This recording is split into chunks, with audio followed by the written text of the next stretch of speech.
And we are live. Oh yeah.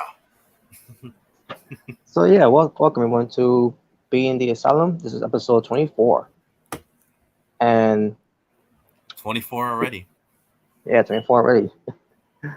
So yeah, we got some topics in hand pertaining to pro wrestling, everything that's going on with AEW, WWE, Impact Wrestling, which y'all explain more of that one. I guess pertains to Ring of Honor, even though Ring of Honor is kind of AEW because they keep showing it on their AEW programs. But well, at least hopefully until they get their own TV deal. Yeah, hopefully, but we'll see how that turns out. Because the idea of that we'll get to that when we get to it. Also, we'll talk about some things that needs to be discussed. As you can see, the title of this episode is going to be something about. I saw on Monday on Twitter about R. Kelly. I'll explain that when I get to it. No. You guys are going to hate it, by the way, once you hear this. I mean, by the name R. Kelly, I kind of already be like, it's probably not good. Yeah, and no, he's not gonna be released from prison. But again, we'll get to that. Yeah. Thank God. I was thinking that was the worst. I'll be like, oh no. Yeah. Well, I'm not trying to be rude. And also, we'll talk about even though, and yes, matter of fact, because of the number, we will talk about Kobe Bryant. Obviously, after what happened with him back in 2020, and along with his daughter. Yeah, rest in peace. Still, even to this day, man, Kobe, you're still a legend. Especially since I'm a Lakers fan, you're still. Dude, when that happened, that's when really when 2020 really started to that was like a sign that 2020 was gonna be a terrible year. Yeah. Don't remind me of 20. Well, I don't. I would love to not be reminded of 2020, but Yeah. But YouTubers. Well, not just YouTube, just the world in general, pretty much. Oh yeah, definitely, obviously. But we'll talk about that about Kobe Bryant too, though. But yeah, man, rest in peace, Kobe. Even to this day. Yep. Even to this day. But we'll, also, I want to see if I could try to bring up some other things too. If Nick Carter, I spoke to him yesterday, and especially about Michael Jackson.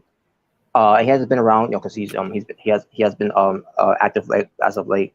For a chance to work and whatever else is doing. So, I mean, he's still watching. Yeah, obviously. I guess and I'll blame him too. Since getting away from the your internet for a while. I mean, he'll be on the internet sometimes, but since Facebook, whatever, posting whatever, and Twitter, tends to say good morning, whatever. That especially and also putting on Michael Jackson, which probably so greatest of all time. Oh yeah. But if he has to turn up, we'll discuss something about Michael Jackson or pertains to that was coming up for Michael Jackson. That's going to be discussed. So before we do, a little message from the Hot Twins right here. Yeah, welcome to the show. Oh my God! What the hell? I thought for a second I thought it was Rem. That should be the intro every time we do it. Like, yeah, welcome to this. Well, hopefully they don't try to find our videos to copy claim. But, Before we head on, does anyone else hear music? Music? Yeah, music playing in the background. No. Hold on, is that me? Hold on, I hear music. That's why I'm like, someone play music. Maybe it's a little bit of sweet chin music or sweet cheek music. Sweet cheek music. Okay, hold on. Or maybe it's my sweet dream music. Okay, never mind. I found the problem. That was me. Okay. Now I feel like a Look at the smart. I was still smart. I was you still didn't playing realize it was from you. No, because it was under it was on a different app on my laptop. Okay. It was I was like, oh man, now I feel like a dumbass. I thought one of you guys just play music. All right. Yeah, sorry about that. No problem. Now, as usual, what tends to our day's been. What it tends to me, not much happened other than me watching Impact Wrestling. Which we'll get to. I'll get to that too as well when we get to we'll get that out of the way first once it's wrestling in hand. When we get to some wrestling topics. But other than that, nothing else. Want going on right now today. I mean, other than yesterday, there's some things that that was more exciting. I mean, talk about than today, but since today, not much. Omega Red. Yeah, nothing much other than really I applied for a new job pretty much. All right.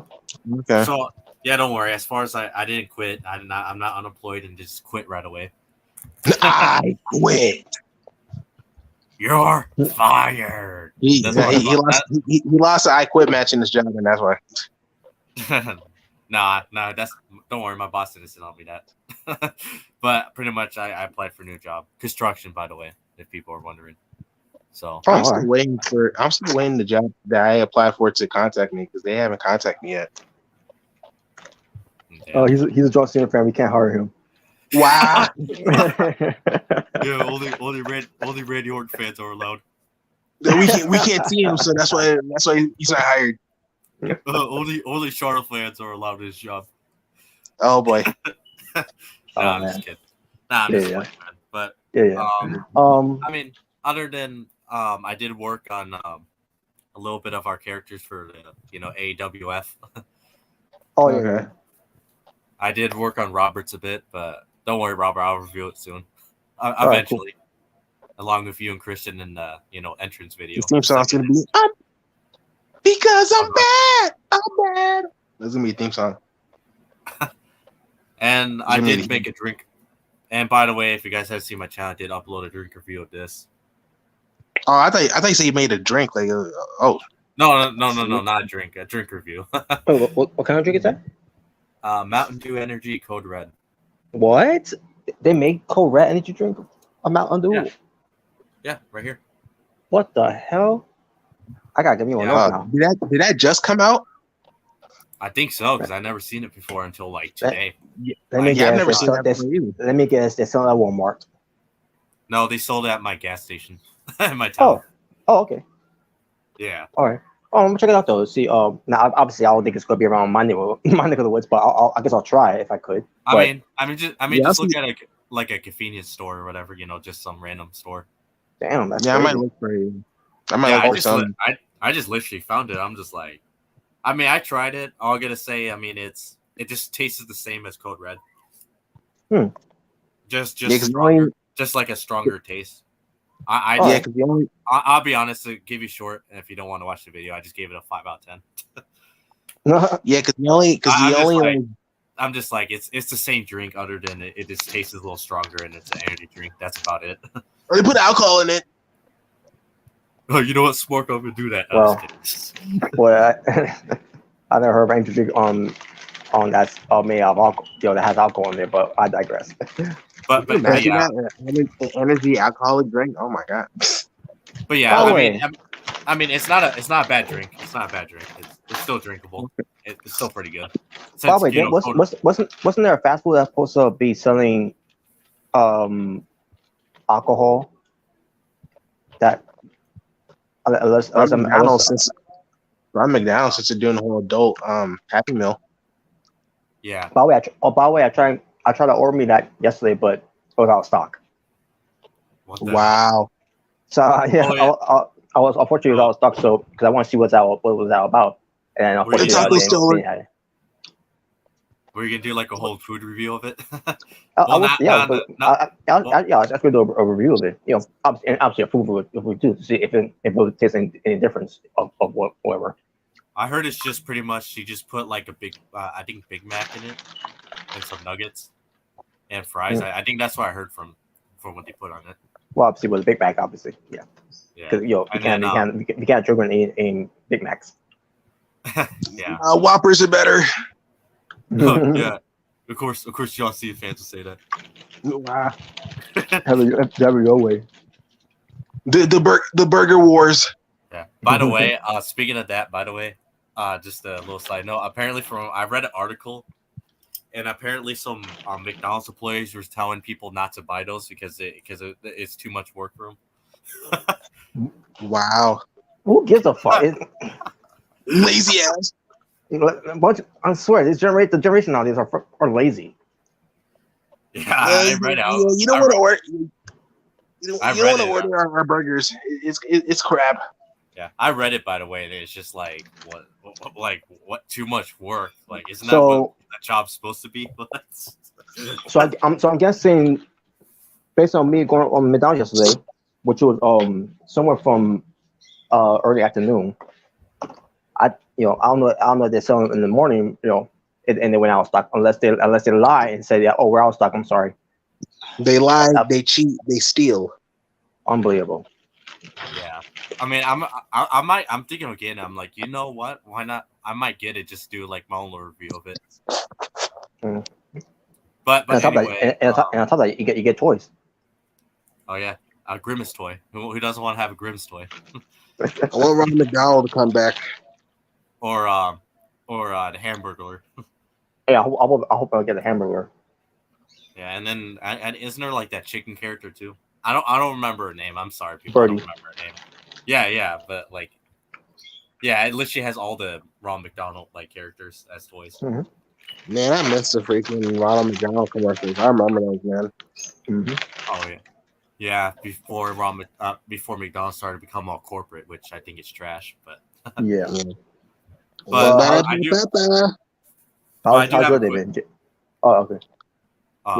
Sorry. I know I'm taking forever, but I do have a quick story, a work story. Yeah. Yeah. We'll just say it's another Karen one. Oh boy. No.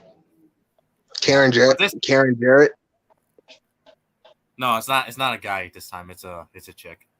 Oh boy. It's a typical Karen. But we'll just say she was arguing about, or she was complaining about you know how when you leave Walmart and they check your receipts or whatever. Yeah. Or sometimes they will, not all the time, but if you have like a lost stuff or whatever, they would say, can I please see your receipt? And then typical as that, and you get to go. It's like, why did I show you my receipt? Yeah, pretty much. Wait, you didn't stole it? No. She was like, "Why do you guys see my receipt? The Constitution doesn't allow that." I'm like, "Oh Jesus." I'll be like, "Man, just go." Yeah, that's what I thought. She's like, "Why do you need to see my receipt? I put all the stuff that's legally that's my stuff now. It's not your stuff." I'm like, "Oh damn." Oh boy. And she's like, I can call corporate on you guys for asking you about my receipt, and then it's a violation of my constitutional rights. So I'm like, oh. Oh my god. Did she try to videotape it? I don't think so. I won't be surprised if she did, but she was like, you guys, you're, and then she told the dog greeter, and she's just like, you're a piece of shit for asking me that, and you're violating my constitutional rights. I'm like, but well, he's not forcing you to. He's not grabbing a gun.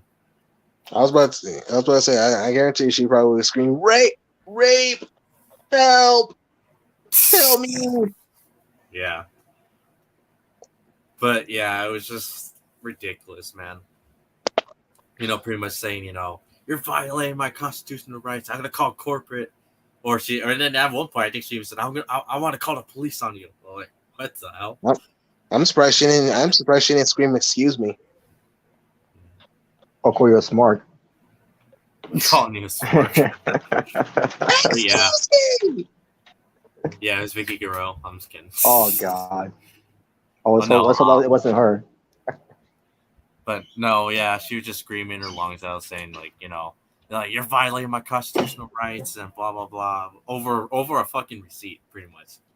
Basically, she wants to say it's my house now. Yeah, sure. Yeah.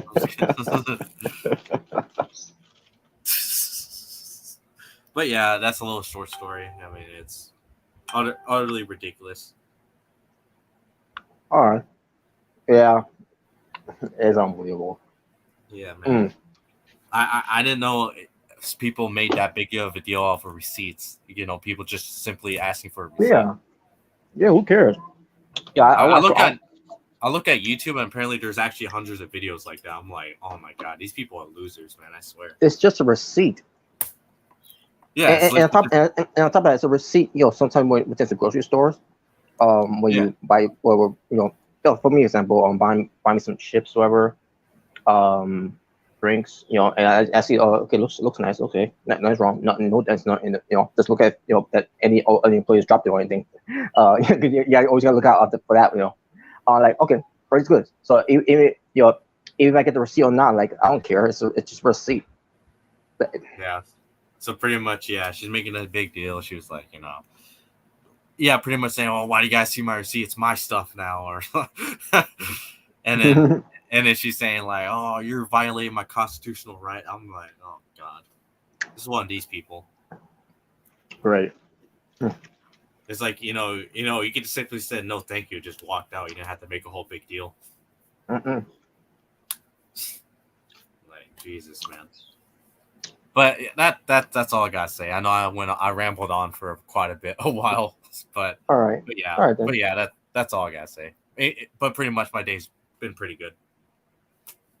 All right, no problem. So how about you, Jalen? How was your day been? Not much. Smarky. What? Not much today. Didn't really do anything. Just watered the grass. Just usual stuff. Oh, you water grass, Mark. At least I ain't smoking it like Matt Riddle. Smoking grass. All right, so guys, let's start the video here. We'll talk about three topics in hand before we get to the fun topic. Okay. Now, obviously, we got to get to one thing that happened earlier today. Unfortunately, man, I can't believe this. Yeah, I know you're talking about. I mean, there's other deaths too that happened as well that I heard as well, but thanks for recently for wrestling, Indy Hartwell's cat, fortunately passed. Oh dang. Yeah, right. Condolences to her. Mm-hmm. And then following from that, Mandy Rose's brother of what people has talked about on social media as well, passed away as well. Like, my God, what the hell? Condolences to Mandy Rose and her family. Yeah, it's unbelievable. And then we get to Sarah Lee. So for those who don't know, even I forgot who she was at first because I recognized her when I saw her face. It's like, oh, that's Chick from Tough Enough from 2015. Yes, and she's the one who won Tough Enough actually. Yeah, she won it. But yeah, she was the wife of Wesley Blake. Yeah. And she was a mother of 3 that she's now leaving behind, unfortunately. Age of 30. The worst part of it. Age of 30, man. Like, what the hell happened? I don't know. Like, that's what I was trying to figure out because she's freaking 30. She has kids. Like she recently had another child. Like her child's like a few months old, maybe like 1 year old. I think so. Yeah. And it's like, dang, man. I feel bad 30, and you had kids. Yeah, that's what made me think. Like, what happened? And you look at her right now. I don't know if you've seen her recent post on Instagram. Yeah, it was 2 days ago, and she looked like she was in great shape and all, and in good health. And all of a sudden, 2 days later, we hear of her passing. And like, what the hell just happened? Yeah, yeah. I don't really follow on social media, but like that's so crazy. Like, yeah, the thing with me is I didn't know she had an Instagram until I found out about it. Like, damn it, man! I thought if I knew, because I remember thinking about her and Wesley Blake. I can't remember like a while ago. But I always heard they were a very good couple and all. And then and now to hear this news that she's gone, it's unreal. Like, what? like now there's no cause of death yet of what happened, but if you Yeah. see if you see her post too, she says something about she's healthy, she's healthy enough to get back to the gym, and obviously she's been doing that for for the longest time as well. Um, but then she Yeah. and also in that was written on on that same post. She just got through something that's called The sign inspection. in the sound inspection, and I was thinking, so what the hell? Cause I don't know, I didn't know much of that. What that means? So I had to look it up to see what it was, and like, oh, okay. But I'm not saying that's the reason why that she that's I'm not saying that's the reason the cause of her death, but if it comes out of that is if that's what caused her death, then something must have went wrong, unfortunately. Maybe because that's crazy, man. That's too young, man. That's too young. He left like 3 kids. Like, dang, dude. Only That's at like 30 it's years like old. yeah, that's like Brody Lee. Because like Brody Lee, he was like what, like in his 40s? Yeah, He was still young. He was like 44, I think. I think he was. Yeah, it's like that. That is nuts, dude. I feel bad for Wesley. Man. I can't imagine how he feels. I can't imagine how his kids feels. Yeah, but condolences to Wesley and his family. Yeah, man. Condolences to in Hartwell's cat for like the passing of her cat. Condolences to Manny Rose and her family of losing her brother. More importantly, my condolences to Wesley Blake and and her family for their loss. But again, this is sad. This really saddened me on today when I heard about this news. Yeah, man. That is sad, It's man. like, yeah, it's just like man, bro, like 3 people died in one day, and That's, and not only that, but not too long ago, Antonio Inoki died, and just seems like there's a bunch of. It just seems like there's just a bunch of wrestlers dying this year. I know. And we'll get to into that as well. Yeah. All right. It's just a very sad year for wrestling fans, having a bunch of people die in the business. I know. So speaking of Antonio Inoki, because since Friday, which was last week, in the middle of SmackDown, they interrupt the next after the match was over with freaking top no, not remember top team. I think it was who was it? Oh yeah, Hit Row and Los Darios after the match. That's when they addressed the whole thing of Antonio Inoki, and I cannot remember the last time that WWE has ever stopped in the middle of the show, of a live show, to acknowledge the passing of a wrestler. Yeah, man. Yeah. Well, I mean, he's not a wrestler, obviously, but I remember like in the Royal Rumble 2020, when Kobe when Kobe passed away. I think that's when they mentioned that. Oh yeah, that too. Yeah. Because I think they did stop or not stop the show, but like they pretty much said that we have more unfortunate news that Kobe Bryant has passed away and all that. Yeah, I remember that. Yeah, because it was earlier on that day, which we'll get to at that as well when we discuss that. But we're seeing Antonio Inoki as well. When Corey Graves on commentary, I didn't catch that at first when they were talking about in the middle of the show that he passed. That Corey Graves said, and I knew this by the way. I knew this beforehand, but never I ever heard from the WWE side on TV to ever acknowledge that Antonio Inoki was once a champion, a world champion for the company, which tends to him being Bob Backlund during those days. It's basically one of those things where they he's when he was he's an unrecognized champion for the company. I don't know why. I don't know the story behind that or why, and I don't know why that's even done in the first place. pertains to him being unrecognized. But how could you not recognize Antonio Inoki of his hard body of work as a Japanese wrestler, and he making history of your own company, of being the first ever Japanese wrestler to be world champion.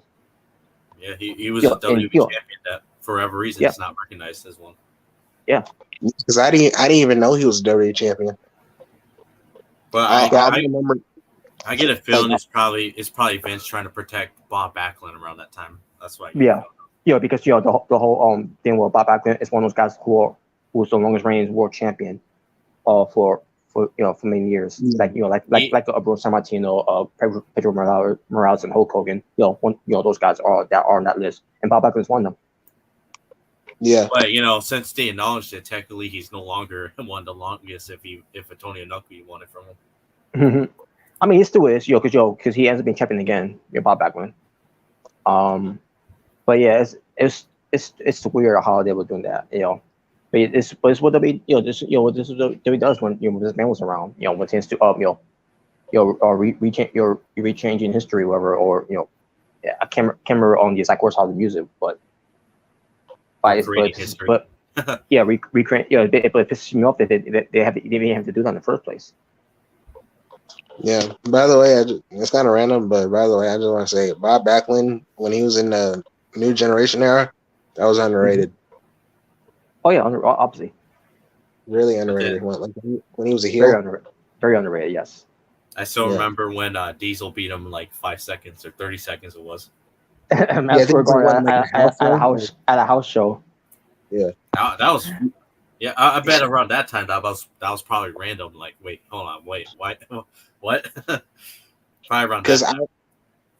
I remember like watching like some Bob Backlund promos, like where he said, "I have never eaten marijuana." Like it's funny how he's supposed to like be a role model, but like he's like the heel. It's like, and like his promos is freaking great, man. It's like I wanted more when I saw it. You know who also was an underrated heel? Now speaking about that, R-Truth. Oh yeah, we don't have with that. We don't have it with that now. Yeah, I remember when he first turned heel. Because I remember when he first turned heel, like when he turned on like John Morrison, like after he won a match, like like he beat him up, and then like he took like a cigarette and he started smoking, and that's when he, and then that was all conspiracy, and then like what's your son's name? Like, is he Little Jimmy? And I remember like he poured like he splashed some drink at like some fan. I remember those times, like, and when he was teaming up with the Miz, like I remember that stuff. Miz Truth. Yeah, awesome truth. Like, I still remember when it was like, "You suck, you suck." Yeah, you suck, you. That was actually funny. I'm not even gonna lie, that was funny when he did that. And then when they freaking like they freaking invade like Hell in a Cell, and then like they beat up everyone inside Hell in a Cell, and then it's like they actually made the Miz and Archer look like threats. My favorite part was when they beat up John Cena. Oh wow! My favorite part was when they beat the shit out of John Cena and Alberto Del Rio. Yeah. Well, Alberto Del Rio, I agree. Including Alberto Del dipshit. Yeah, Alberto Del Rio, I agree. I'm not saying that. Alberto Del retard. Alberto Del floppo.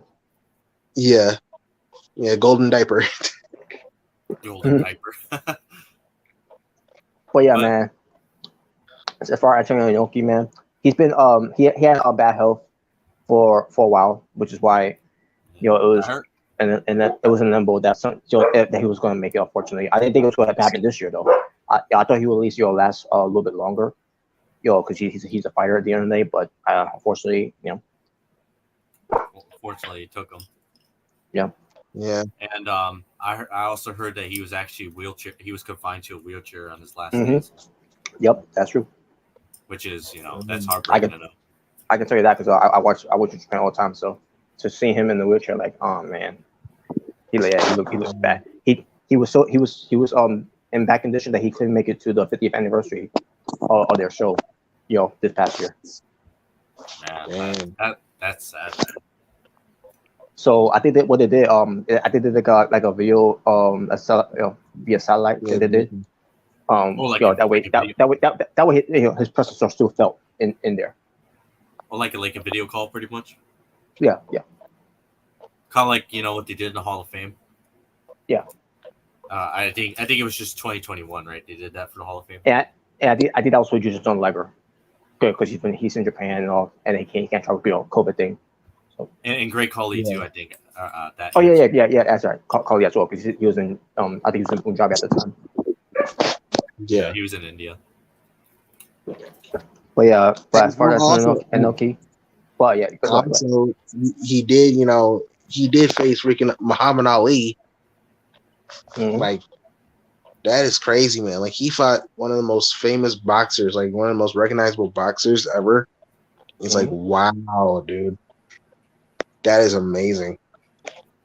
Now the match itself, from what I heard, it wasn't that good at all, from what I've heard from some people. But it was still historical that you have a wrestler and a boxer facing each other like that. Yeah, and especially Muhammad Ali, like as big as he was. Like, I think because of that match, Muhammad Ali was in the same ever after that, because of injuries he suffered during that match. That's crazy. And no, people, it was not Hulk Hogan versus Rocky. Nope, that was not one of the biggest. No, it was Tony. Yes, it was. Well, if you're some John Cena fanboy, then of course. Wow. Yeah, like the one that was singing karaoke and thinking he can sing and dance. Hogan and Rocky was a dream match.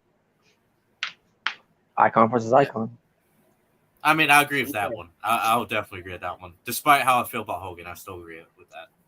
Yeah, I agree. I agree too.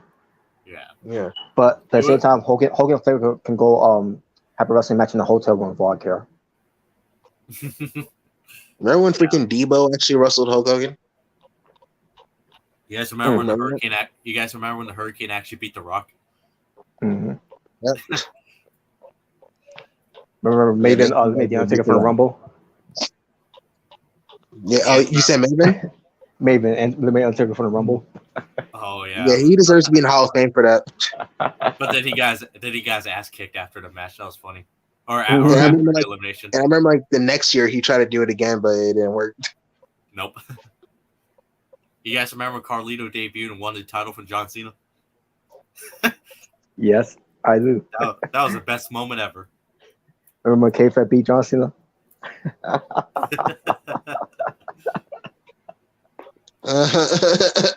Yeah. I'll say one thing. I found Carlito way more entertaining than John Cena ever was. Yeah, whatever. Yeah. K-Fed had been punking John Cena out for weeks even before their match.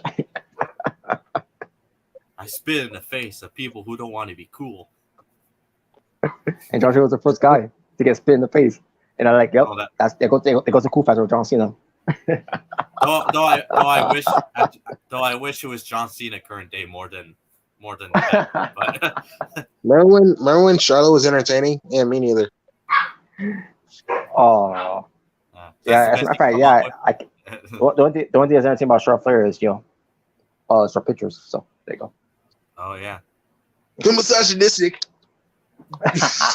But anyways, but as far as Antonio Inoki, Antonio Inoki and Muhammad Ali, since you mentioned that too, Jalen, rest in peace to both of them, because now they're both in heaven and they're having their worst matchup in heaven now. I'm pretty sure they're having the best match now because now their bodies are professional and they're and I guess they feel young, much more younger now than they did before. Yeah, maybe Antonio. Didn't he also have a match with like Andre the Giant too? Antonio Inoki? Yeah, I think so. Or at least they're in the same show, maybe. Well, he had a match with Vader. Yeah, I was gonna say because I know he had a match with Vader. Because I've seen some pictures of that. He might be in heaven. Having dream matches again with Vader and Andre. Yeah. Maybe even Eddie. He might be having a dream match with him too. And I know he definitely had a match with Flair. Yep. Yeah, I know he had a match with Ric Flair. Oh yeah, that's obvious. Yes, He did. obviously, yeah. Yeah. But yeah, I don't think he rest in ever peace, had a Antonio match. Inoki. Yeah, rest in peace, man. You are definitely a wrestling legend. I don't care what anybody says. Yes, he is. Yeah. Just While because Definitely. Antonio Inoki, there will not be a New Japan Pro Wrestling. Nope. or without Antonio Inoki, there probably wouldn't be any Japanese wrestlers in the States, or at least as big in the States. Like right now, if it wasn't for him, there would be no Shinsuke Nakamura. There would be no Yep. Asuka. And I know anti-smarks don't love to acknowledge guys in Japan as legends, but And I don't also, care. He's still a legend. and also, because I remember Brock Lesnar. He was in New Japan for a little bit. Like I think Antonio was probably like a guest referee or something, and I remember he was like shaking hands with Brock Lesnar. So I think from what I heard, he actually wanted Brock Lesnar to be the top guy of the company around that time. Oh wow! But obviously, that didn't happen because Brock Lesnar. I think he left. He left when he was still like the world champion. Yeah, he left. Yeah. And speaking of unrecognized champions, I think they even said Brock Lesnar was no, actually no, they didn't. I remember now because they all show montage of former IWGP heavyweight champions, and Brock Lesnar's always picture always pops up on there. I think Kurt Angle's one of them who's unrecognized. I don't know why he was one of those people that's unrecognized, and Hulk Hogan is one of those guys too who's in a way is unrecognized as well. Well, Hogan, I'm pretty sure Japan probably didn't forgive him. With the whole, racist comment. Even before the racist thing, to me, I think it was more Hogan, trying to, he was backtracking on what he was saying, but since to, we take things, this is serious stuff that we do here, the IWGP belt is above the World Federation Championship belt, and then he backtracked on it, and basically, it was a mess what Hogan was, what he did there. For one, Hogan, I don't put WWE Championship or IW Championship over each other.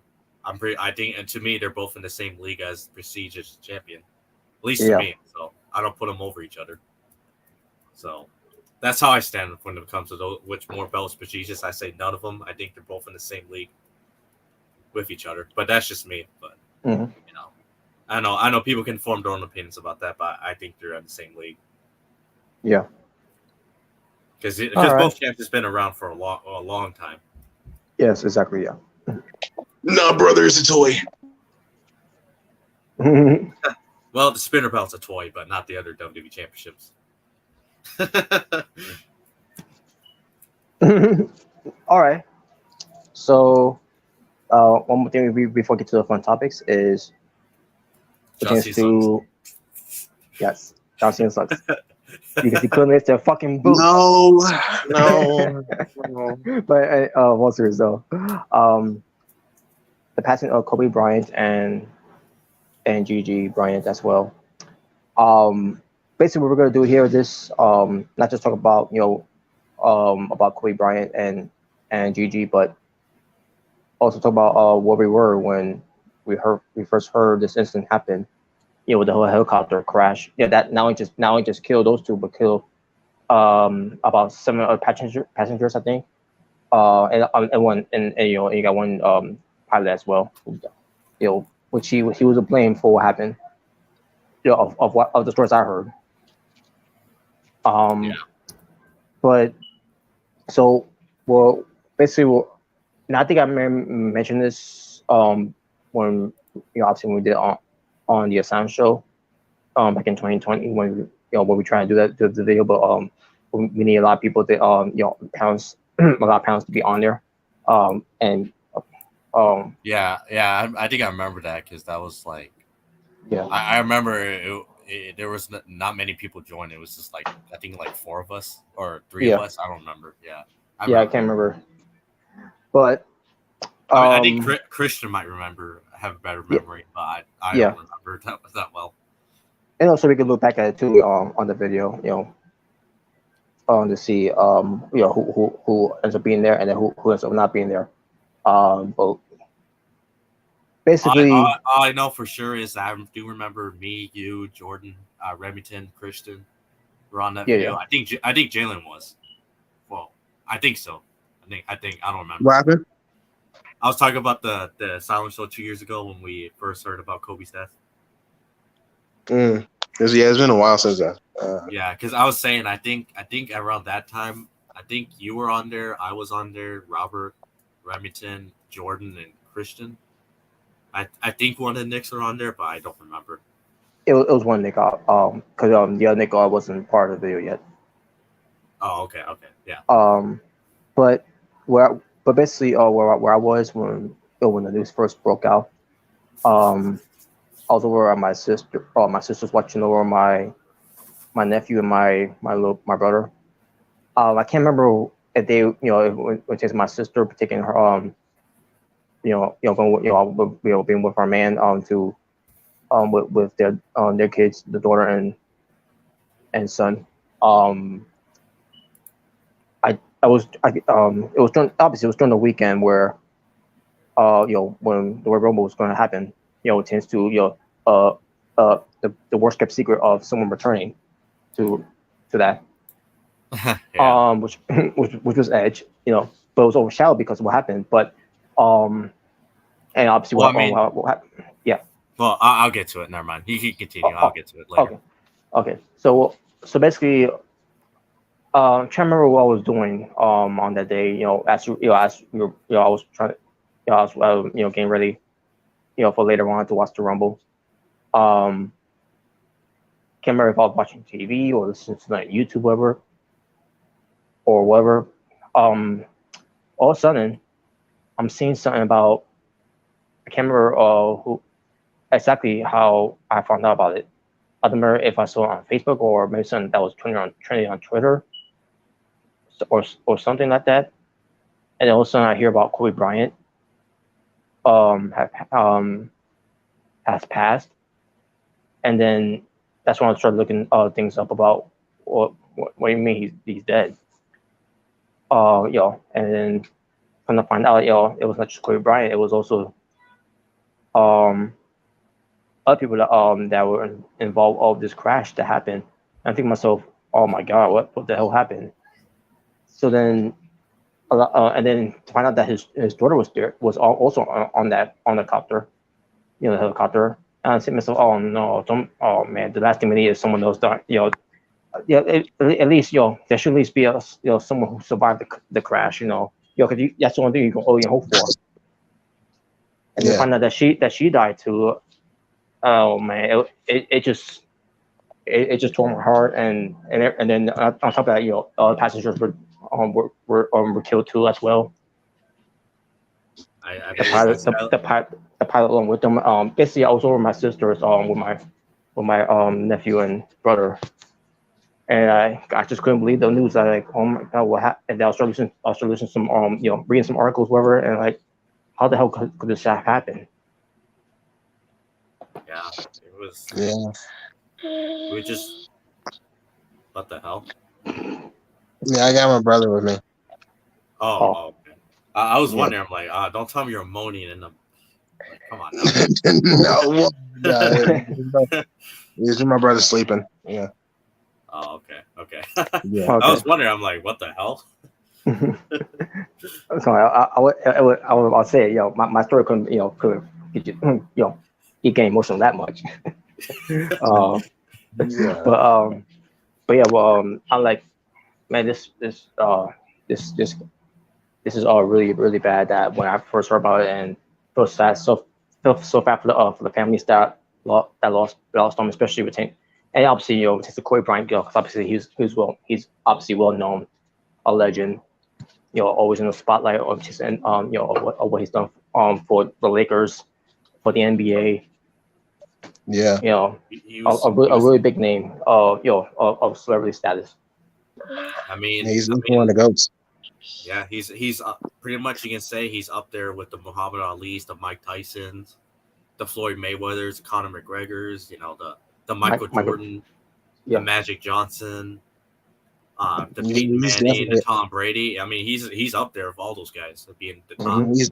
He's definitely in that category. Definitely. Yeah, he's definitely up there. So, Now, and yeah, I want to tell you, where y'all were at when this happened. Y'all heard about this? Yeah, yeah, I remember. Because I was actually in my grandma's house. I think I was just probably like, I mean, I was like, in my phone, on my phone, like, eating like some pasta or whatever. And then my uncle came and he rushed to the news. Like, I mean, he rushed to like, get the remote to check something. It's like, what's going on? And he's like, dude, I heard that. And then he said, Kobe Bryant was in a helicopter accident. And it's like, he changed the channel. And when we see it, it's like, oh my God. And he told me that the daughter was there too. He was like, oh no. And he was like, yeah, I hope at least the daughter made it. And I remember I went to my mom's house too because I was walking to my mom's house and I was just looking up everything about Kobe, like what was going on, like while I was walking. And it was just crazy. And like I asked my parents, did you hear about what's going on with Kobe? It's like, yeah, we heard about it. And it was like I couldn't believe it. Me and my brother, Joel, he couldn't believe it because he's big on basketball. So he was like he was really shocked about this too. Um, it was crazy. It was crazy, man. And yeah, it was the same night as the Royal Rumble. So um, it was just crazy. It was crazy what happened. It was definitely one of the most shocking moments. So like I said, it was a sign that 2020 was not going to be a good year. And it was just when I heard that he passed away, I was like, no, man, this is nuts. This is freaking insane. Yeah, man. Yeah. So where I was at, 2 years ago, or well, it's not really 2 years ago, but pretty much when I first heard about it, I was also at my grandma's. Funny enough, but Okay. pretty much, I was looking up the news. I'm just on my phone. Then I come across, this article, and it says Kobe Bryant has, died in a helicopter crash, or it's like, breaking news. Kobe and passengers died in helicopter crash. I'm like, hold on, this can't be real. Like, come on now, this can't be real. I click on it, Yeah. and then I look it up, on a Google search, and then I see a bunch of articles, like CNN, CBS, ESPN, all those, major, companies, all reporting the same thing, like, that Kobe Bryant has passed away, and along with his daughter. I'm like, oh, not the daughter too, no, and yeah, I read it, and I'm like, it's real, man. I was actually sad, and I was like, man, that's heartbreaking, man.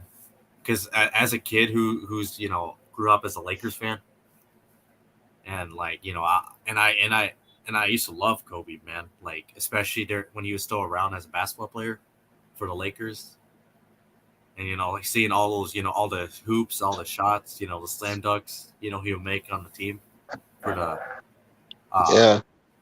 for the Lakers, and as a Lakers fan, I was like, man, dude, that is sad. Yeah, because my uncle is also a huge, like, he's a huge Lakers fan. Yeah, Like, I remember, like, he had a lot of Lakers merch and all that stuff, and Kobe was one of his favorites. So I was like, I felt bad for him too, because like this is one of his favorite players. yeah, man. It's sad. It was sad for me, especially since I actually I mostly grew up during the Kobe Bryant era when he was still a basketball player. Yeah, I Watching grew up with the it too. Lakers. Like, when I actually watched basketball when I was a kid, because I was into like Jason Kidd, Allen Iverson, and Kobe Bryant. Like those are my Yeah, guys. and Kobe Bryant, was actually one of my favorite basketball players of all time. Or matter of fact, he still is. At least to me, he still is my favorite basketball player of all time. Yeah, even when I stopped watching basketball, it's like I still was like, yeah, Kobe's still the GOAT, man. He's still Yeah, he's still the GOAT. he's still the legend. Yeah.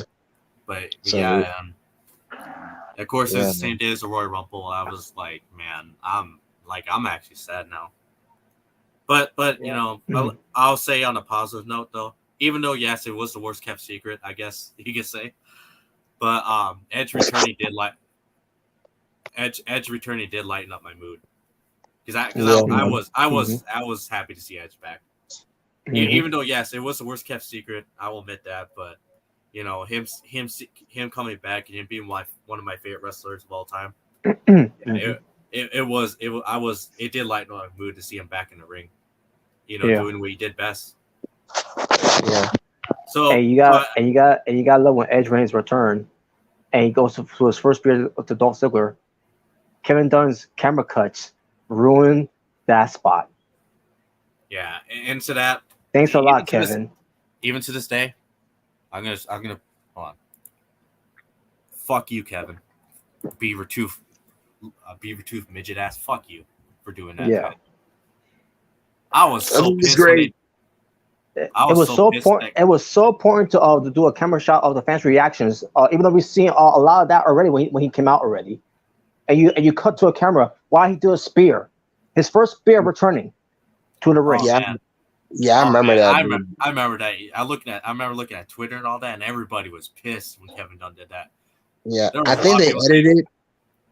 I think they edited it in Peacock, but yeah. They uploaded another version of it on YouTube because in YouTube, yeah. But we're sorry for Kevin Dunn's stupidity, guys. And it's funny because I think when I saw the video, it was called the unseen version of so pretty much yeah. Yeah. Okay, I'll admit that part pissed me off, but it didn't ruin my whole experience though. Edge return. At least with Roman Reigns. That did piss me off. So, yeah. Because at least when AJ Styles debuted and was Roman Reigns, at least with Roman Reigns, at least you see his facial expressions. Who the hell is this?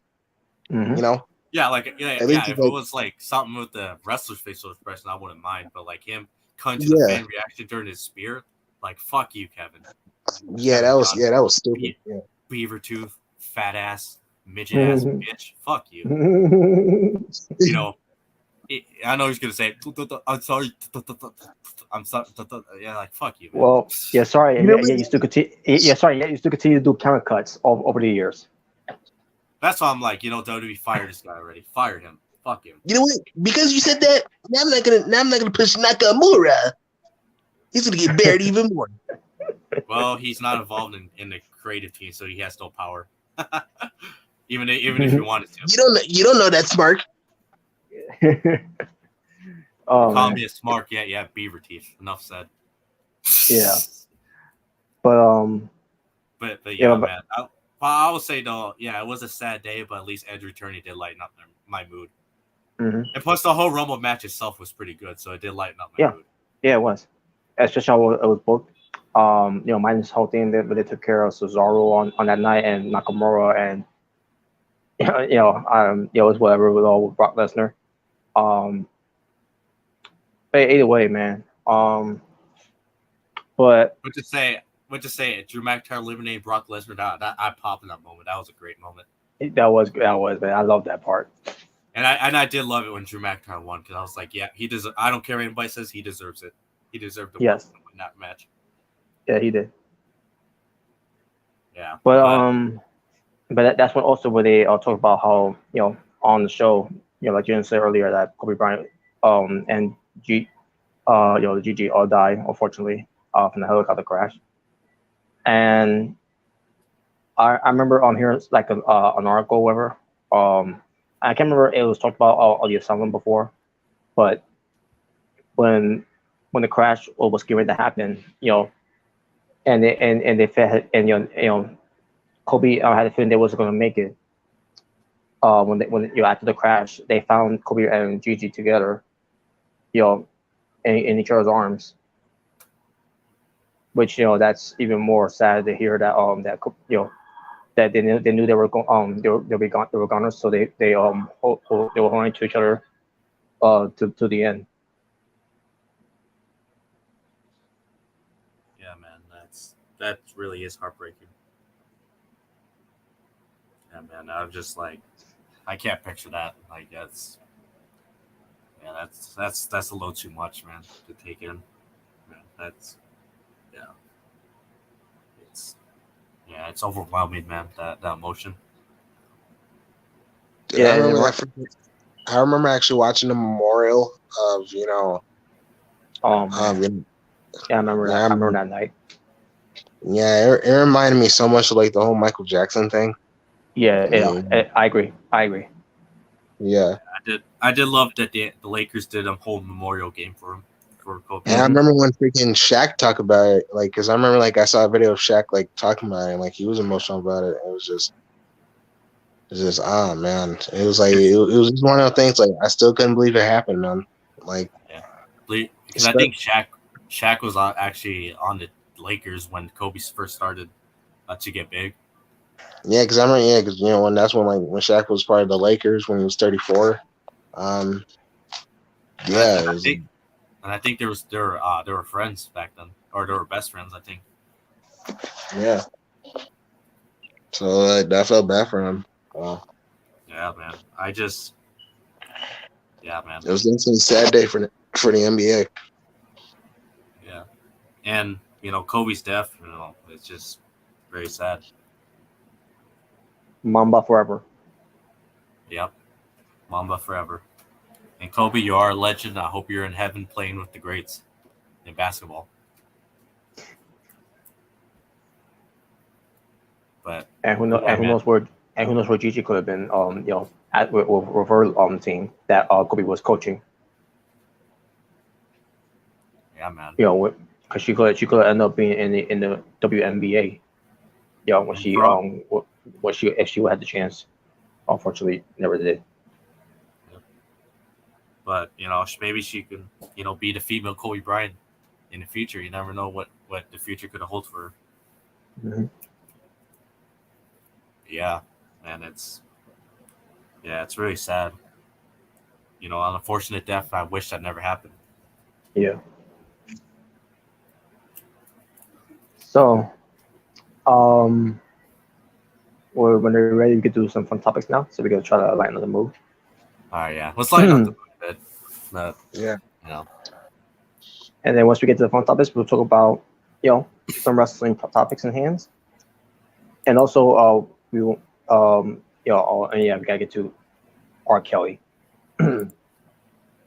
Yeah. Well. We'll get them out of the way once we've done with the fun topics. But also they'll now Nick's not gonna be able to be on, so bounce.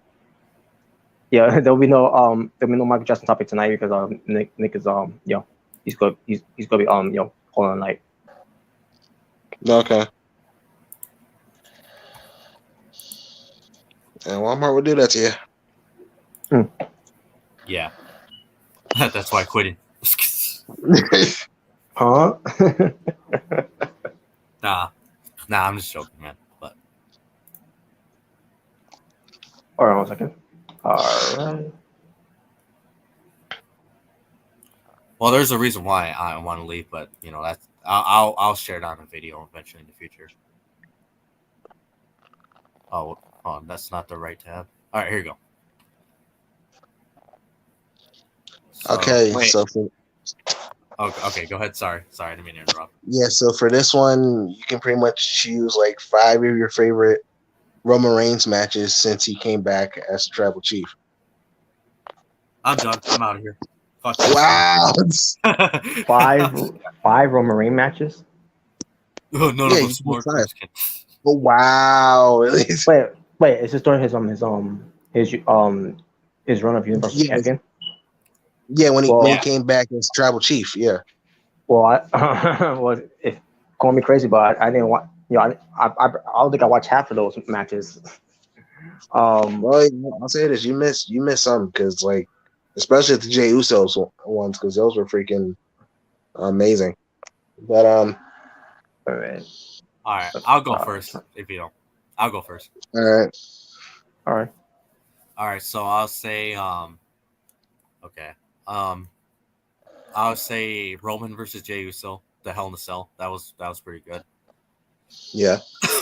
The WrestleMania 37 main event, Roman versus Daniel Bryan versus Edge. That was actually a really good match. Okay. Roman Reigns versus Cesaro. I actually did like that match. All right. So what was that? One. Okay, that was 3 matches so far. I did really like Roman Reigns versus Edge. You think you know me? That was a really good match. And if I had to choose one more, I would say Roman Reigns versus Brock Lesnar at SummerSlam, not at WrestleMania, because that was surprisingly a good match. Because I said back then, or a couple months ago when that match happened, I thought it was going to be just a bunch of suplexes and finishers, but no, I was surprised. We got a lot more different stuff, and You got the Here Comes the Pain match. yeah, and Brock Lesnar finally came out as the Ultimate Farmer. He came out as Ultimate Farmer for real. He went full farmer mode. But yeah, which is great. But yeah, if I had to choose my best 5 matches, that would be the best 5 matches for me. But if I had to choose a worst match, it would be Roman Reigns versus John Cena. Oh my god. Anyway, let me go. Jesus. But Jalen, before you say anything, but not trolling you, I will say that SummerSlam in general was fucking terrible. Well, I'll agree with you on that. Yeah, it was. It was. I still hold by my famous rating, -1,000,000 out of 10. Fuck that SummerSlam. Well, that's probably how much. Well, hey, there's one good thing. We got Happy Corbin. He won money, so that was great, wasn't it? Yeah, yay! Who gives a fuck? But okay, my turn. And really only one good match. And only one good match in that whole SummerSlam, which was Edge versus Seth Rollins. Yeah. Only one good match, and that's sad. That's sadly good. No. Okay, my turn. Yeah, Roman Reigns versus Jey Uso, Hell in a Cell, I Quit match. That was fantastic. Really good, really good stuff. I forgot that was 2 submissions they did there for those 2. Yeah, because it was an I Quit match as well. Yeah, that was a really great match. Jay and Roman, they had really good matches. That really made Jey Uso the main event. Main event Jey Uso, he really deserved that nickname from that feud. The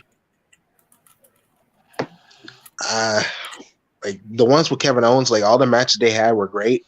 But if I pick my favorite one, I probably would pick the TLC match, because I thought they had a really good TLC match.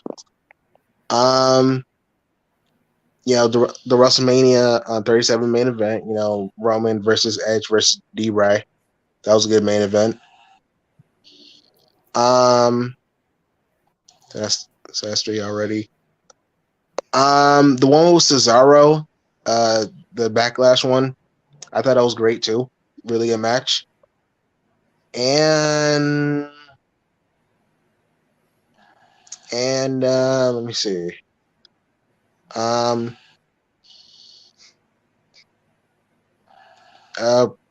versus John Cena. Nah, actually just. I was gonna say nah, man. Now you're lying to yourself. Nah. I'm actually gonna go Roman versus Goldberg. Nah, just nah. I'll be like, well, now you're drinking too much of that punch. Lay off the weed. I'll get to my thoughts about that. But actually, I'm gonna go with Roman Reigns versus Seth Rollins and Royal Rumble, because I really did like what they were doing there.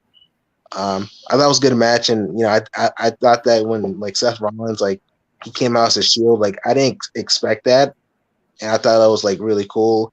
And then at the end, he pretty much pulled the same thing Seth Rollins did, with the chair. So I thought it was pretty cool. Yeah. By the way, speaking of that match, I was actually debating between that match and Brock Lesnar, but I kind of like the Brock Lesnar one a little bit more. Against Bobby Lashley? No. Roman Reigns and Brock Lesnar. Oh. Okay. Yeah. I was debating that one and Seth Rollins for a couple seconds. I was like, no, I like the Brock Lesnar one a little bit better. The SummerSlam one, not the WrestleMania one, but yeah, it was definitely crazy. It was definitely fun. Yeah, I guess if I were to say an honorable mention real quick, it definitely would be not Brock Lesnar. Fuck, Roman Reigns versus Seth Rollins. Yeah, because that was a really good match too. Really good match. Yeah. Even though at the time I was an hour late, I'm pretty sure you remember I was an hour late of starting the some Royal Rumble at the time. But I did watch the match. Eventually, after the show, and I thought it was a pretty good match. Yeah, it was. But yeah, if I had to choose honorable mention, it would be Seth Rollins and Roman Reigns. But yeah, that's all I gotta say. Okay, Robert. All right. So now, as workings to me, obviously, I didn't go through all the matches that Roman Reigns had when he returned during that time where I was start watching in general. So I won't tell you anything about the match between Roman and Jay from Night of Champions. Roman versus that is Strowman, right? Yeah, it's Braun Strowman. Yeah. It was from probably that match, trash. which I'm pretty sure was probably trash. So and fuck Braun Strowman. Not because of Roman, not because of Roman, but because of Braun Strowman. Yes. Now I heard the match with Jey Uso had with Roman Hell in a Cell was good. Just never watched it, and I didn't care. Yeah, check that out. That was really, really good, dude. Roman versus Owens. I heard that match was good, but didn't watch. Roman versus Kevin Owens on SmackDown. Yeah. Man, these series of matches that they were having with I heard at the time, I heard was some good builds for that. And since to Royal Rumble, whatever that match was supposed to be, standing. Yeah, it was last man standing. And the Roman Reigns wrestle all these guys. No, that was supposed to be he would wrestle him after the Elimination Chamber. Oh, okay. Which in my opinion was stupid because he should have defended the title in the Elimination Chamber. I thought I thought it was pretty much like the heel move, pretty much like. Yeah. I get what you're saying. I get what you're saying, but at the same time, it should have been at the Elimination Chamber. It would have been. Yeah, I get it, but yeah, because instead of having King, they should have not had King Corbin. They should have just had Roman defend in a chamber match. But yeah, because it was. Anyway. Yeah. No, because it pretty much reminded me like when Batista beat John Cena in like Elimination Chamber, like after John Cena had like a Elimination Chamber match. I remember that. Yep. Yeah, that's pretty much what they did there. Mm-hmm. By the way, I don't even know why they even put that under that. I don't even count that as a match. Yeah, why? Yeah, I don't get it. If he was not defending the title, then what was the point? And also the Sami Zayn one, I don't even count that one as a match because I was like yeah, it's pretty much tapped out. Yeah, I didn't. Yeah, I never heard they had a match. Yeah, because pretty much like Brock Lesnar, like he destroyed him. Yeah, technically they did. But it was funny though. Sammy. Yeah. Brock Lesnar beat up Sammy before the match, and then Roman came out, just did a chokehold, and that was it. It was funny though, because before that, like Go ahead. I was gonna say, technically, I guess technically it was a match, but I don't even count that as a match. I don't even know why that's on here. I wouldn't even bother putting it on there. But it's funny because like before the match, like Brock Lesnar was like he was like prepping him up, like, come on, you should fight him now. You should fight him tonight. He's like I can see now, kid. I heard about that. I heard about that one.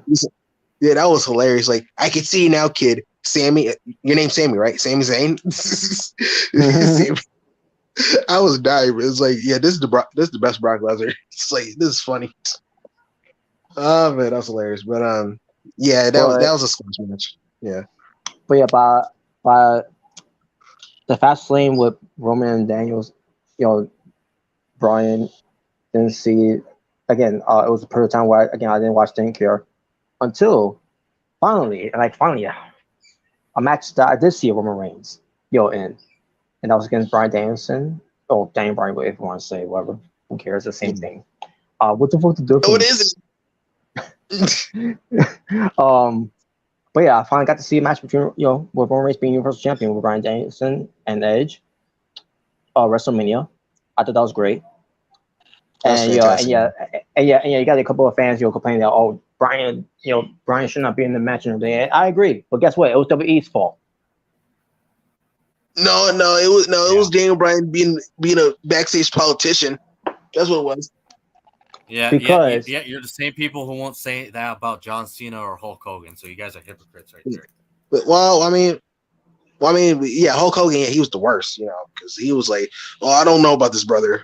Cena, maybe Triple H. If you heard about, if you hear the story about Alex Riley and John Cena, then you feel differently. My argument at the time, my argument at the time was, if you're going to go with Bryan Danielson, he should win the Rumble, not Edge. Nah, Edge should have won because he's you think you know him. Well, actually, I didn't have a problem with Edge winning, but I mean, I understand why you. I understand why you feel that way. I didn't have a problem with Edge winning either, but the idea was, it was supposed to be winner of the Rumble has a 1-on-1 match against the champion at WrestleMania. That's the deal. That's the plan. But instead, they decided to go 180 and decided Vince McMahon thought themselves let's change it up now. And of course you'll change it up because you can never make your fucking mind. Let's being Daniel Bryan because Say, go ahead. I was gonna say I will say one thing though. Yeah, you know how you're saying that fans complained at the time about Daniel Bryan in the match. Mm-hmm. I still remember a certain guy. You know him. The guy who sounds like this. I still remember back then he was obsessing over that. Oh boy. Oh He's yeah. Like, no. I still remember. I still remember. I was like, dude, how many fucking videos are you gonna make about that? Like, stop bitching about it. I know. I doubt. All because they had met in the WrestleMania main event. It's not like he won. It's not like he won anyway. It's like, yeah. He didn't win. Yeah, exactly. He didn't win. Roman pinned both of them. Yeah, he pinned both of them at the same time. So like, dude, you got your wish. I remember that certain guy literally being in almost. I kid you not, I could count like 50 videos. I'm like, dude, are you really obsessing over that much? Damn, dude. It was like, dude. Like, dude, I was like, dude, you're talking about Smarks being obsessed. You're obsessing over Daniel Bryan being in the main event. Like, damn, dude. Rem's not a fan of Bryan Danielson, but Daniel Bryan, whichever you want to say. And he didn't agree with Bryan, Bryan being in the main event WrestleMania because, if you win the Rumble, you think of my knowledge here. If you win the Rumble, you go to WrestleMania and face him for the title 1-on-1. That's it. But you don't see Rem on his channel, doing 10,000 videos about why Bryan Danielson in the main event and blah blah blah. Yeah, exactly, dude. Like literally obsessing over the guy being in the minute. It's like, dude, calm down. It's not that big of a deal. It really wasn't. Yeah, I was like, okay, yes, I understand. I also want to see Roman Reigns and and Edge in a 1-on-1 match. At the time I really did. I also wanted to see that. But you did get it. See me. You didn't. Yeah. Eventually we did get it, but you didn't see me making 100 videos obsessing over it like it was like the world's gonna die tomorrow. Like, calm down. Yeah. Like, dude, you are. I was just thinking about the time. Like, yeah, after that, you cannot say a Smarks bitch about everything when you're literally obsessing over something that small. Just for good reason. And my complaint was Edge won the Rumble already years ago. Why does he need one? This one. We could get someone new. Yeah, because he never lost the title. That was the story. That was a big problem either. That was a big problem too. And yeah, I get it. He wants to go to the title that he never lost, even though the title that he lost was the World Heavyweight Championship. It's not the Universal title. Yeah. Still, I was still champion, and I never lost it technically. So I want to go over a world title. Well, I mean, yeah, I didn't have. Yeah, I wasn't gonna mad at Edge. I wasn't gonna be like, "How dare you win the Rumble?" That's it. Of course not. Yeah, of course not. It's not. It's not Edge. It's dumb on writing the story. Yeah, I think it's great. But anyways, but yeah, I mean, enough about that. but anyways, but that's since I did see this match and I thought it was great. That's one for me. I didn't see Brian, his last match against Roman Reigns, obviously. But I heard what Yeah, he wrestled in the that's match. I heard Cesaro got involved though. Yeah, he and did. that was, yeah. Yeah, I heard it was great too. But yeah, it was great. And like in the ending, like he pretty much like tied up. Like he had like Jey Uso was holding Cesaro, right? And then like he did a concerto to Bryan Danielson, and then I think that was the end of the episode. yeah, Yeah. and that's how they wrote him off because he was going to AEW. Yeah, that's how they wrote him off. Yeah. But I Yeah, did it was see pretty much. but I did see Roman Reigns versus Cesaro for the Universal title at Backlash, and That was that match good. was great. That match was great too. That Now was fantastic. that was the only time that Cesaro ever got a world title push. Even though he didn't win, but he did a great job though. But after that, he was back where he was again in catering. Yeah, yeah, because I remember because Seth Rollins, he did attack him after the match. And I think they had one more match in the pay per view. I can't remember if they did, but yeah, after that they didn't really do much with Cesaro anyway. Like not even like they didn't even give him like a mid card title. You know, No, nothing. nothing, nada. So that would be number 2 for me right there. Now I didn't see Roman versus Mysterio at Hell in a Cell because again I was back to not watching again. But I did see Edge versus Roman Reigns Money in the Bank because it was about Money in the Bank. And that match was pretty good. Even with Seth Rollins getting involved. Which tease one of my favorite rivalries of that year, Seth Rollins versus Edge, which was great. Especially Rollins went to his house. Yeah. So that'll be number 3 for me there. And then that was room for me when John Cena returned. Oh no! I marked out when freaking John Cena returned. I lost my voice. I know you did. But then once that happened, it bled into SummerSlam, which changed to the worst main event of all time for SummerSlam. Oh because Fuckboy Buckethead was still the same. Oh he still wrestled the same. He's Here still fucking trash. Roman Reigns carries his sorry ass. Oh my! You know what? Okay, that's different. We get it. You don't like the match. Next one, we get it. And then the glorious thing happened. Trash. And then glorious thing happened. And then something glorious happened. Brock was a return. And then he took care. And then after the show's over, he took care of John Cena and that 5 minutes. Oh my god! You just had to say that. Yeah, because I actually saw the video. Wow, dude. That was awesome. I was like, yeah, fuck John Cena. Oh, shut up.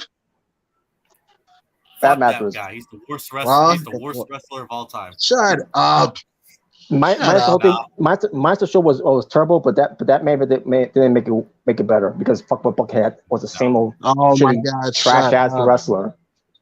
He couldn't even raise his fucking boots on that night. And how could he? And how could he, by the way? Because he always wearing those Kmart sneakers that he always wear. Kmart sneakers. Is Kmart even still a thing? I haven't heard that store in years. Kmart.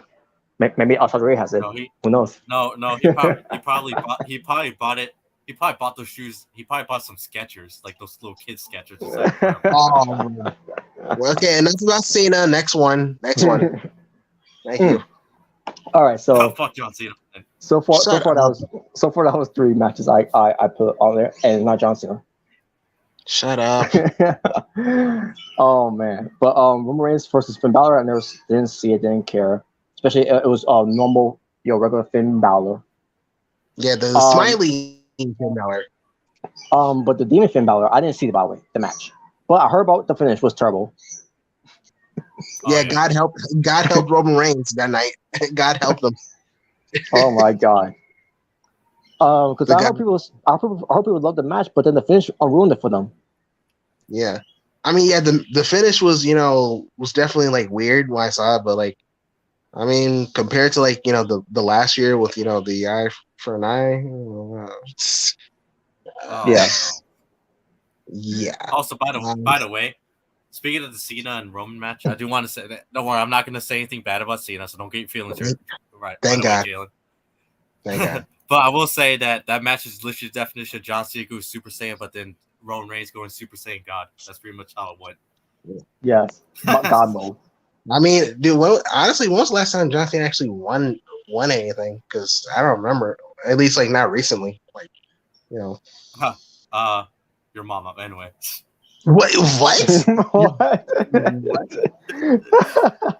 But anyway, Anyway. enough Wait. talk about Cena. I'm done talking about that guy. But anyways, Roman Reigns versus Brock Lesnar from Crown Jewel. Didn't watch, didn't care. It I was actually don't pretty even good. remember.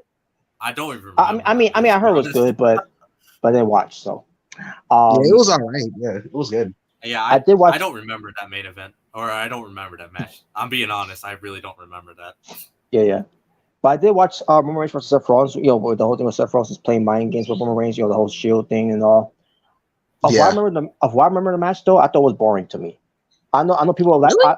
I know people put it over. They thought it was good and all, and everything. But I thought it was boring. I even look back at it to see. Yeah, maybe I was feeling tired on that day, so maybe watch it again. After for the same way, I thought it was boring. I don't know what people thought of why it was good to them, but if that's how they feel, it was good to them. Good for you, but the finish didn't didn't help at all either. I thought the finish I thought the finish of the match sucked too. You know what people say. I didn't mind the I thought finish actually. I mean, I thought the match was pretty good, but like, I'm not putting it over like some guy saying that it's I'm the not greatest saying match it's of like all time. Yeah, I'm not saying it was like a 5-star match or nothing, but like it was good. I'm not trying to say that's what people were saying, but I'm saying myself. I don't know what people saw different than I did, but to me, I just didn't think it was good. I'm not saying it was terrible, but I'm just saying I didn't feel anything that was a good match, and the finish didn't help at all, to me. But Yeah. Whatever. So yeah, now you can tell from there. That's not gonna be my favorite match that put on my list. But the fourth match though is Goldberg versus Roman Reigns. It was better than I expected because you know how Goldberg's track history, especially in Saudi Arabia. Yeah. Oh yeah, it's right. Well, Undertaker and Fiend, like, oh no. Yeah, I was actually worried about this. I was actually worried about this match. It was like I thought this was probably gonna be like Roman's, like, well, not really Roman because it's not really gonna be his fault, but like still. And then Goldberg bleed. If I remember, I don't remember. I don't remember he actually bled. I don't. But all I know is that I never watched the match, so I don't know. Yeah, I try to remember. I saw it, but I don't remember too much of it. But I thought it was good for what it was, and the right guy won. The right guy won over. WWE didn't go try to get cute with it, and on top of that, they didn't go with Bully Ray's idea. Bully the clown. What was Bully Ray's idea? Bully bitch. What was his idea? Having Goldberg win. Yeah, let's have Goldberg win the belt against Roman Reigns at Saudi Arabia, and then 6 days later on SmackDown, he could drop the belt back to Roman Reigns. What? That was his idea? That was his idea. Well, thank God they didn't listen. Thank God Bully Ray is not on booking for WWE. Yeah, because that makes Goldberg look bad when you think about it, because like he can't hold the title. He only held it for like 16 days. Because seriously, man, what you trying to do? Sabotage Goldberg's legacy even more, and have fans boom a lot more. Yeah, it's like you're trying to do this on purpose, Bully Ray. What the fuck? You're trying to get him booed out of the building. Like, yeah. Bully, but yeah, I already knew Roman was gonna win because there's no way they're gonna have it. Their golden goose, like no, he's been on a great track too, and on top of that, he's going to WrestleMania as the Universal Champion. There's no way he's going to just drop the belt, with that momentum, just to put the belt on Goldberg for 6 days until SmackDown. Yeah, it was just that would be stupid. So yeah, so I didn't do that. Yeah, that was during the phase where Bully Ray was being a dick during that that month. The whole thing with John Moxley. Do you know who I am? The whole thing with John Moxley, and then into this whole thing with Roman Reigns versus Goldberg. Well, I guess they don't call him Bully Ray for nothing. He was heel, so yeah. But anyways, I'll put that match up there. Now okay. I'm not gonna put Brock Lesnar and Roman Reigns WrestleMania match because that match was a flop. That was just I mean, I don't think it was as bad as their 34 match because I still think that match was terrible. 34 main event they had, that was garbage. Oh, this like it wasn't good, but like at least I could probably like go back and watch it somewhat. But what they say again? The greatest match. It was the biggest main event, I think. The greatest WrestleMania main event or something like that. I don't remember. It was something that they tried to to promote and to advertise as that. It was the biggest WrestleMania, match of all time. The biggest. Well, I have a soundbite for that. I'll play. The laughing guy.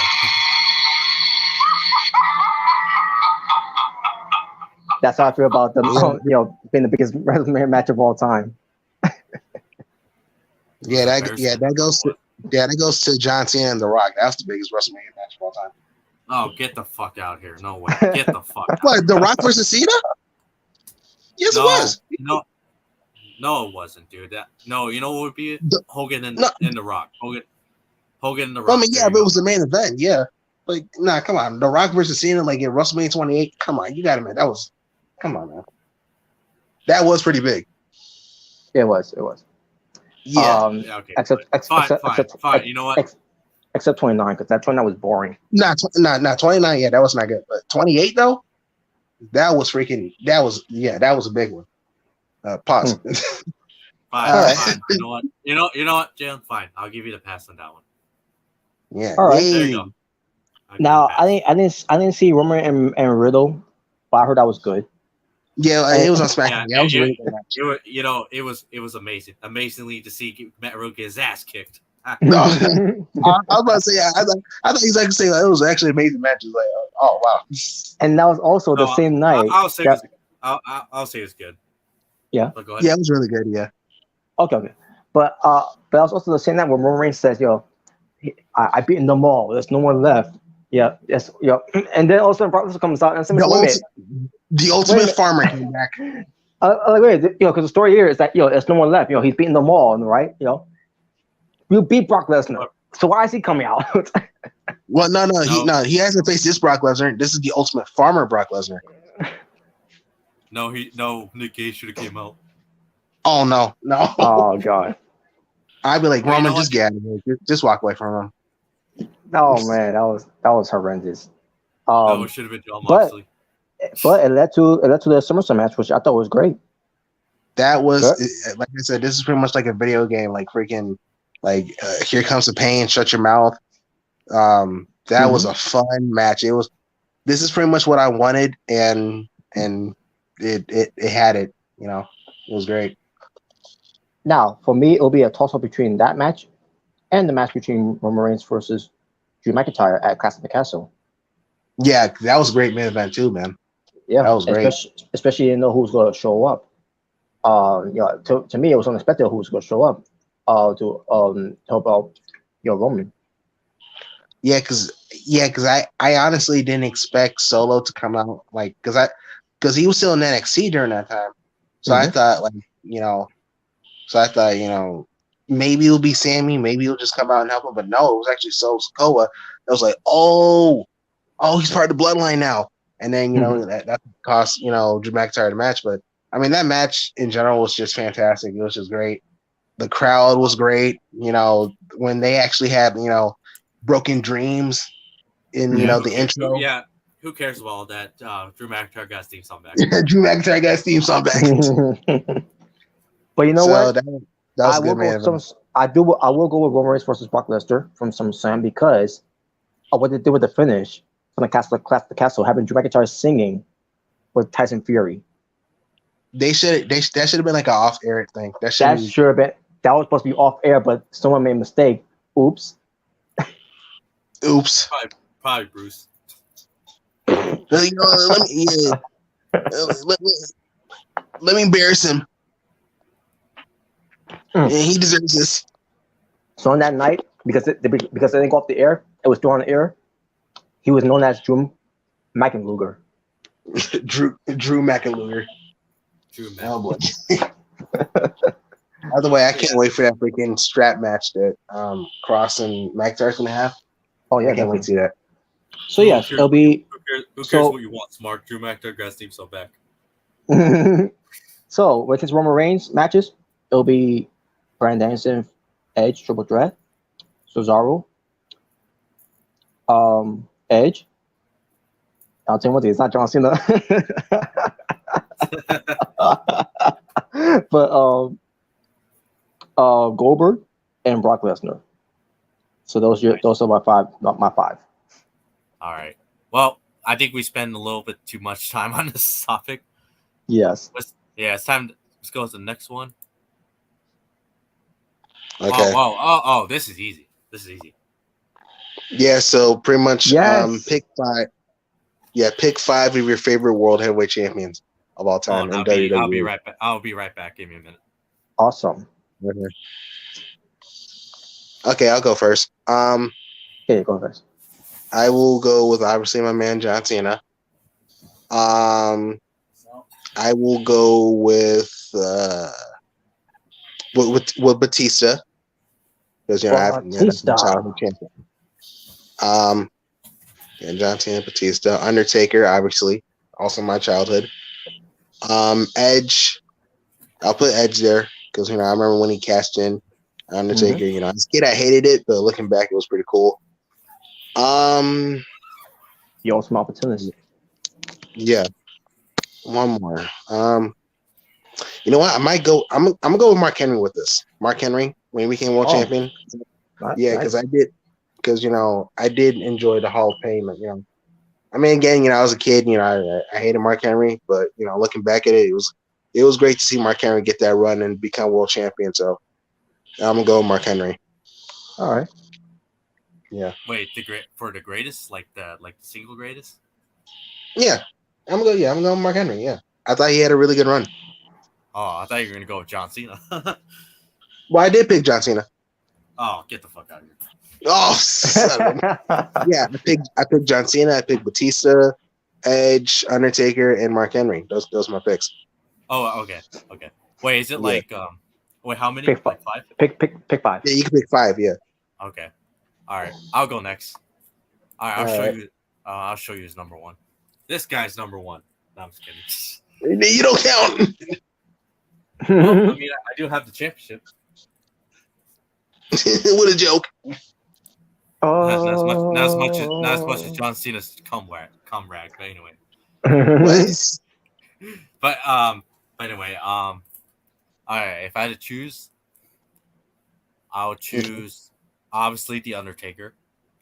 Okay. Obviously Batista. Obviously Edge.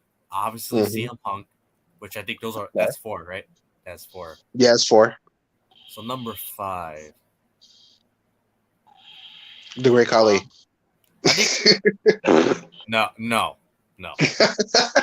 Okay, all right. You know what, Jalen? I'll say something that you'll like. No trolling, but Great Khali was a way worse champion than John Cena. No trolling, but yes. Yeah. Yes. I mean, like when I saw him as a kid, he used to scare me because the vice grip, like what he did to Rey Mysterio, and how big he was. Yeah, and how big he was. Like I just that realized, vice grip. There's no Jack Swagger on here. There's no. There is Jack Swagger. He is there. Yeah, he is. He's next to Jeff Hardy. Yeah, he's right here. Oh wow. Yeah. Damn. And no, I would not pick him either because he was a really bad. I honestly forgot his title reign. I don't blame him. It was their fault. Yeah. Well, I mean, but yeah. And I would not also pick Del Rio and Ziggler. Not because of Ziggler. Not because of Ziggler, but Abel dipshit. And when it comes to Del Rio, fuck him in general, so that's why. Yeah. Okay, I'd rather pick Sheamus as world champion over Del Rio any day. For number 5, I would go with Jericho. And yeah, I know how you guys feel about Jericho currently, but I mean, he wasn't a bad champion in my opinion. No, he wasn't a bad world champion. I thought he was cool. He was pretty good. He was a really good heel, especially him and Shawn Michaels feud. That was great. Yeah. And when he was facing Edge, at WrestleMania, when he came back. But honestly, if I had to say, I don't think really none of you guys were bad champions. Besides, maybe Khali. and Swagger Mhm. and Del Swagger's Rio or Ziggler. Yeah. But honestly, because none of these Swagger's guys, was just forgettable. but honestly, yeah, none of these guys really had any bad reigns other than those guys I just named. Mhm. Yeah. I agree. We want to talk about overrated Triple H. Oh yeah, the Reign of Terror. Especially the whole Reign of Terror. Reign of Terror. I don't think not even John Cena's title reign was that overrated like Triple H's. No, it wasn't. And that's saying something, especially a guy who's. And that's crazy too, because like Cena had like, well, maybe not the world title, but like he had the W Championship for like a whole year, and like I can't even say like it was like a Reign of Terror because like freaking like because like Triple H like almost every time like he would lose, like he would always get the title back, and like he would just be beating everybody. Like I don't know, it was just a mess. Like I mean, I like Triple H. I think he's cool, but like that time, like if he wasn't facing Shawn Michaels, I would. Oh, Undertaker's coming. Yep. Keep rolling. It should have been Big Evil being the world champion. Yeah. But anyways, so for me, I will go. Despite what he did, I will go with Chris Benoit. Okay. Yeah, he wasn't a bad world champion. Even if I keep that part out, he really wasn't a bad champion. I thought he was a pretty good champion. Yes, he wasn't bad. I will go with Batista because of how popular he became, and he really carried that world championship belt. He looked even great to with SmackDown. Yeah, he looked great with that world title. Honestly, I'm not even gonna lie. All these guys look great with that world title. Honestly. Yeah. And yes, Jalen, I'm even saying Cena. He did look good with that title too. Yes. Yeah, he did. And honestly, Cena looked more like a champion with that belt more than the spinner belt, in my opinion. Yeah. And I'm not saying I'm not saying that to troll you. I'm just saying like in general and all. I mean, yeah, I get it, but but it was pretty much his belt, so I mean, it fit him too. Yeah. So. And I'm just glad that WWE never made him make a spinner world title because I would have been pissed. They were never. They were never going to do that. Like with they were never. I mean, but like if they ever did that, I would have been pissed. Like, I would be fucking pissed. I doubt it, but But and plus, I think he did beat Del Rio for the World Championship in 2013, so that was great. Yeah. I think it was. Looking back at that, I would rather have Cena as champion. Yes, I can't believe I'm saying this. I would have Cena as champion over Del Rio any day of the week. Because Del Rio, man, it's just he ain't it, bro. He's just not it. He's not. I'll say this: he had a good theme song. I'll give him that. Mm-hmm. But I also will go with the Undertaker. I will go with Edge. Okay. And I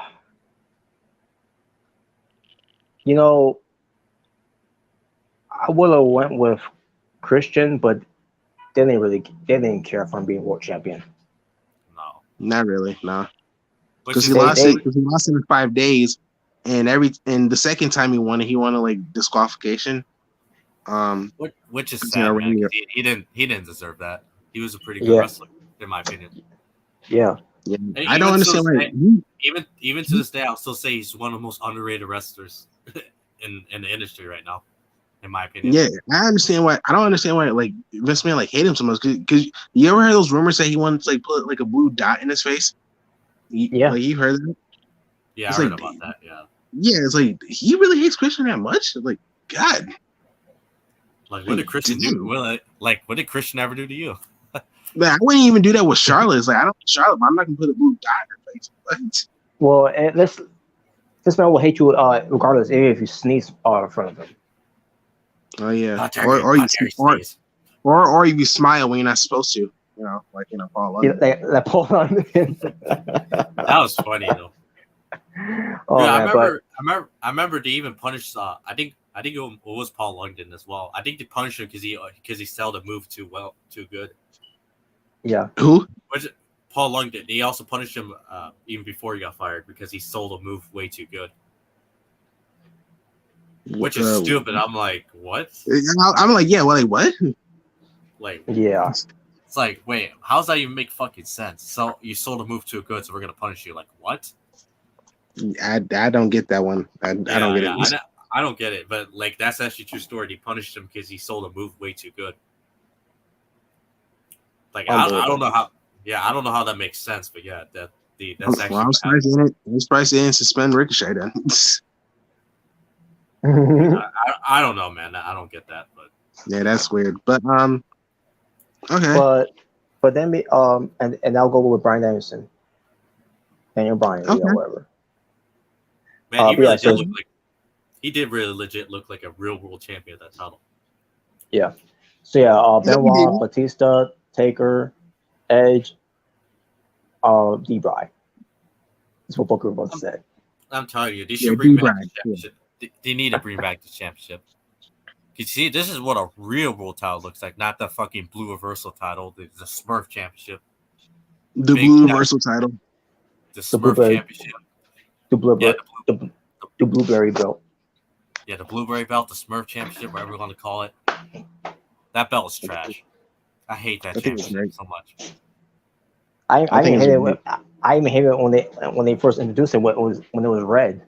Oh yeah, I hated it even then. Still. Oh yeah, definitely, because that was I just hate the big W design. I absolutely despise it. Piece of crap. Right, that's what it is. All right, but what's anyway, the next one? Okay, so for this one, you can choose like one of your favorite versions of Jeff Hardy and one for Matt Hardy. All right, this is easy for me. I'll tell you one thing. Matt Hardy, when he first debuted, looked like a smart. Wow. and Jeff Hardy looks like he's supposed to be part of a boy band in the first one. Yeah, there you go. All right. I'll choose this version of Jeff Hardy. I'm just kidding. Nope. No. Okay. All right. All seriousness, I'll choose 2009. Reason why that was the version of Jeff Hardy I grew up with, and that was the version of Jeff Hardy I was a big fan of. All right. So it's one of those things where it's nostalgia hitting me right there with Jeff Hardy. All right. And especially since how over he was around that time too. Yes. Yeah, man. Pretty much how Cody Rhodes is over today. That's pretty much how Jeff Hardy was back in 2009. Yeah, man. Yep. And then when it comes to Matt Hardy, it will be broken. Obviously. Yeah. Don't you But I'm not trying to say that version 1 was bad, because I actually did like version 1 as well. It was alright. Version 1 was great. But yeah, I did. It's obviously I'm gonna go with broken. Because when the broken gimmick started, I think that was really the first time Matt was way more over than Jeff. Yeah, it was. That was the first time he was really more over than Jeff. Because Jeff was always the more over one, but when Matt Hardy first became broken, people liked Matt more than Jeff, and that's crazy. Yeah. Yeah, man. Mm-hmm. But that's who I'll go with. Okay. For me, I will also go for 2009, 2008, 2009, Jeff Hardy. Because he was one of my favorites as well. I was happy when he won the WWE Championship. I always liked his face paint, like when he was. Well, I mean, it was not his first time doing it because he did it like earlier, but that's why I really started to notice that he was doing face paint, and I did like his designs he was doing. Yeah, I thought it was just really cool. I liked him as WWE champion, world heavyweight champion. It was just cool to finally see him, be a world champion. Mm-hmm. For Matt, if they would have had I Will Not Die, Matt Hardy, I probably would have picked that. But I don't. They don't have that here, so I'm gonna go with Broken on this one. Broken Matt Hardy. I will delete you. Because I remember like when I was watching YouTube and I looked up videos of wrestling. Like I remember watching like Matt Hardy when he attacked Edge, you know, like when he attacked him from behind, like backstage. Like I thought it was actually real because there was a whole drama that was happening, and like because he wasn't like employed, so I thought it was like a legit thing. So it's like, oh my god, he really like stuck in and freaking, or he probably bought a ticket or something, and he's freaking like attacking Edge, and he's freaking calling Lita a whore. I mean, she kind of was, but so yeah, man. I will not die, Matt Hardy. I have, that's Matt Hardy. Like I grew up with. That's my introduction to Matt Hardy. Oh, why didn't you pick the Matt facts, Matt Hardy? No. For me, it will be like you guys chose with Jeff Hardy when he was WWE champion. During the time when he was getting weight a lot popular, even popular than John Cena, where it tends to send out of Jeff Hardy merch. Yeah. And also, he's a way better wrestler than John Cena. No, okay, we don't need to go there. And he has more charisma, and he's a better talker. Okay, we don't need to go there. But anyway. Well, yeah, so that's Jeff Hardy. I'll go for it. Because yeah, that was definitely the peak of his career. Jeff Hardy being on top. Yeah, it was. And as far as Matt Hardy, obviously the broken Matt Hardy. Now, as far as the the Matt Hardy will not die thing, yeah, I remember that one very clearly, man. Oh man, that was something. Now, I was obviously on Edge's side. I was not on Matt's side, and well, he was on Edge's side. I was actually on the Edge side because I was a big mark for Edge. And again, he was great back then. And he was a great deal, definitely. And I really never cared for Matt Hardy as the singles. That was me. But yeah, when that all was going down, and everything was happening, I was like, man, it was still great and all, but my God, it was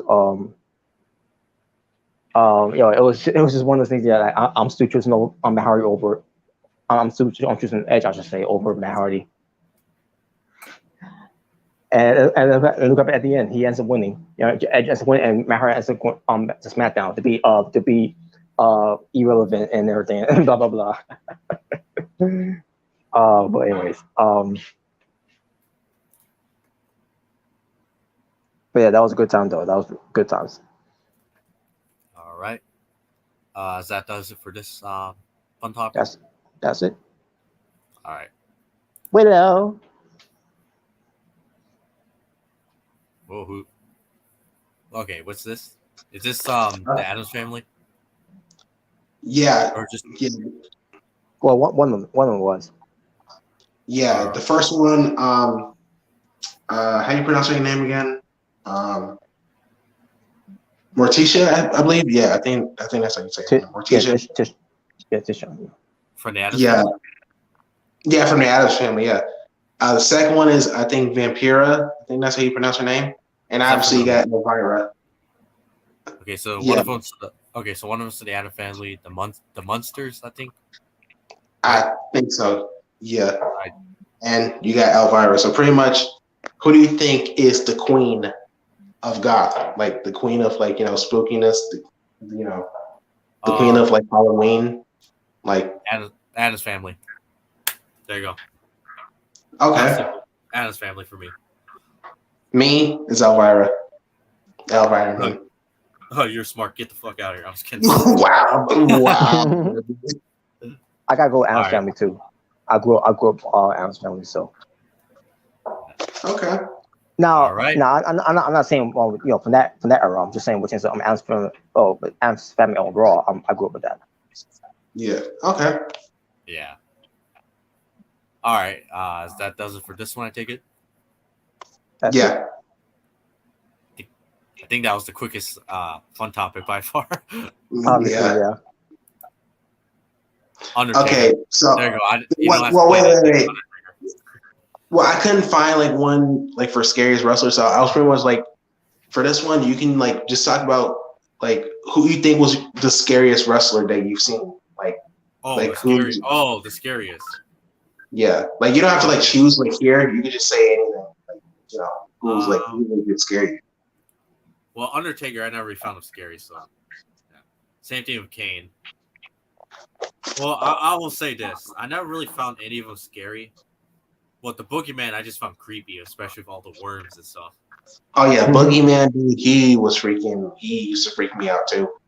Like, because I remember I never really found him scary. I just thought it was just like creepy and stuff. I think the one time Kane actually scared me because like I remember like when Kane like had the hook when he had like when he was starting to use it as a weapon. I remember like my mom like because like when he had the hook, I would cover my eyes and my mom changed the channel. So I was like, you don't need to see that. So, but I guess if I had to choose one, I guess I would choose Boogeyman. But I never really found him scary. I just found him, just weirded me out with the whole worm stuff. Yeah, Boogeyman used to freak me out, especially when he was feeding with Finley and he had like his mini Boogeyman. Yeah. Yeah, Boogeyman used to freak me out, man. Mm-hmm. That freaking dance he would do, like the little shimmy he would do, it was like, oh my God, this dude's a freak. I know the Boogeyman and the Fiend would be best friends. Dream match. Robert? Well, Batin's is scary, yeah. I do agree, Batin's, because it's hard, as a wrestling fan, especially when it comes to these type of gimmicks, it's hard to get scared of these type of characters.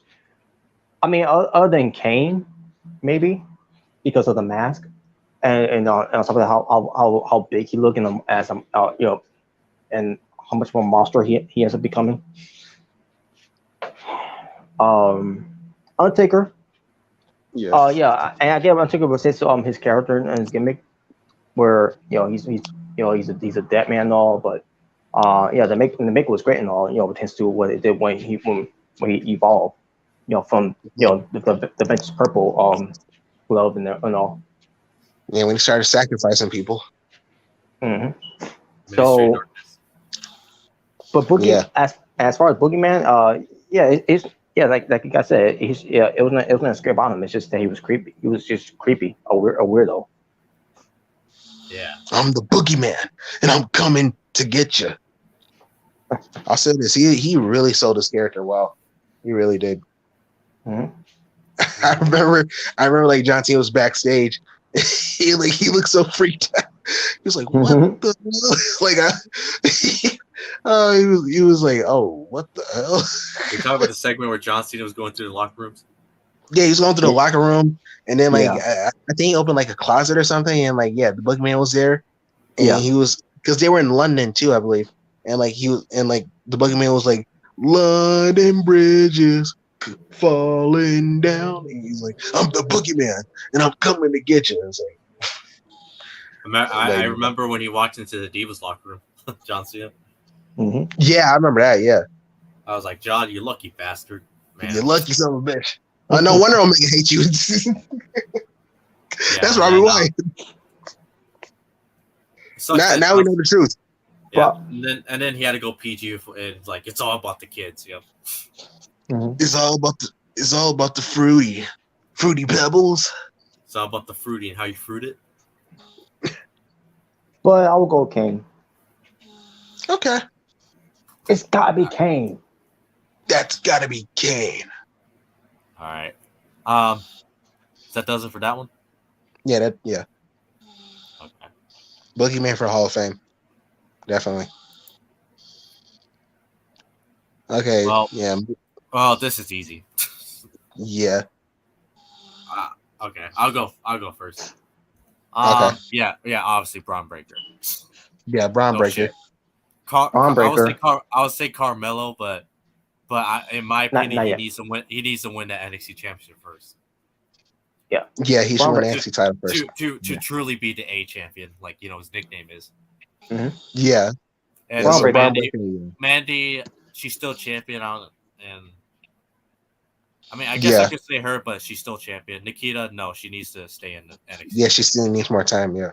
So yeah, But Braun Breaker, he's definitely ready. Yeah, that was the easy. That was easy. Speaking of Yeah. Mandy Rose, because I mentioned before, well, since her passing, because our NXT, Yeah. when the whole thing with Alpha Fire attacked Toxic Attraction, and she got in the vehicle, and then it drove off, makes me wonder, was Mandy Rose even there? Because I'm now that I think about it, maybe the passing of her brother happened during the weekend, and she didn't want to say anything until maybe today, I guess. Maybe. Maybe it was just something that her family kept to herself until she felt comfortable revealing it. Yeah. Yeah, maybe. But yeah, definitely rest in peace to her brother. Yeah. Yeah, condolences to her and the family. Condolences to the family. Yeah. But is that does it for that one? Yep. Yeah, it does it. Okay. Okay. Who is the scariest Joker? Who do you think is the scariest Joker? Okay. Okay. For me, okay, this is a little tough. Okay, this is tougher. I'll admit this is tougher than the other one. I'll say it's between Mark Hamill and Heath Ledger. And now, before anyone says anything, the reason why I say Mark Hamill is because when I was a kid, when watching Batman Beyond: The Return of the Joker, I don't know if any of you guys watched that movie. Oh yeah, yeah. I remember Batman Beyond. I remember like Joker was in it. Return of the Joker. It was a movie. Yeah. Yeah. But, I think that the reason why I say Mark Hamill is because it always freaked me out in that one part when I don't know if you guys remember when he's I think it was it Tim Drake? I think it was Tim Drake. When it was Tim Drake. Yeah, when he was laughing and then he starts turning into the Joker, I always thought that just looked that always like just scared me. I'm like, yeah, I know what you're talking about. Yeah, when he turned into Joker Jr., like he was just laughing, and like I remember you talking about because like he pointed the gun at Batman, like it looked like he was about to shoot Batman, but he shot the Joker, and then like Joker was like, "That's not funny," and then he was still laughing. Like he was still laughing, and then he started crying. He's like, "Yo, that was creepy, bro." It was like, whoa. I wasn't really talking. I was only talking about that part, but I was talking about when, in the future, when he's turning into Joker, like by the biochip, I think in the movie was. Yeah. When he's turning into him, and he's just laughing uncontrollably, and I'm just like, dude, that is creepy. Yeah, Mark Hamill in terms of like animated, like and animation in terms of the Joker. Yeah, he's definitely the best one. He is the Joker. I mean, there's a reason why he was in Arkham games. Oh yeah. And when it comes to Heath Ledger, he is the Joker of the live action. Yeah, man. Honestly, for me, especially when he in that one scene when he kills that one guy dressed up as Batman. Yeah. In the Dark Knight. Yeah. That shit was creepy. And especially one scene when the dead body of that one guy falls down the building. That shit scared me. I'm not even gonna lie.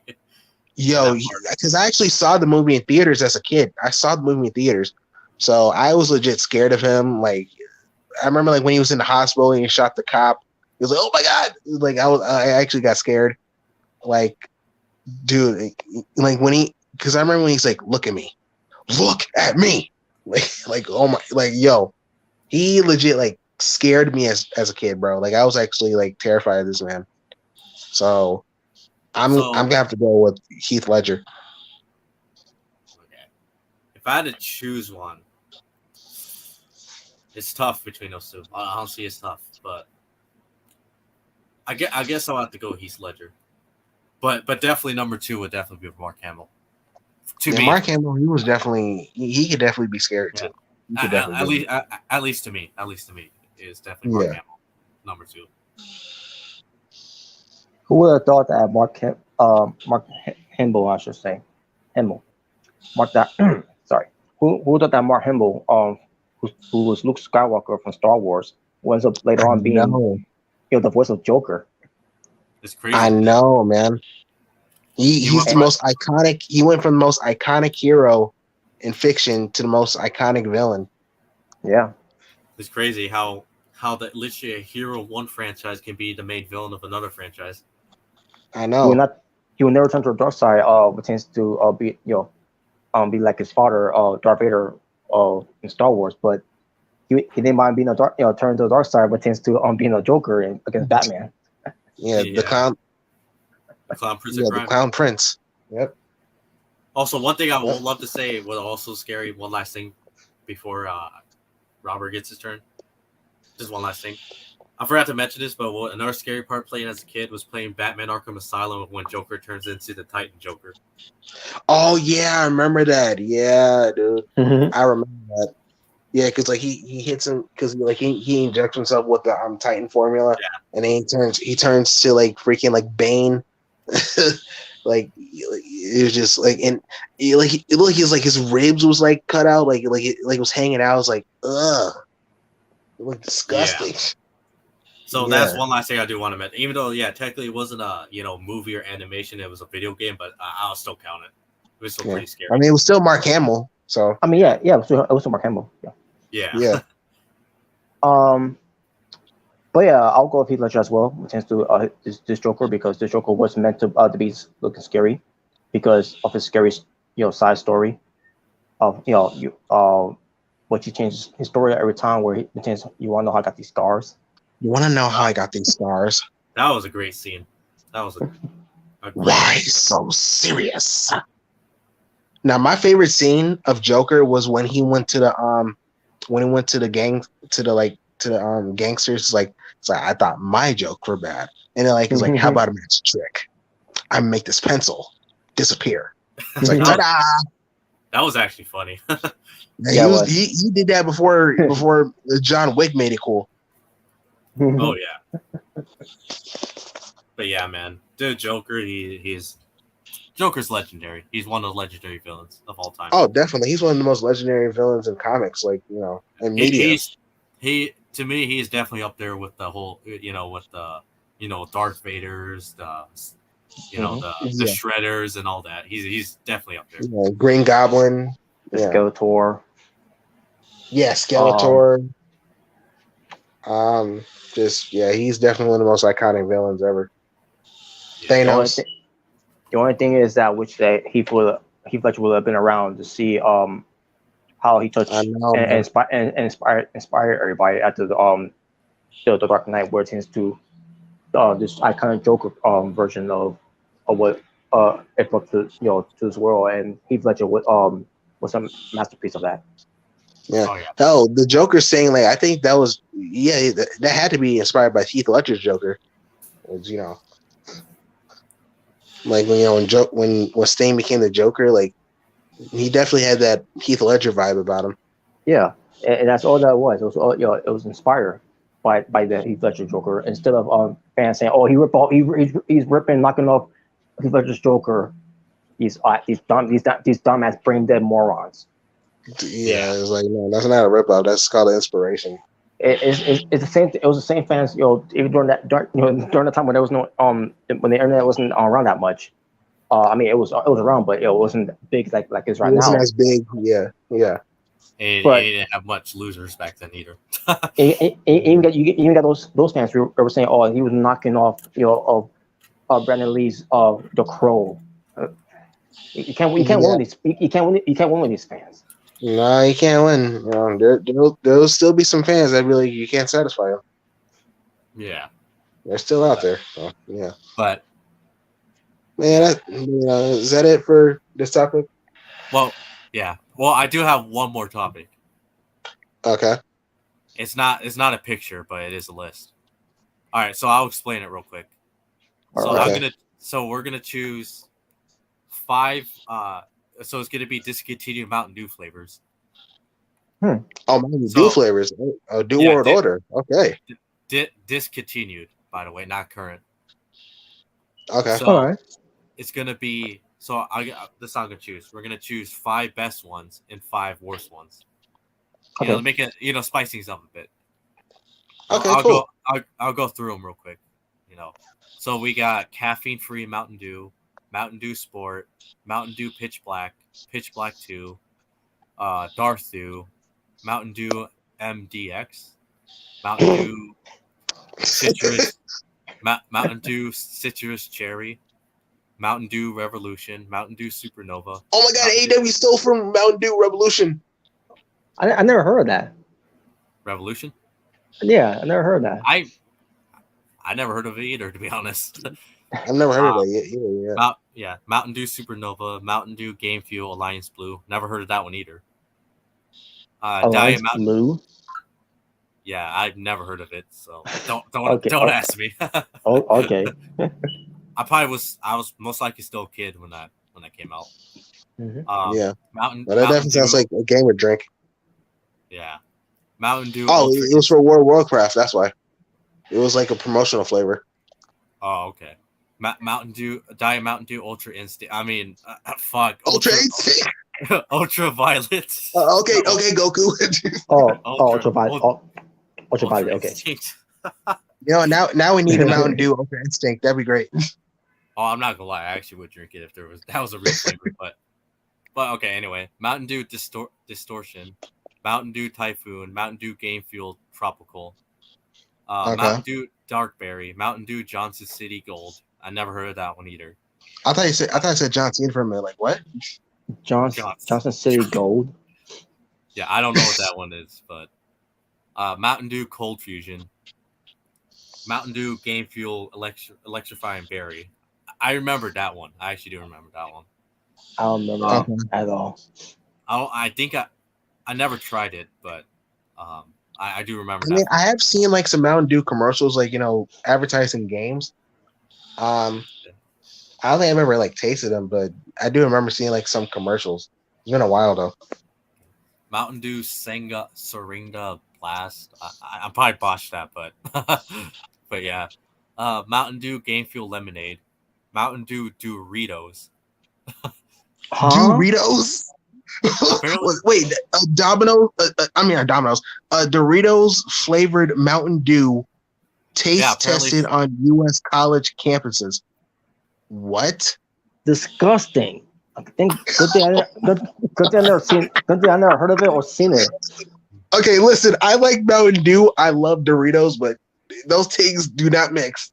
No, I'll have it separate. I'm gonna look that up now. Okay, you know how Remington was joking about that? Apparently, it was a real thing. Oh my god, that I gotta look this up now. I didn't even know that. I honestly did not know that. Mountain Dew Dew Shine.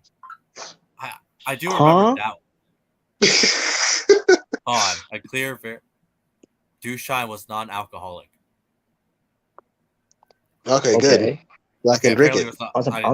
I'm surprised they don't have Mountain Dew Dewdrop. Dewdrop. Okay. I gotta look this up, man. Mountain Dew Game Fuel Berry Lime. I remember that one because of. Oh my god, this is real, dude. It was Doritos, dude. I see a bag of freaking like Doritos and it's like Mountain Dew flavored. Like, oh no. Oh no. My, that was a real. Wait. Okay. I see the other way around. Yeah. I see a picture of a guy that tasted Dorito flavored Mountain Dew. Oh my god, this is real. Oh geez. I have Mountain Dew Flaming Hot. Wait, okay. I see a thumbnail of like someone drinking the Dorito flavored Mountain Dew, and it looks like he's throwing up. I won't be surprised, but anyway, all right. Let me finish this list. Oh my god, that is hilarious. Mountain Dew Game Fuel Mango Heat, Mountain Dew Spiked Lemonade, Mountain Dew Spiked Raspberry Lemonade, Mountain Dew USA. That's USA. That's definitely one I tried. That needs to stay discontinued. Mountain Dew. Yeah, go ahead. Mountain Dew Game Fuel Arctic Blast, Mountain Dew Game Fuel Tropical Smash, Mountain Dew Holiday Brew. I actually do remember that one. Yeah, I remember that. Mountain Dew Black Label, Mountain Dew White Label, Mountain Dew Green Label. Well, I know remember who that. definitely bought the black label. Oh boy, I'm not gonna name any names, but Mountain Dew Ice. I They know I do they remember they, that Mountain Dew they, Ice. I need, do they, remember need, that. they need to bring that back. Mountain Dew Ice. Yes, Yeah, Mountain I Dew don't think I Ice. ever drank it, but I have seen it. I Like I Mountain love Dew Ice. I loved it. Minus the whole Mount- rum and whole tobacco. Yeah, I was looking about the Mountain Oh no! All right. Don't worry, we're almost near the end of the list, people. F soda, F soda, F soda. But Mountain Dew Ice Cherry. I think that's another flavor ice. Yeah, it's just the same one, but flavor, different flavor. Yeah, Mountain Dew Whiteout. Funny enough, it's actually still available here in the Midwest, but I don't know why. Whiteout? Yeah, I don't Whiteout. know why. I don't know why it still says discontinued, but it's actually still available where I live. Oh, that's cool. Yeah. So I guess if you want to count that as discontinued or not, I mean, it's up to you guys. I'm not going to count it since it's still available where I live. Okay. Mountain Dew Mary Mashup, Mountain Dew Liberty Brew, Mountain Dew Voodoo, which is 2019, 2020, 2021. Mountain Dew Baja Punch, Mountain Dew Baja Flash, Mountain Dew Cake Smash. I didn't even know that was a thing. Cake Smash. Yeah, I didn't even know that. That's crazy. I do remember the flaming hot one. You flaming hot trash. Mountain Dew Ginger Snap. Mountain Dew Gingerbread Snap trash. Mountain Dew What? Baja There Gold. was a gingerbread flavored. Oh yeah, didn't Christian say something about this? No, I did. I was the one who made the review last year. Oh, okay. Unless Christian did too. I don't remember. Yeah, I don't remember either, but damn. That was really a thing. I don't even remember that. Yeah. It was Mountain Christmas Dew Day, I think. Yeah, Mountain Dew Baja Mango Gem and Mountain Dew Baja Deep Drive, and that was a lot to go through. But anyway, My all right, God. whoever wants to go first, go ahead. For top 5 best, top 5 worst. Me, Mountain Dew Ice will be one of them. Against the best, obviously. Uh-huh. Mountain Dew Game Fuel. But then again, there's a lot of those Game Fuels that they got up there. There was the lemonade one, or Let me see. electrifying blue or whatever. Yeah. And to be honest with you, I don't think Yeah, there's a lot of them. A lot of game fuels on here. there's a lot of them.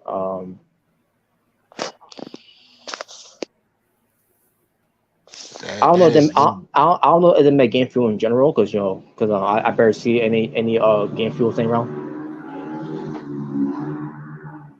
Oh boy. But But they still do, but you can only buy them online, which is stupid in my opinion. Wow. I'll tell you one thing. Angry Mountain Dew USA. That was a prime example of a soda tastes like medicine. You know how oh yeah, I remember you said one of the sodas said like medicine. I remember you saying that. Yeah. You know how Ren always say Dr. Pepper tastes like medicine? Well, this is a prime example of tastes like medicine. Mountain Dew USA.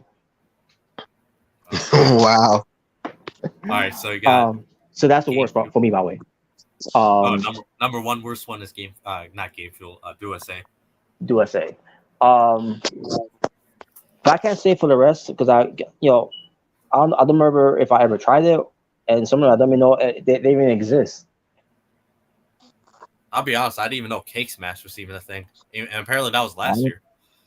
I didn't know that either. And I never tried Voodoo, so that's gotta be on my list by the way to do. You never tried any of the Voodoos? No. Oh.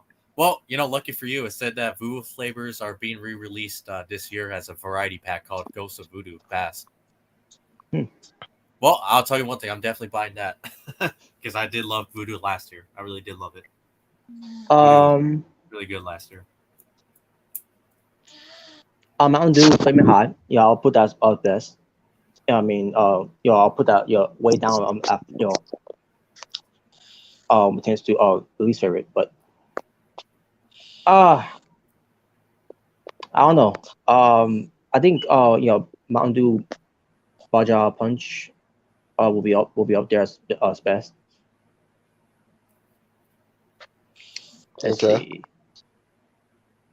All right. Now I don't know how gingerbread will taste like by the way, but I'll just go for that one. I'll also go for that one. Another one that's worse. So that's 2 for that one. Dude, I can't imagine, like, Mountain Dew Doritos. I'll put that as number 3 worse as well because that just sounds bad. that is 2 good things that don't mix, man. That's just ain't it, dude.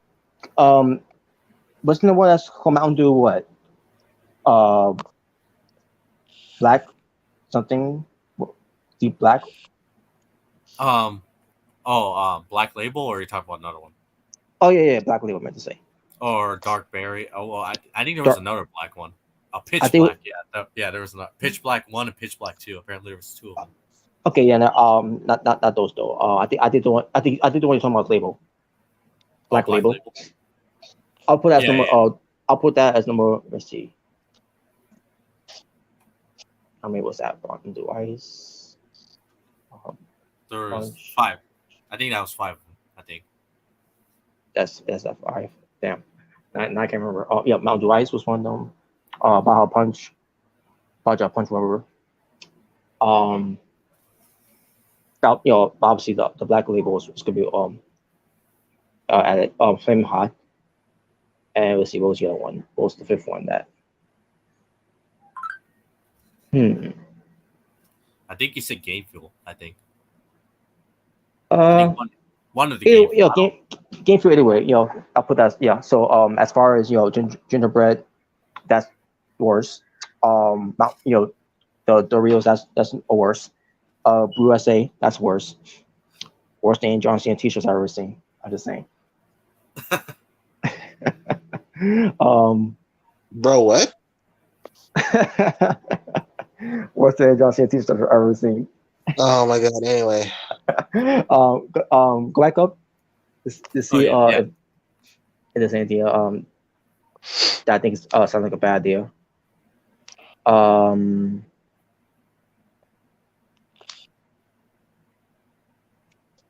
yeah, wasn't it something called Cake Smash? Yeah, it was down. I didn't even know this existed, to be honest. So. Oh, I see why I never heard of it. It was sold only on their online store. Oh, okay, that's why. All right. So what add that as worse then? Yeah, if it's still online, then it's not worth to be spending at local stores. Yeah. I didn't even know this existed, to be honest. And the 5th one, go back up again. Oh yeah, for sure.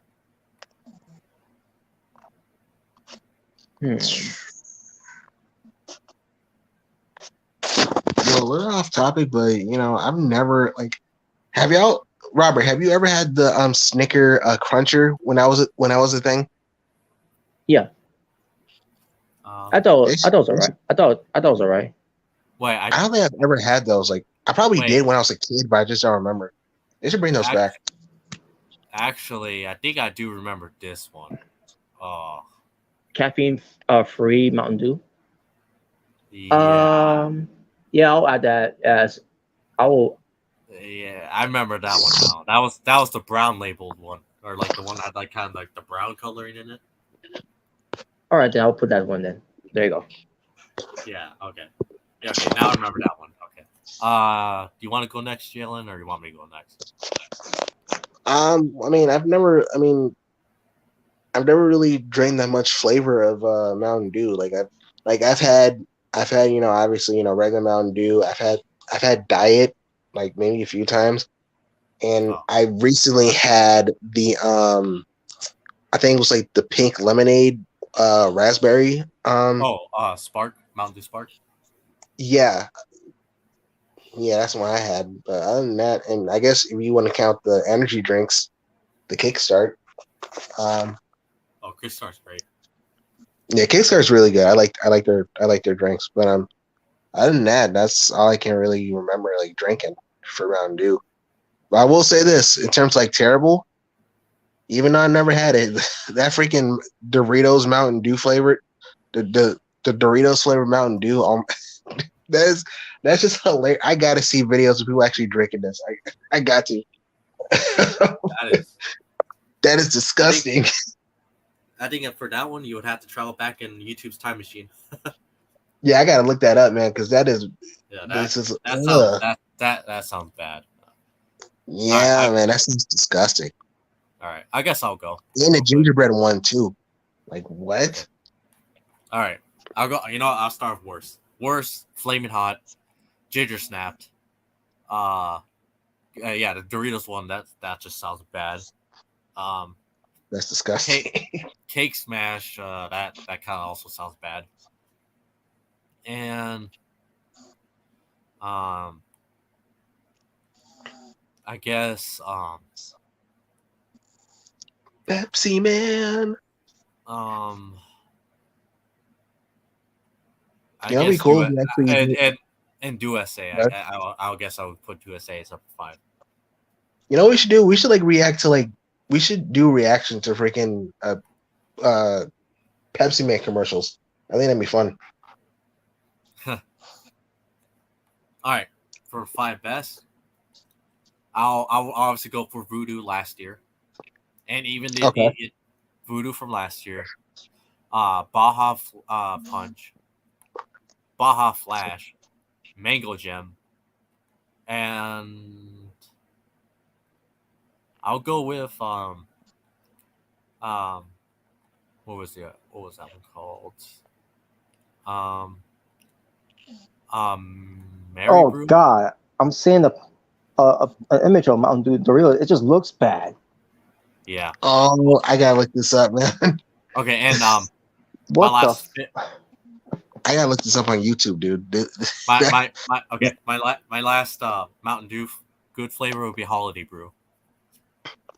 Which, okay. by the way, Mountain Dew, if you're watching this video, if you ever do, bring back Holiday Brew.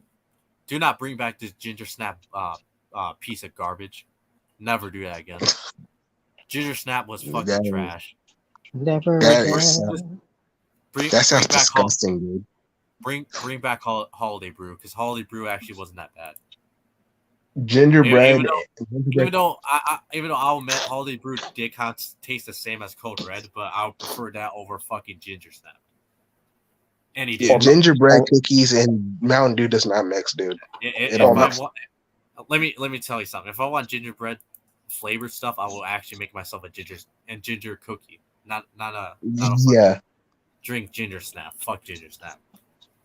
I'd rather they make a gingerbread Pop-Tarts. And Mountain Dew Doritos, man, it just looks terrible. But yeah, that looks disgusting. For the holiday this year, just bring back Holiday Brew. Do not bring back the Ginger Snap. You know, just wait on I see how it look. It's like they they empty half of the bottle of Mountain Dew and then they added Doritos chips in there and they started mixing it up and that's what it came out. That's pretty much what it looks like. Hold on. Disgusting. Right, for people who want to see that, hold on. Yeah, you got to show the people, man. Dude, look at that, bro. You see it? Oh, you're talking about this, right? No. Wait, no. It's this one, right? Yeah, Doritos. You got. Wait, no. There's a picture right there. Yeah, right here, right? No. That's not the one I'm talking about. No. Where is that at? Right here? That's pretty much what it looks like, but no, I saw a picture.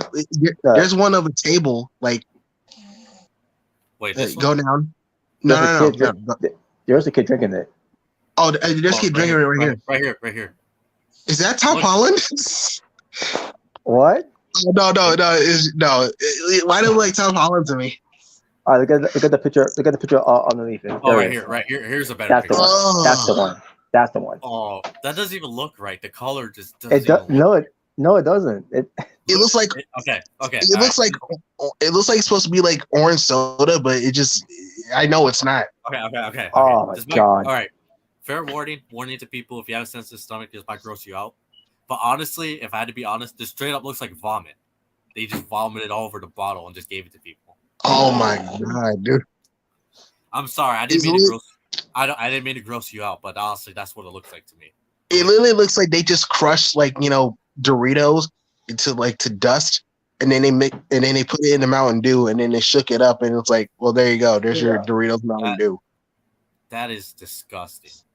Oh my god, I gotta see people actually drink this, dude. I gotta see this. Not even Ginger Snap looked that bad. Let me see Ginger Snap. Let me see that. Let me see what it looked like. I mean, it does. It just looks clear. I mean, it doesn't look disgusting. It doesn't look disgusting. Oh wait, what the hell? Why did someone do this? What is that? Wait. It looks like this. Is that it? That's not the one I got. This is the one I got. Apparently, there's another one. What the fuck with a different color? Oh my god! That's probably fake or something. I don't know. Okay, now that one looks nasty. If that's real, that one looks nasty. But either way, this fucking soda is nasty. Fuck this soda. It's the Ember Turtle. It's the Ember Turtle edition. Oh. Okay, but as far as I think that's it for fun topics. But yeah. Hey, yo, Robert, have you ever had Pepsi Twist? Yeah. All right, that's was good. Oh, yeah. I thought it was good. Okay. All right. Is that still a thing or not anymore? Yeah, it's not a thing anymore. I mean, unless it is still selling online. Yeah, because I've only seen commercials of it, but I never actually had it. Like the Pepsi Twist, never had it. I thought it was good. But yeah, yes, I think that's all the fun topics. Man, that was a lot of fun topics. Yeah, it was. We should. It'd be cool if we did reaction to freaking Pepsi Man commercials. That'd be fun. Mm-hmm. Well, speaking of Mountain Dew, I'm gonna go grab one right now. This video is sponsored by Mountain Dew. Yes. All right. I wish I had Mountain Dew. Do. I'm gonna grab out one too. Well, someone really did do. So. Yeah, and don't do the Ember Turd. No. Oh man. But, all right. Yep, this video is sponsored by Mountain Dew because I got regular Code Red. All right. It's red dust juice. Who the hell's blood? Blood juice. Blood dust. Yep, I had Mountain Dew Code Red Energy. Now I'm having just a regular Code Red. Code Red Mania running wild. Well, guys, now we gotta talk about R. Kelly. All right, yeah. Bounce. Now, yes, he's a great singer and all, but yeah, he is. He's still piece of shit. I don't care. That's not a. Oh yeah, most definitely. That's not this dispute of what he did, and the things that he got caught with, and he got away with it until years later. Now all of a sudden he's going to be, well, obviously he is locked up, but and he should remain locked up because it wasn't right. So why is he a topic? Well, on Monday, I was on Twitter because I think it was after when Raw was over. I think it was. I'm assuming that it was either after Raw was over or it was during Raw as well, maybe. And all of a sudden, I see trending on Twitter, R. Kelly. Why was he trending? He was trending because someone started a trend that said #free R. Kelly. Dumbasses. Free R. Kelly. So now we want to free a rapist. We want to free predators. Want to free a rapist, predator, pedophile. You people really want to free that man? So that's what we want to do now. You know what that is to me? That how it sounds to me. That's like someone coming up to me. It's someone starting to hashtag say it was free the terrorists, like the terrorists that were responsible for 9/11. You know, where's Chris Hansen when you need him? And that's literally how it feels like to me. Like, really, people? Are you fucking kidding me? Are you serious? Yeah, he was a great singer. He has great songs. I'm not gonna lie, I still listen to some of his songs. I can't help it. But dude was a freaking disgusting man. He was not a good human. He was not. He was into minors, bro. Like, that's disgusting. And he did stuff to minors. People, but he's not a good man. He is not. No, he's not. Sure, he may be a A good great- singer and all, but a great talent. yeah, but Yeah. he as a person, he was a piece of shit. Yeah. Yeah, disgusting. He was a sack of shit that deserves to be in jail and deserves to rot in hell. That's how I feel. For real. If I Yeah, for real. remember, he wrote 2 songs for Michael Jackson. One was "You're Not Alone," and I think You're the not other alone. one was "Cry." Okay. So, with by the way, that's a prime example because Cry Kelly is crying in jail. I still remember that video that I saw, like, y'all killing me with this. Like, he was crying because he knew he was going to jail. That's what I came up with. That's when I was like, yeah, cry, bitch. I don't feel bad for you. Cry. That's why I came up with Cry Kelly. Cry, Kelly, cry. Yeah. Oh man, but again, not only hashtag free R. Kelly was trending, but the same thing with the same trend for free hashtag free R. Kelly was I see someone on Twitter pertains to hashtagging that, and he also I can't remember if he or she or whoever, whatever, but he was it basically was it was more than just a hashtag free R. Kelly that this person tweeted. It also said hashtag R. Kelly is innocent and hashtag justice for R. Kelly. And I'm saying to myself, there's Justice video for what? proof of this, morons. Jesus. I think they mistaken Michael Jackson for R. Kelly. Jesus. This is what it sounds like to me. I've To me, lost faith. right there, and I got to brought it up because right there is an insult. Pertains to an actual innocent guy like Michael Jackson, but there's no evidence of what he did. Nothing that Michael Jackson did during that time was. And now, was he a pedophile? Well, was he a pedophile or what he did? I'll admit, yes, what he did was some pedophile shit there. I'll admit that, but there was no evidence of whatsoever of what Michael Jackson did to those kids. When they were over at his home at Neverland. He didn't. Neverland Ranch. He didn't do anything. Yeah, at Neverland Ranch. It was those 2 assholes that came up with lies because whatever the reason is, maybe they didn't succeed make it to the promised land that they thought they would, and they try to use Michael Jackson to get them there.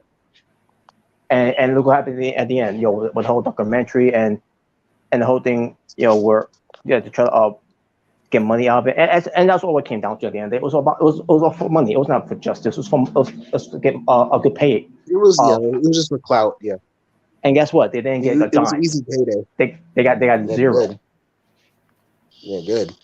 Yeah, it's funny how like you'll still have people trying to say, "Oh, MJ was a pedophile," but you literally have people on Twitter saying, "Free R. Kelly." It's like, we live in a backwards world.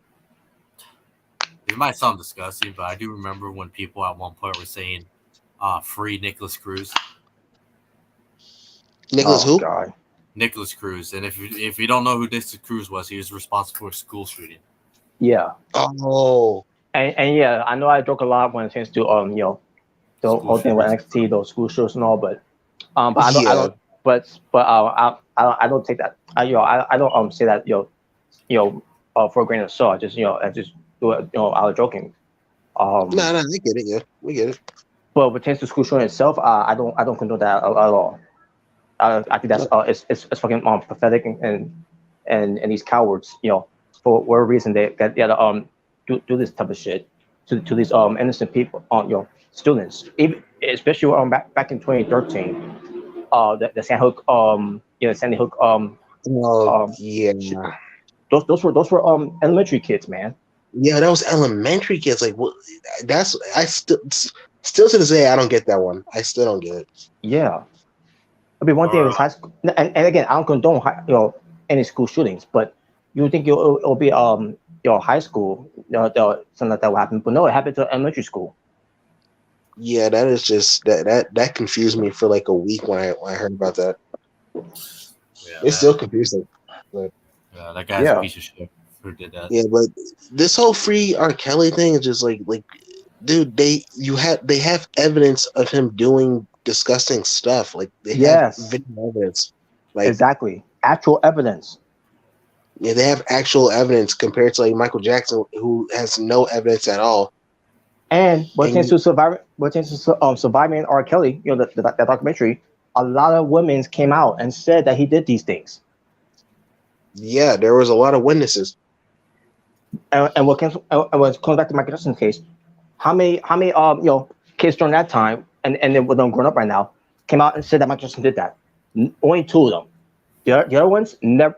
They basically told them Michael Jackson never did any of those things. Yeah, probably the only two that said they were obviously lying. Yep. Yeah, it's just like but you know, I mean, this is Twitter. It's freaking. There's a lot of stupid stuff in Twitter, so it doesn't really surprise me. You know. Yeah, Twitter's just full of neckbeards, people with no lives, people who, sit in their basements all day, fucking eat Doritos, with the little greasy fingers going like, well, let's type in free R. Kelly, like fucking dumbass. Let's free a Predator just because he's a great singer. Yeah. Oh yeah, totally. What? Yeah, let's free. What's next? You want to hashtag free Dan Snyder? You're right. It's just Dan Snyder did nothing wrong. Or it is that one. Hashtag free Vince McMahon, because of all the allegations from this year. Oh boy, I didn't do anything. I'm innocent. Jeez, man. It was John Laurinaitis' fault. Yeah. I don't get these fucking people, man. It's Twitter. It's Twitter. That's all I gotta say. It's Twitter. Couldn't believe when I saw that shit. What's next? What's next? Hashtag free to Golden State Killer. What's next? That one? What is their excuse going to be? Oh, well, he's an old man. He never killed any of those people. Dude, freaking Twitter is just a mess, bro. It's just a mess. It's full of idiots. That's all. Yeah. I don't. Yeah, man. It's retarded. And you know what? He's not going to get freed over a stupid Twitter hashtag. No. Yeah. And you know what's even weirder? Because I've been noticing for a month now. Because I remember I saw this video. I remember the hospital was just talking about it, and there was this woman who was trying to she was pretty much calling pedophiles they're saying it's a slur. He's they're not pedophiles, they're minor attractive people. He's we should call them maps. It's that's when I was I'm done. Fuck these people. I'm done. Yeah, it's I'm thinking to myself, being a minor attractive person, that doesn't help either. That's still bad. It's that's still disgusting. No matter that's just a nice word for pedophile. That's just what it is. Mm-hmm. That's just you actually have some people that's trying justify stuff like this, man. So that's why when you talked about that, it's I'm not surprised because this is Twitter. Mm-hmm. It's disgusting. Free R. Kelly. He's innocent. Yeah. Oh yeah, because those freaking evidence that they had, that was fake. Yeah, that was Photoshop. Yep. Yeah. Yeah, that wasn't really R. Kelly there. Nope. No, that was just that was CGI. That's not R. Kelly. That's a picture of R. Kelly.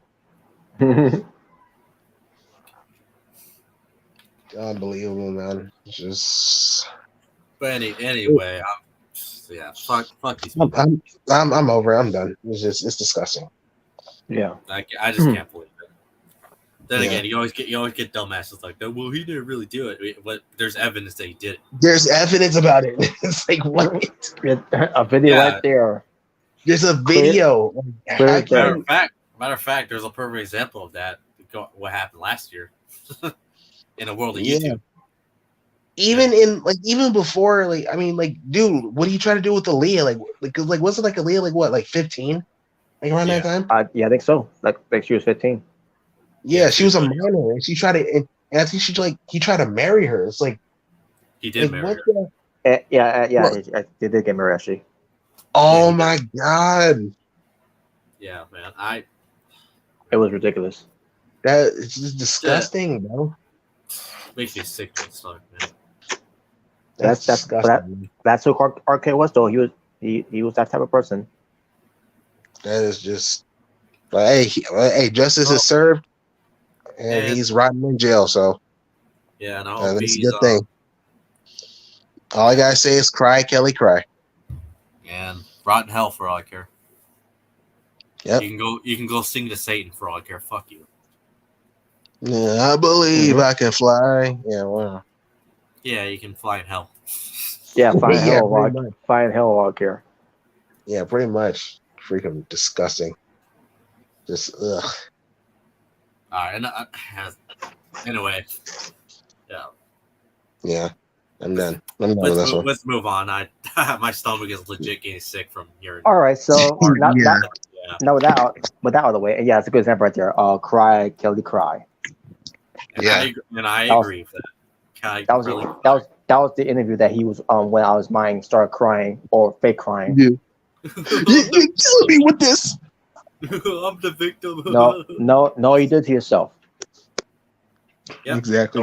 The only one who did it was yourself, man. No one pulled a gun in your hand and forced you to do it. You did that yourself. Like straight up, stop the cap. Yeah. But anyway, let's move on to more important stuff than R. Kelly. For example, I gotta mention this because I think this is hilarious. So I can't remember exactly what YouTuber it was that mentioned this when he was watching NXT this week. You're gonna love this. So Oh boy. he was watching NXT, right? And he talks about how his wife came to the room and was watching what her husband was watching, all right. And the wife said, and I quote, to this wrestler, and no, it's not Pretty Katie Rowley. It's not them. It's someone else. Okay. Quincy Elliott. No, she said. Is it a female? The wife said yes. The wife said, "Who's this Bianca bootleg?" Bianca. Oh, I know. Oh no, I know who you're talking about. Oh, I know who you're talking about. You said who's this Bianca bootleg? The Bianca Blair bootleg, something like that. It was somewhere with the line. I know. I know. Is it bad that I know who you're talking about? It's pretty obvious. It's obvious. Wow. Well, you know what? Now think about it. You know, that's like if Eva Marie and Bianca Belair did the fusion dance. That's what came out. That's what last night was. Oh my god, a Bianca Belair bootleg. Wow. Oh, I died laughing when I heard that. I'm not gonna lie. Last Legend to me, she kind of looks like Naomi to me more than Bianca Belair, but She does look like Naomi, kind of, yeah. Yeah, but when I heard that comment, I was like, "Holy shit, man!" I thought for a minute because I thought when you said because he was watching NXT and seeing some females and the wife came, I was like, oh, he's like, why are you watching porn or something? Like that's what I thought he was gonna say. I was like, oh no, it's like, why are you watching porn? Yeah, I thought it was what he's gonna say, but no, he's like, who's this Bianca Belair ripoff? It's like, wow. Oh man, that made me laugh. I know Robert enjoyed that one. I actually did because it just shows once again, just when it tends to even someone doesn't watch who's not a wrestling fan, or whatever. Maybe she's not. Who knows? I don't know. But it goes to show that even when it tends to casuals, that some of them don't even get the appeal of trash legend. Wow, that is funny though, dude. Oh man, that is funny, dude. Oh man, that is funny. And by the way, there was no different of her performance too, because she was awkward to watch, and that much against Winnie Chu. And Winnie Chu. At least Winnie Chu, even though I don't like the character of Winnie Chu, at least she's a very good performer in the ring. Oh yeah, she is. I'll admit that. And plus, I'll admit, I will admit, I do think she's pretty sexy too. Even though she's wearing pajamas half the time, but still. And by the way, the pajamas she's wearing right now, that's just a pajama that she was wearing before. When she was covering up everything. Yeah. Apparently, she was in the Mae Young Classic, but under her indie name. Yeah, Yeah, I can't remember. Karen, I can't remember what name. But I yeah, think you're her right. name is Karen Q, I believe. I Oh believe that was yeah, her name. Yeah, Oh, but she should have been that instead of Wendy Chu. yeah, but I agree. that's just funny, dude. Uh, Bianca Belair ripoff. Wow, A bootleg. bootleg Bianca Belair. Bianca Belair and Eva Marie doing a fusion dance. That is funny. That is funny, bro. Oh man. But what was not funny on that same show was Pretty Gaily in there, wherever the fuck that was. They did open up the show. I think it was great. Like Well, I'm what? not surprised, but anyway. Wow. But well, I'll tell you this: at least they weren't feeding each other. So What the hell? When I first heard that, I'm like, "Are you trolling right now, or are you being Well, serious?" at least they don't do the scissor thing. So folks, I kid you not. I saw a segment that they did, rotations on being tag team champions, and then they showed them what they do as where I guess it's supposed to showcase the personalities, whatever. And then they're at a hotel, and one of them was feeding each other. Like, what the fuck? Yeah, I saw that Come clip. on, Robert, you don't do that with your best friend? Like, I was like, hell? I couldn't skip that segment fast enough, man. Holy shit, man. No, Jalen. We all know you want to do that to Johnny Gargano and John Cena. Whoa. I'm even trying, bro. Holy shit, man. Oh man. But yeah, that was Bruce Pritchard written all over it. By the way, that segment itself was trash. Bruce Pritchard was probably like, "Oh, I loved it." Yeah, I bet you did. And I'm not talking about the review package from last week, but I'm talking about the segment from this week. The whole thing where they were just like they're from the 1700s, but that wig that they've been wearing on back then. But what also was bad? Grayson Waller. Oh, come on. Yeah, I don't get this guy at all. He's not a bad performer since wrestling, whatever, but I just can't get. I can't get into his character. He literally he looks like he stole Ken Shamrock's wrestling gear. Dances in the ring like a fucking idiot. And then come on, guys. He's a YouTuber. That's what he does. And he looks like he came out straight out of Crocodile Dundee. That's what he looks like. Yes.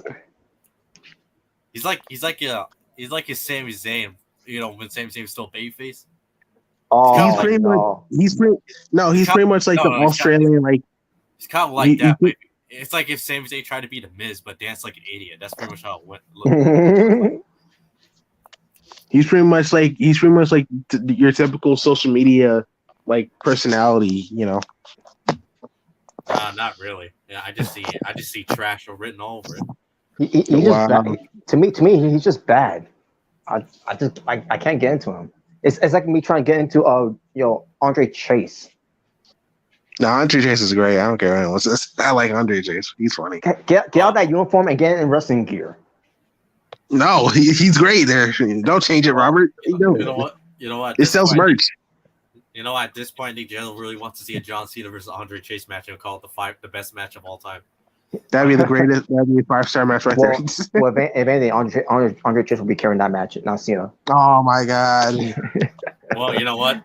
That'll be the only time I'd be like, well, Cena, I hope you bury this guy. Wow.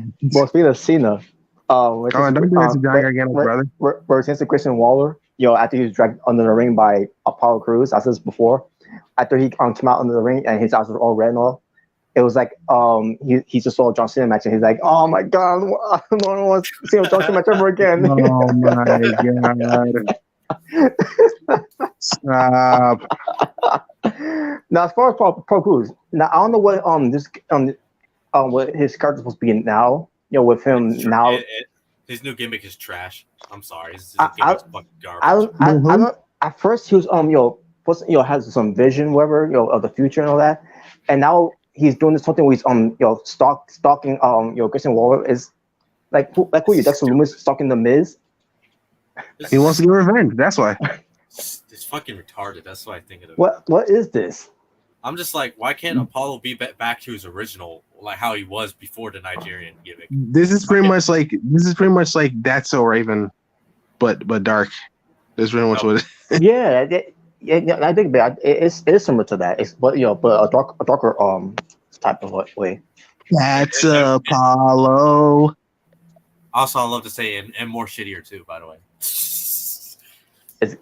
It must be a Bruce Pritchard thing then. No, you're just racist. But MC, By the way, I like the new arena. I like the new color scheme of the NXT. It's like red and orange and black. Yellow and orange. I did know one person probably likes the Apollo gimmick.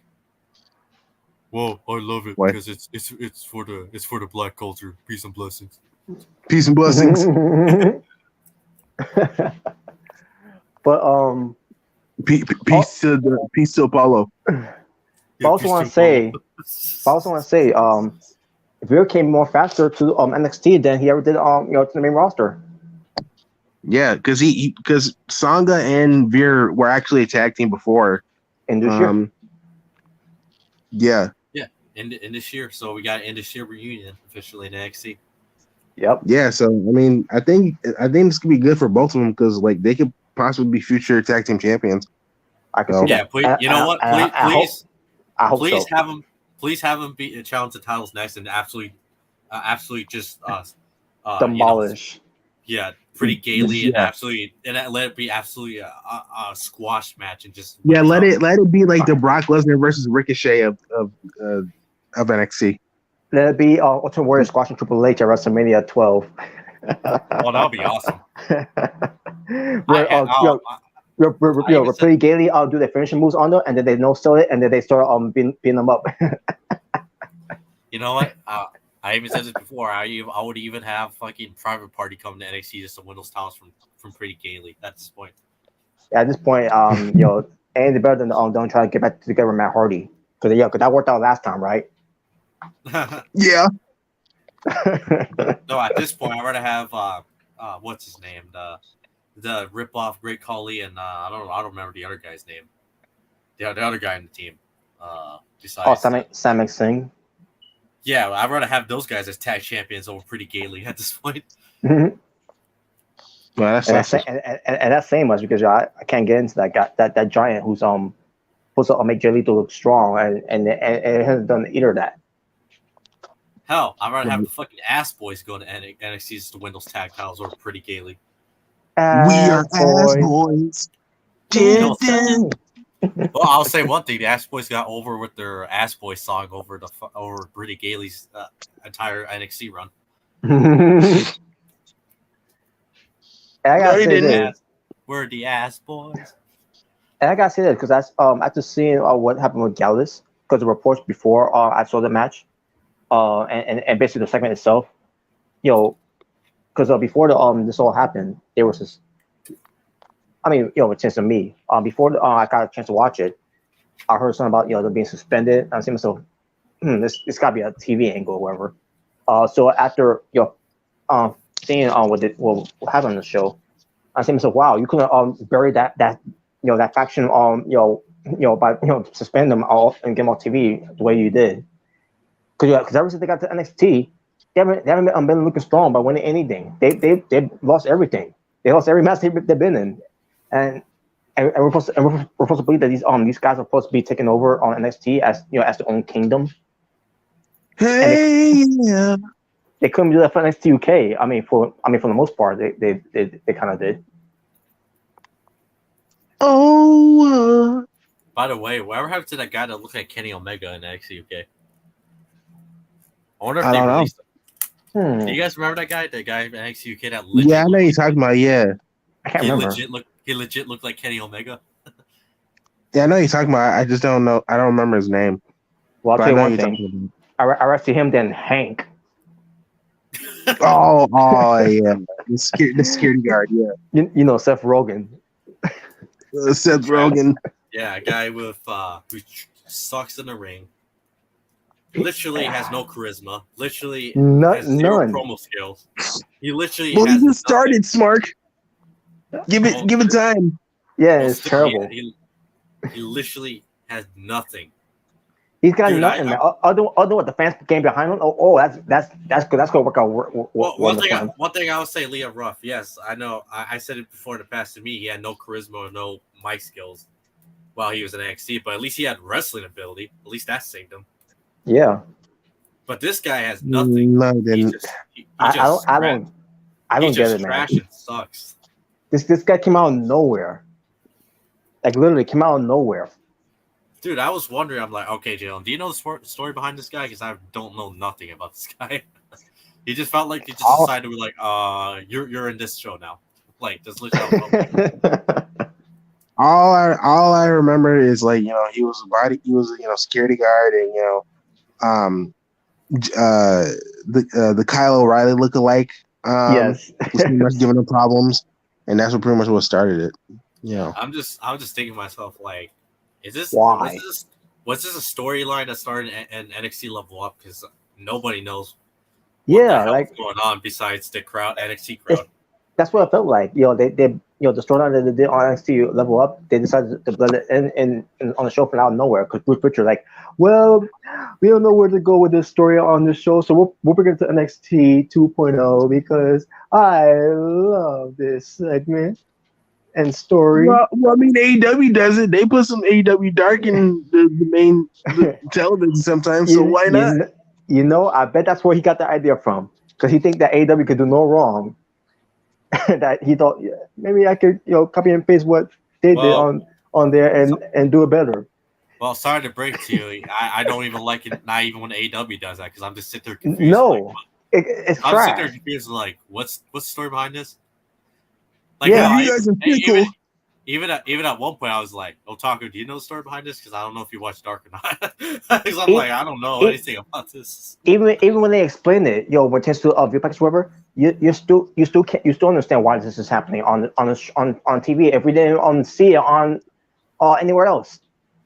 Exactly. I understand it. Plus, nobody watches shitty ass Level Up. Nobody watches that bullshit. Dude, nobody watches Level Up. Nobody watches Dark. They don't watch. They don't watch it. I watched it one time, and I stopped watching after that. It's uninteresting. It's uninteresting. Is it pretty much just a show full of NXT jobbers? Yes. Yeah, it's the same thing with Dark. It's just with jobbers. It's just that's all it is. Yeah. And that's where you get the debut of Sal, whatever her name is. Basically the white version of Last Legend. Wow. Yeah, the surfer girl, whatever. I don't understand. Yeah, man. I was wondering. I was like, is this something that happened to Level Up, and he just brought it to the main show, expecting people to know? I mean, because it seemed like, I looked this up. I'm like, I'm gonna see if anyone else knows about the storyline or whatever. From what I see, the people who react to NXT, the people who watch NXT on a regular basis, don't even know what's going on. Only the crowd knows. It seems like. Yeah, apparently. Yeah, only the crowd. Yeah. And I even asked you, like, was this something that happened in NXT that I didn't know about? Like. Yeah, like, what the hell? Man, I didn't even really know. I'm just like. Well, we didn't know where to go with it, so just shut up and like it. Just watch my podcast called Something with Wrestling. Well, no, something with bullshit. That's what it's called. No, it's great. Well, my Something with Wrestling is better than Stone Cold's podcast. Oh wow. My Something to Wrestle is better than Jim Cornette's podcast. It's not any better than Alex's World podcast. I'd rather watch freaking Vince Russo over. Yeah, it doesn't compare to Vince Russo, even though I can't stand that guy, but it doesn't compare to Vince Russo's. Yeah, I'd rather watch that over freaking Mr. I love you. It doesn't even compare to Talk is Jericho. It doesn't even compare to Renee Young's, Renee Burkett, I should say, on podcast. Yeah, no one cares about her. It doesn't even compare to Isaiah Swerve Scott's podcast or Swerve Strickland. Oh yeah, he has a podcast. Who cares? You know, well, yeah, I know you now don't care bring because you fired him. Yeah, and it was great. now you bring that up. It seems like every wrestler has a podcast now. Bobby Yeah. Fish, Big Swole. Bobby Fish. Yeah. I remember Big Swole has one, but I didn't know Bobby Fish. Yeah. Basically, that Bobby, that's why Bobby Fish talked about how he was basically denying any claims that he said he tried to get Adam Cole and Cara out either contract that they go WWE. By the way, haven't I been the spotlight of controversy? Not really, but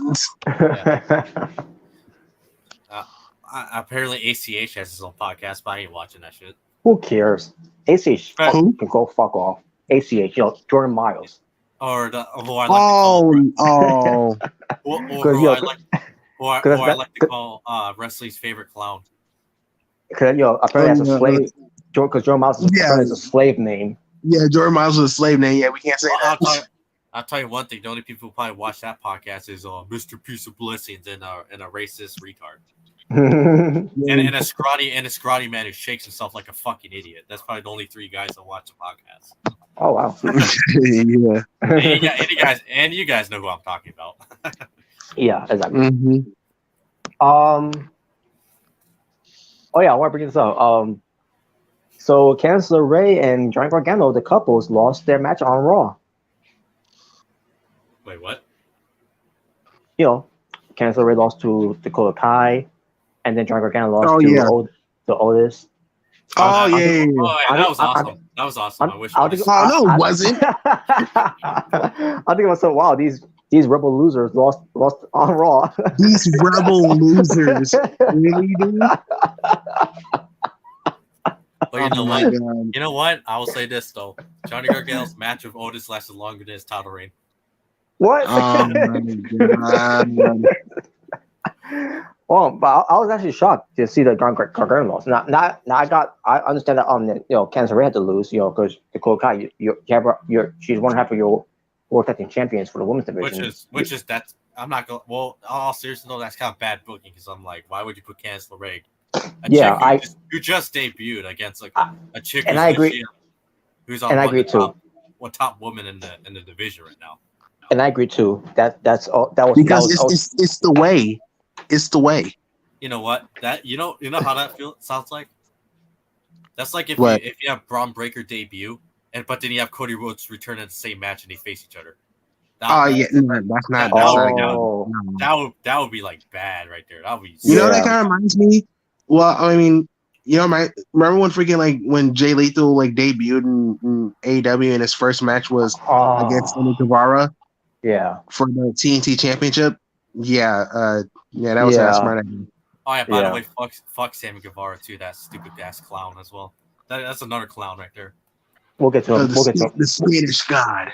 We'll get to him though. And also, yeah. Well, what to say? There's a lot of wrestling clowns. There's a lot of guys in wrestling I love to call clowns. Sammy Guevara. I already know Jericho. It's Roberts. Well, I cooled down. I actually cooled down Jericho a little bit. I like just a little bit. Because he's not doing this whole wizard thing anymore. And like, thank God. Well, I will say this about Jericho. He's not like he's a wizard. What are you talking about? But I'll say this about I'll say this much about Jericho, right? He's not as much as a clown as compared to Sam Guevara and Jordan Miles. I'll say that much. Oh yeah. Yeah. Or as much as a clown as Leo Rush either. So I'll say that much too. Yeah. But anyway, yeah. I actually want to speak about Candice LeRae a little bit because I remember when she came back. Because like when she came back, I thought she was going to go back to her babyface character. Never back down.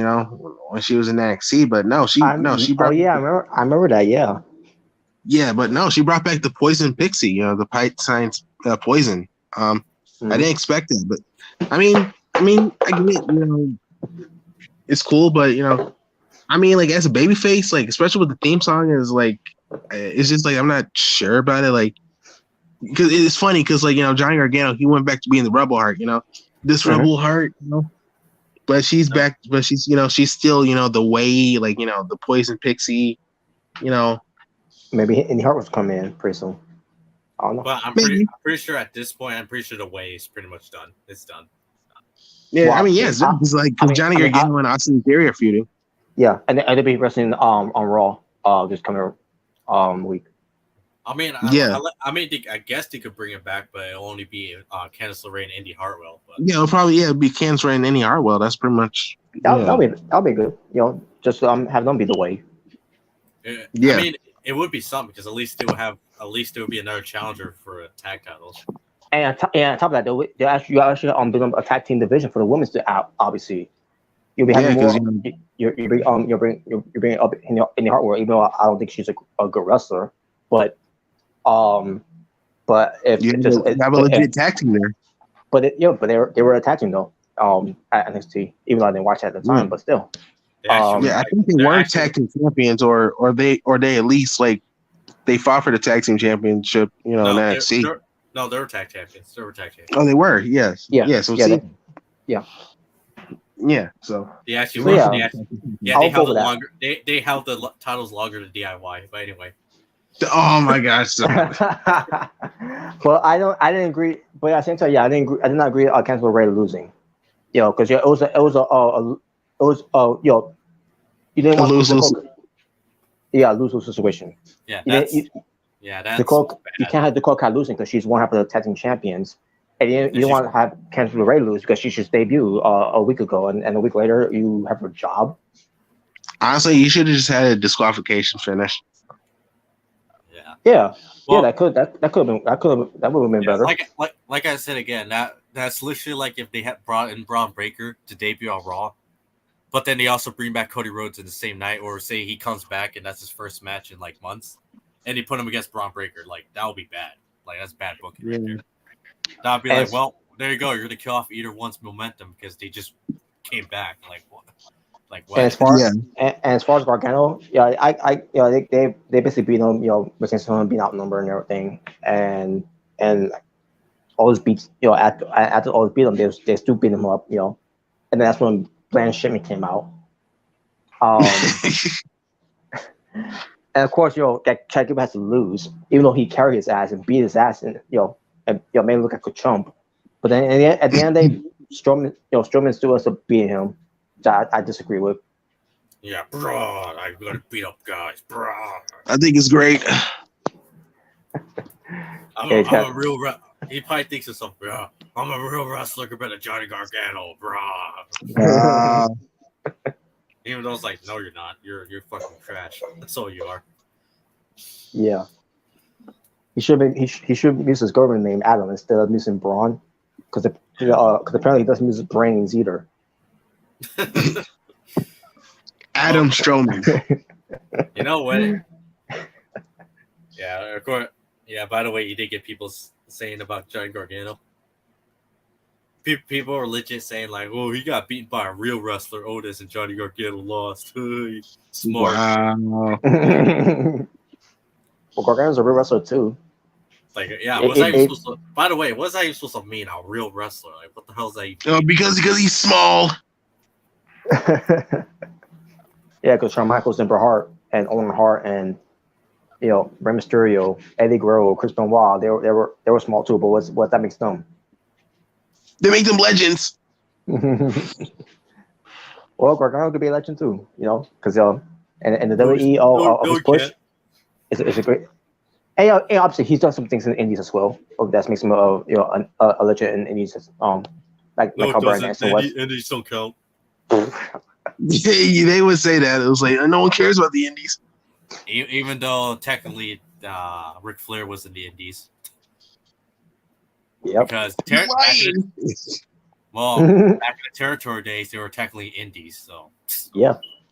Wherever you want to, believe it or not, yes, they were indie wrestlers. It was Indies for men. Indies, what's that even supposed to mean? Even your precious Hulk Hogan came from the Indies and then ended up being in the big time. They will find anything to spin it. They'll find any way to try to spin it. Those were territories that weren't Indies. I'm Stone they are Indies. Stone Cold, by the way, another one. No, he was an indie mark. No. Oh man. The And these people who who thinks that only Owen Hart's legacy was in WWE, even though he's been elsewhere before that. He's been in Japan. Yeah. Japan, Canada. Yeah, actually Canada. Yeah. Stampede Wrestling. Yeah, it's just Stampede Wrestling. By the way, can't wait to see how like Owen Hart looks in the AEW game. Hell yeah, man! Can't wait to. Oh no, I'm gonna create him 2K. He's gonna look better. And I'll say this, too, but potential tournament because Owen Hart tournament. Even though I didn't think it was they didn't do a great job, but I still enjoyed the tournament for what it was. But yeah, if you wanted to do a tournament, pertains to about after a wrestler, you should have done the formula on how to race with the Million Classic. Yeah, because that's out, man. AW takes an L for doing we're gonna have matches to see who's in the tournament. I'm like, why? That's. Actually, you know what? I'm gonna copy your idea. All right, Robert, you have to go 1-on-1, Jalen, and the winner gets to be in the tournament. For the AWF. There you go. I never got that idea why they decided to do a qualifying match. They didn't do that for the other tournaments they did. You know what, Jalen? You have to, in order for you to be in a tournament, you have to fight me, Robert, and CJ in the 3-on-1 handicap. Well, there's a conspiracy against me, so. Nah, I'm just playing. But it's like it's one thing to like have a qualifying match for like maybe like a ladder match or something, but but a tournament like no, I hate that. Yeah, that's not a good way to use a qualifying match. No, it makes sense. It only makes sense if it was like a yeah, it doesn't make sense for a tournament. It will make sense if it was like a Royal Rumble, an Elimination Chamber. Like it would make sense if it was one of those matches, but not a tournament. Exactly. Yeah. Yeah, but hopefully if they do if they do another Owen Hart thing, Owen Hart tournament, they change that they get rid of that. And this time do not go favoritism this time like you did with Adam Cole and Britt Baker. Because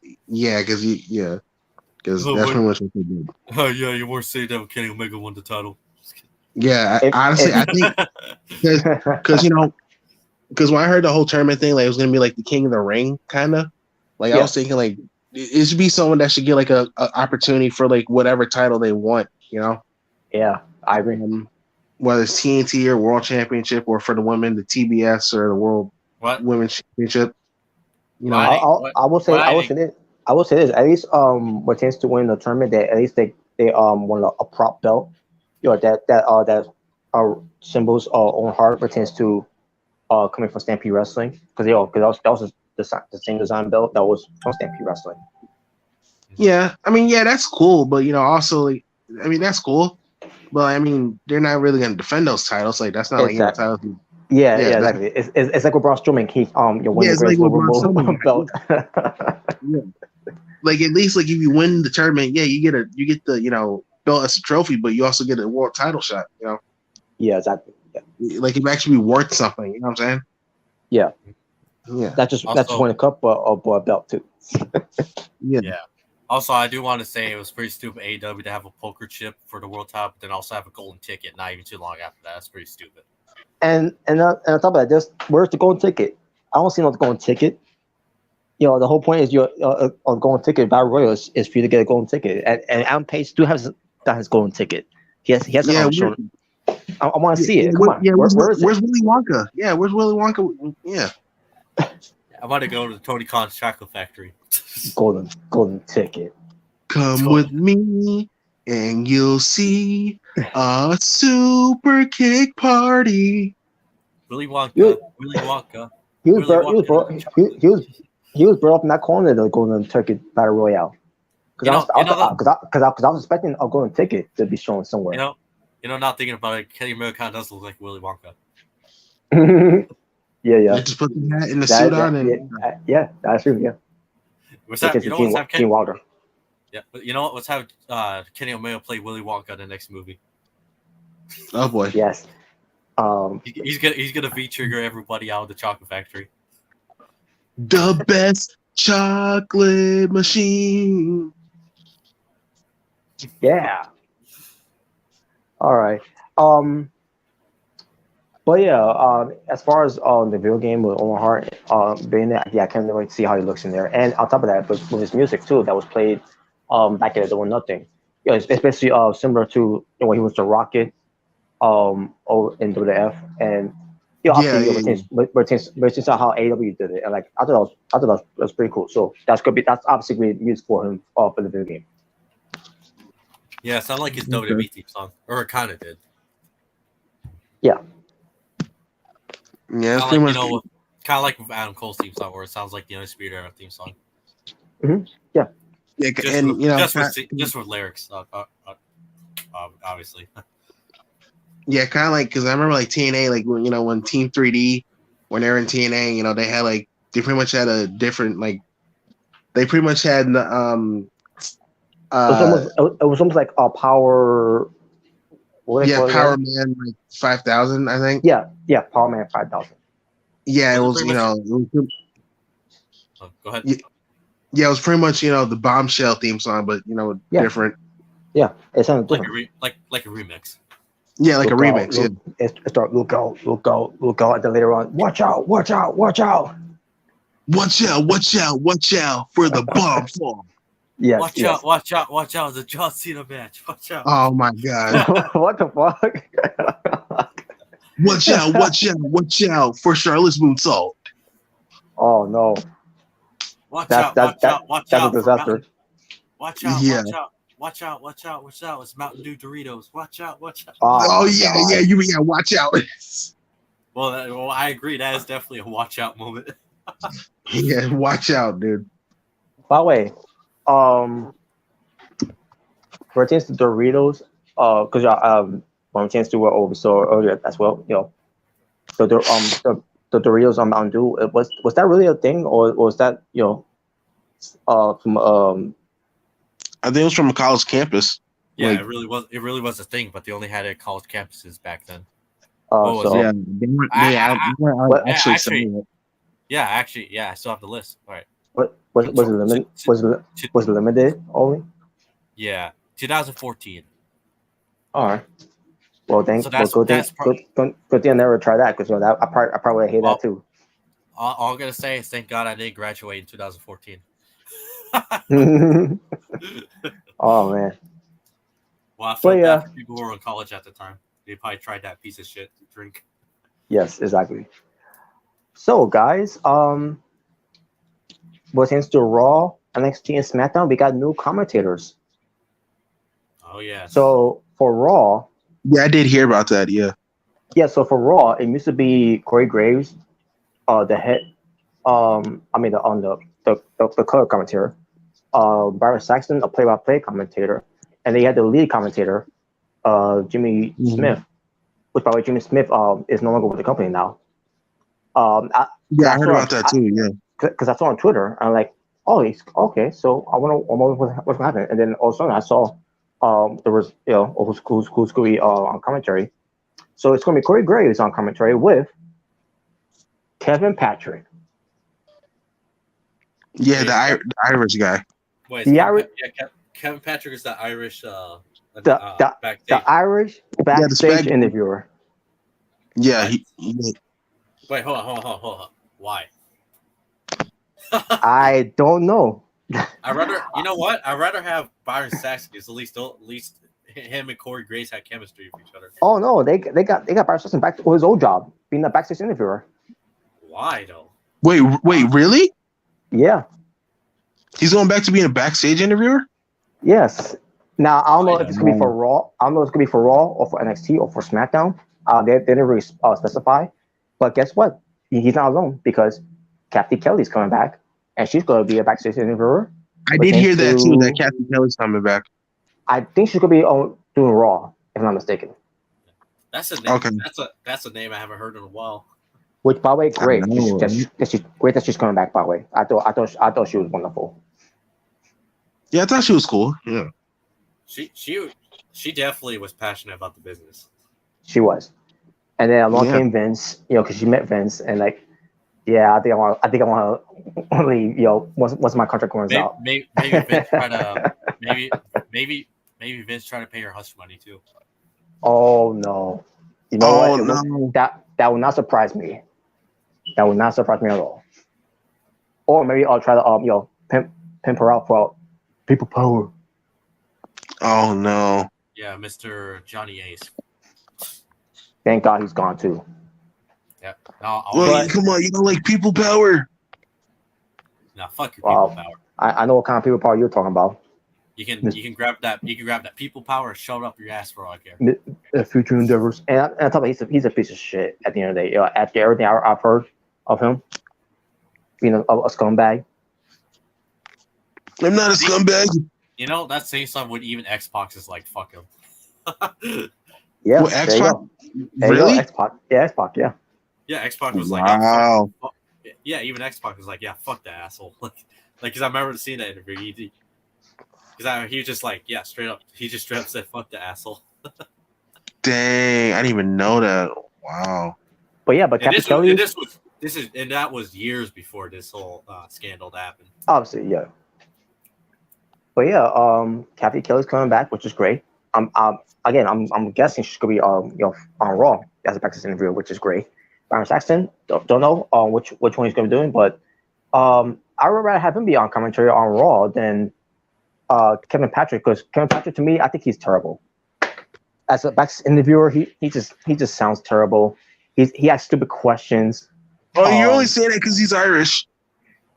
Even if he was Puerto Rican, I don't give a shit. So yeah, just the fact that they need to bring back Josh Matthews. He was great. Oh, no, he's better off. He's better off. No, I'm not going back there. No, they need to bring back Matt Striker. Oh God, that's Matt Striker actually wasn't that bad. No, yeah. He wasn't. It'll be great if he comes back, but I'll take the one back. No, they need to bring back. They need to bring back Adnan Burke. I don't know if you guys remember him. Oh God, no. He was terrible too. They should bring back Adnan Burke. He was terrible too. You remember that guy, Adnan Burke? Wasn't he like the general manager? No. The commentator. Oh no, I'm thinking about someone else. No. They had been the lead commentator for Raw, and I never heard about this guy. And then when I first heard my commentary, I was saying to myself, "My God, this guy's bad. He's not good." What was his name again? Adnan Burke. Adnan Burke. He was commentator. I think he came in after WrestleMania 36. And he was commentator for like a month, I think. Yeah, and we know why he was. Oh, that's only a month because he sucked. That's sad. That's sad that even Vince thinks you suck. Yeah. Oh man, that was bad. I don't think I remember him. I gotta look that up. He was like I think he was Indian or Arabic. I don't remember. I think he was Arabic. He's probably Arabic. Yeah, I'm not trying to sound racist, but I'm just saying. Yeah. But he there's a reason why people don't remember him that much anyway, because he didn't last that long, and on top of that, he was not good. Yeah, that's probably why I don't even remember him, because he lasted long, so that's why I don't even remember him. He couldn't leave a paper. He couldn't leave a paper bag to a grocery shop. Was he in the freaking spectacle thing? The superstar. I'm trying to remember. I don't think. You remember that You remember that Indian show that they did? Like Yeah.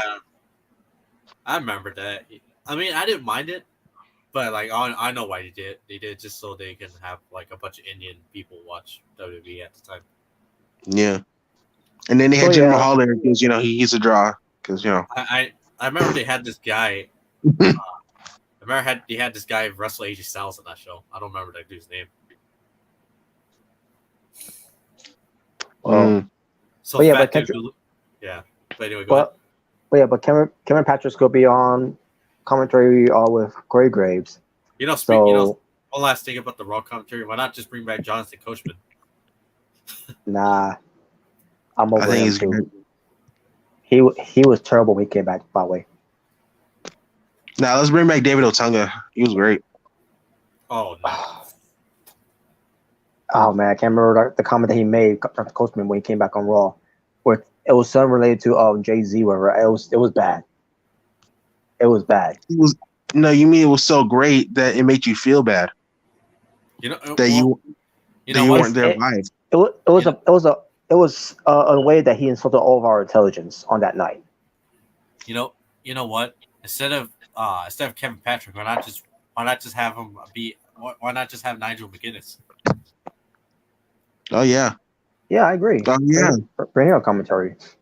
Instead of having on Level Up. He's on Level Up? Yeah. I feel bad. He's on a jobber show. That's what he's on. Because NXT UK is not around, and we had to wait until NXT Europe come around. He's stuck on that show. Nah, that should be Kevin Patrick, to be honest. Unbelievable. I honestly thought that Nigel McGuinness was a good commentator. Yeah. Yeah, he is. Yeah. Yeah, why not just have, instead of Kevin Patrick, why not just have Nigel McGuinness and have Kevin Patrick go to the NXT level up instead? But I will say this: at least, since Raw commentary, they dumbed it down with only two commentators, no more 3-man commentator, which is good. Which AEW will do the same thing.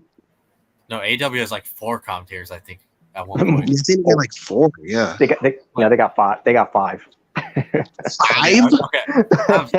Okay. If we add Wood Regal, but since him being a guest, then yeah. Oh yeah.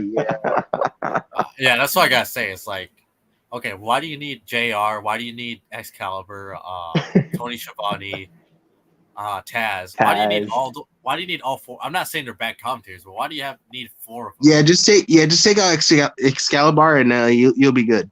Yeah.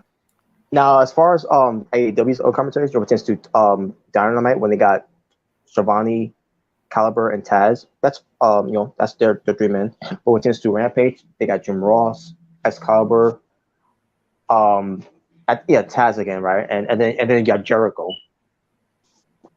Because he's the wizard, that's why. You know what? Let's add Samoa Joe to the commentary team. Let's add Willie Regal. We have 6 commentators. I'll say so many commentators. Like is that necessary? Like, now I don't know how dark it is, which is the Dark Elevations and Dark, but Paul White does Elevations. I don't know who does Dark unless it's just Taz and Excalibur. Well, I'll say this though. Like, you know what's sad? That they have more commentators than football does. And football only has 2. Oh yeah. That's sad. I was just wondering, like, why do you guys need like 4 or 3 commentators and not just 2? Like 2 is just fine. Yeah, exactly. Yeah, like hell, for years we just had Michael Cole and Jerry Lawler, and I thought they were great together. Or Jim Ross and Michael Cole. Yeah. Or same thing with Taz and Michael Cole. Like they're great. They're just 2 men. Yeah, Michael Cole and Jerry Lawler all went on Raw with 2-man commentators until they put in JBL there, which is JBL. It was fine. Yeah. I mean, JBL. I mean, he wasn't bad. All right. Yeah. See you later, Jalen. Have a good night. See you, Jalen. But yeah, other commentators. Potentially other shows. NXT. You're still gonna have Vic Joseph, but you got a Hall of Famer in Booker T. Sucker. He was kind of random to me. I'm like, Booker T. That's wow. Yeah. Well, okay, we'll see what to do that. Booker T on there. I'm not mad about it. I'm not gonna be like, yo, I'm gonna riot. Like, no, I'm not like that, but no. I think it's interesting to see what he because sometimes his commentary is not I mean, other than his Chucky Ducky quack. Oh no. And I love this. As a matter of fact, I love to see. I love to see him bring that back. With these women's on NXT. Which, by the way, Tiffany Stratton, where the fuck is she? No idea. You're telling me I keep watching NXT every week, and the one time I see her on TV, which I thought she did a great performance. Even though she lost, but she should have never lost in the first place. and then all of a sudden we move away from that, and then all of a sudden we don't see her on TV anymore. Like, what the fuck is that? No idea, man. What's going on here, man? I know she's still alive. You know, I see her on Instagram all the time. She posts videos of herself. Sexy as hell. Yeah. But yeah, man, why is she not on TV? Yeah, instead I got sit through watching an awkward wrestler in Trash Legend. I don't get it. What the fuck do they see in her? No idea. Jesus, man. But yeah, But- I'll see how this commentary team works. It's interesting though. It's an odd pairing, but it's kind of interesting. But which is SmackDown, Michael Cole, obviously, and I couldn't believe it. I actually got what I want to hear. It's gonna be Michael Cole and Wade Barrett. Hey, it's a good replacement for Pat McAfee since I think Pat McAfee is Yeah, he's gone for now. Yeah. Don't know if he's coming back, but we'll see. Yeah, but from what I see from football, I see a lot of football fans love his commentary or love his the way he does it. Mm-hmm. So I'm glad to see that he's doing well and people like him too in the football fan base. So that's pretty good. But yeah, Yep.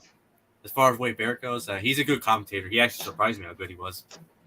I can't wait to see the chemistry of Michael Cole and Wade Barrett on commentary. Now, even though when Wade Barrett was a guest commentator before, when he still when he was wrestling, I don't really remember much of their of their back and forth of Michael Cole and Wade Barrett, but it's interesting to see what happens because and on top of that, I'll be doing I'll be doing a watch along on that show, so which is gonna be later on. So Yeah. It's good. Yeah, so it's gonna be interesting to see how what type of chemistry they got. Now, I think it's gonna work either way because if Michael Cole and Nigel McGuinness could do well when they did the United Kingdom tournament, then they could do well. Michael Cole could do well, I should say, with Wade Barrett, which is SmackDown. Yep. Yeah, I think Wade Barrett's a pretty good replacement for Pat McAfee, in my opinion. Mm-hmm. And is there another commentary change, or was that the only one, or the only three? That was it. Now, as far as the pay per view, now obviously we're changed to Raw and SmackDown thing. We'll see what they do with that, but I think it's going to be, unless they want to do agreement. I mean, I'll be fine if they do agreement commentary for pay per views. Especially if it's like if it's like an inter brand thing like the Royal Rumble or like Survivor Series. Mm-hmm.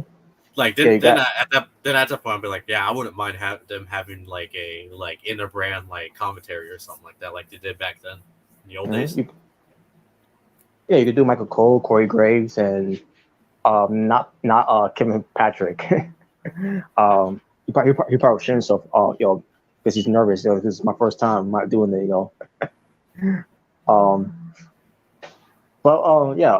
either Kevin Patrick or even I don't think it should be, but I digress. Or Booker T. Yeah, sucker. Anyways, but yeah, I guess we'll see how it goes. Mm-hmm. But I think Survivor Series would probably be like the first pay-per-view. I think that they could have inter brand commentary. I guess so. If they allow NXT, but I don't know if they are or not. I know for sure probably the Royal Rumble is definitely. Yes. Oh God. I'm sorry. I'll look at someone because I got to talk about this next thing.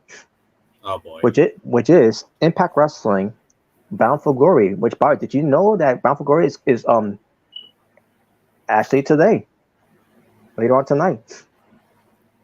I'll be honest, no, because I'll be honest, I don't follow Impact. Wow. not trying to shit on anybody who follows this though, but I just don't. I've been following the shows, and I even didn't know that was tonight. That is crazy. That's oh my God, like man, they've fallen off the the face of the Impact of the pro wrestling world, I should say. Jesus, man. And Ring of Honor, is it it's supposed to be a dead brand. So now we have Impact, SmackDown, Rampage, and Battle for the Belt. That is way too much, right? I'm sorry, but that's a little too much wrestling for one day. Sorry. And let me say this: you think fans are going to not tune in to tonight's SmackDown, the go home show for Extreme Rules, over Bound for Glory? That pertains to the lack of belt that they did. Well, I mean, all I'm gonna say, unless your name is Polston, then no. people are like, well, I'm not paying for watching Impact Wrestling, and on top of that, SmackDown's free tonight, so I'll stick with SmackDown. Yeah, that's stupid of them. We'll watch it the next day. All I'm gonna say is they could have just done it on Sunday because there's nothing on. Well, I mean, besides football, but like they could have done Sunday. Oh yeah, mine's that. Yeah, but like literally, you could have done it Sunday because. Let me tell you something. All right, Battle for Glory, SmackDown, Rampage, Battle for Belts, all the same night. That is way too much wrestling right there. That is a lot. That to me, that's like no. Yeah, I'm not watching all that one day. No. No, and people are going to tune into SmackDown and AW programs more than they're doing Impact Wrestling, and it's for someone who still to this day watches Impact Wrestling and praises Impact Wrestling for most of the parts. I mean, this is me telling y'all this. All I'm gonna say is, unless you're a fan who hasn't gotten over the fact that TNA is dead, which surprised there are fans who are like that. Mm-hmm. But yeah, no one's going to be watching Impact over SmackDown and Rampage, and that's just facts right there. I'm not saying as opinion; that is a fact. And on top of that, there's no hype behind it. About for Glory. No one. They didn't announce anyone. Pertains to like they always do. Pertains to, it's going to be a big night where you're going to see someone from New Japan or AEW or those things. They're not even doing that. Nope. But they're going to be in Albany, New York, in the Washington Avenue Armory. I think that's what's called Armory. Yeah, Washington Avenue Armory. That's the venue. Then I don't know how it looks. I don't know how big it. But apparently they could fit over 40,000 there. But let's face facts. Who's going? I don't see Impact Wrestling getting that much people in there. No, they're not selling up. They're not going to sell any venues. At this point, they'll have a better chance on getting 1,000 people than 4,000. At this point, I'm pretty sure NXT shows fill up the arena more than Impact shows. At this point, but I'll still see what the show. I mean, obviously I will, but we'll see. I'll see how the show, and how the it looks inside. Once because it's gonna be one of those rooms. Which is the venue itself. It's probably one of those small rooms they'll be able to do it. It was like with Madison Square Garden, where AAA and Impact Wrestling did the show back in 2019. I think it was around that year. I'm assuming it was that year. Yeah, actually it was. Where even though they were at Madison Square Garden, but they had to go to a smaller room because WWE was trying to sabotage them by going to the wider that where you usually see these shows happening when it's Madison Square Garden. Yeah. But the matches itself, you have Brian Myers, who's going to be facing someone to be determined, whoever's that going to be. Basically, he's doing an open challenge for his Impact Digital Media Championship. Whoever that may be, I don't know. I guess we'll wait and see. But here's the thing: it's on the pre-show. Wait, Impact has a pre-show?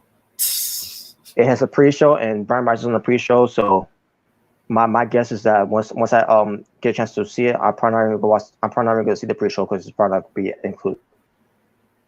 Unless it's on YouTube. I don't know.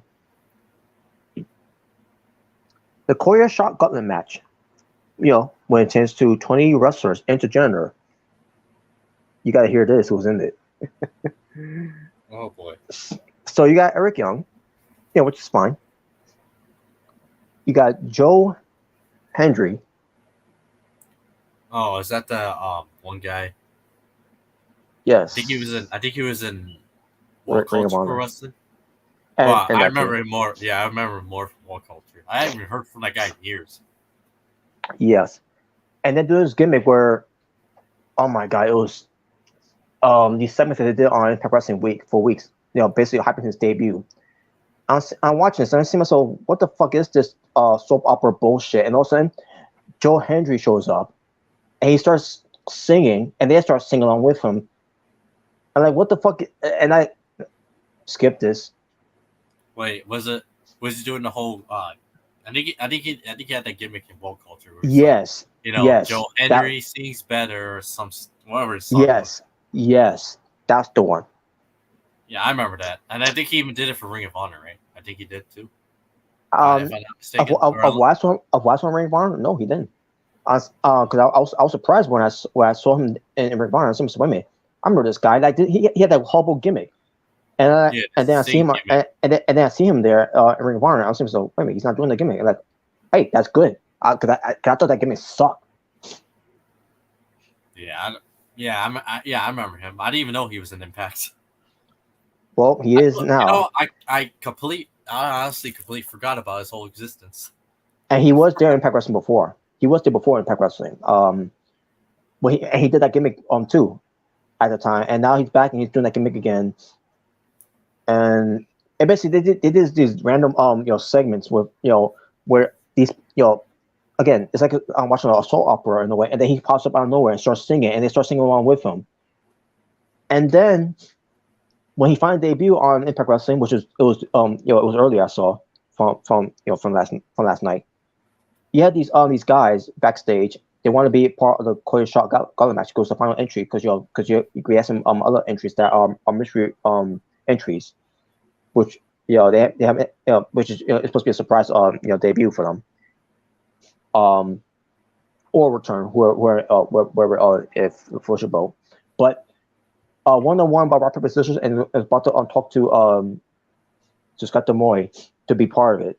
Also, Joe Hendry comes out and he's like he got the final entry, and then also he starts singing and they start singing along with him. And I like skip. Jesus, what? This is next to No Way Jose, Joey Ryan, Grayson Waller. I'm putting him on that list. Oh damn! Trash legend. Pretty Gailey. Oh my god, who else got put up? Don't forget Aaliyah. Ali. Watch, I'm not gonna. To be fair, I'm not gonna do that. I'm not gonna do that. Because at least for her, she's an eye candy. What about BFAB? Nah. She hasn't gotten in the ring. Well, actually, you know what? You're right. She can actually cut a promo. She's actually a really good talker. Yes. And plus, I think she should stay a manager, which I think that's what they're going for. So thank goodness. Mm-hmm. Just keeping her as a manager. Yes. Oh my god, this is one of the most worst gimmicks I've ever seen. Is he a bad wrestler? No. In fact, I don't even know much of his wrestling and what he does, but he's god awful. Yeah, Joe Hendry. I remember him from Wall Culture, and I remember he had that singing gimmick. Well, I don't even know what really the gimmick was supposed to be other than him singing, so that's why it's called the singing gimmick. Basically, he pops out of nowhere and starts, when people are having problems with her, or I guess that's supposed to be the whole thing where he comes out and cheers them up by singing, and then you hear music playing, and he starts waving his hands back and forth like they're in fucking concerts. It's terrible. Talk about like this. Yes. Oh Jesus! It's terrible. And I can't believe Impact Wrestling brought this guy in. But then again, it just surprised me because they brought in Joey Ryan, they brought in The Way Jose, they brought in Hornswoggle at one point. Yeah, that was great, right?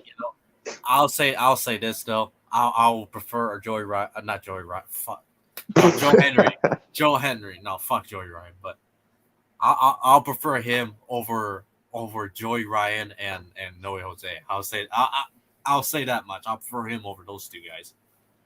Even though that's not really saying much, but still. Yeah, and I know they had plans for Joy Ryan at the time. Where he's supposed to be leader of the cancel culture. But I didn't get the whole thing why they brought in Hornswoggle. Where he ended up being gone afterwards because fans were pissed off that he was AJ Styles. Oh yeah, the fake AJ Styles. Wait, where did Robert go? Oh, there he is. Gotta be some spoof, whatever, and it was, but it was a spoof that no one cared to see. It was Hornswoggle. Basically, looked like a mini AJ Styles. Oh yeah, I remember that. It was trash. Dude, I remember when that happened. I was like, "Wait, I'm confused. Why are you playing AJ Styles' old music?" And then I see Hornswoggle. I'm like, "Oh, I see what they're doing." Yeah, they were teasing AJ. They were teasing AJ, the phenomenal ones go return, even though he's in WWE. And at this point, I'm pretty sure he said "fuck Impact" at this point. I'm pretty sure the fans back gave Impact Wrestling backlash for that because you're advertising AJ Styles' return, even though that's impossible because he's on the contract with WWE and WWE doesn't allow ain't gonna allow that, by the way. Never in a million years they would. No. All I will say is and you give us Hornswoggle as AJ Styles. That is bad. You know what that's like? That is like saying, "Oh, we're gonna have Sting return," but it's a fake Sting. Or a midget Sting. Yeah. Or we're gonna have Fortune 4 return, but it's as a midget Fortune 4. Unbelievable. Yeah. And yeah, you know what would be an insult? What? If they hired a random Japanese wrestler to play Okada in Impact. Oh God. Even though Okada at this point pretty much said "fuck Impact" after what they did to him, which I don't blame him for. And I blame his Russell, by the way. Kato. Yeah, and also I don't blame AJ Styles for saying "fuck Impact" as well, to what they did to him as well. Yeah. But yeah, that I'm pretty and you know what? And fans have every right to be pissed off after they did the whole, fake midget AJ Styles return or whatever the hell that was supposed to be. Yeah. And then on top of that, so they got rid of him, and then when changed to Noe Jose, there was no. I thought there were plans for him to just be repackaged. Nope, he was gone. He was gone to that. And I said, so what was the point of bringing him in anyways? Just to bring him in. Just to piss me off. No, we're gonna piss you off even more. We're gonna have Last Legend versus Aaliyah with Noe Jose as a special guest referee. In a picture Kendo stick tables match. well, let's just hope that Impact Wrestling doesn't do picture in picture. You know what? You know what? Just to piss you off, they're gonna make a picture match, and they're gonna put Noe Jose versus Joe Henry. Yeah, and now we got Joe Henry in Impact Wrestling, and I'm dreading of seeing this guy already. I didn't care to see him when I first saw him doing this gimmick that I don't understand why. Like I don't, and these fans are gonna pull over, by the way. They're gonna pull over because it's fun, it's cool. Oh my God, we want to blend in. Or you know what? Would be even worse? That fans were like, you know what? This he has. I love this gimmick. He's more entertained than Roman Reigns. I'd be like, all right, get out. That's it. Get out. Get the fuck out. Hey, I might not be the biggest Roman fan, but get out of here. No, I prefer Roman over that guy. Get the fuck. So yeah, I wouldn't even say that with John Cena if they said that. No. And that's saying something. Yeah. That's saying something. Yeah. Even Joe Henry mops the floor with John Cena in the ring, I still will prefer John Cena over Joe Henry. Can we just bring back John Cena to bury all the bad wrestlers and then he can leave again? Yeah. I would love that. At this point, I want to mind John Cena went to GCW just to bury Nick Gage and left. Yes. Well, if that happened, I hope it was a 1-second squash match and Nick Gage got buried and never returned to wrestling. Yes. He got so buried he never would return. I'd be like, yay. Yeah, exactly, man. That'd be the only time I'd be like, thank you, John Cena, for burying somebody. Thank you, Cena. But yeah, Eric Young, Joe Hendry, Savannah Evans, who's a knockout, Tasha Steelz, who's a knockout, Killer Kelly, who's a knockout, Giant Stringer, yes, Killer Kelly, used to be in WWE, by the way, which is NXT UK, and they treat her like a jobber, which I never understood why. I'll say one thing, that chick is hot though, behind all the Yes. gimmick or whatever. Yeah, she is really hot.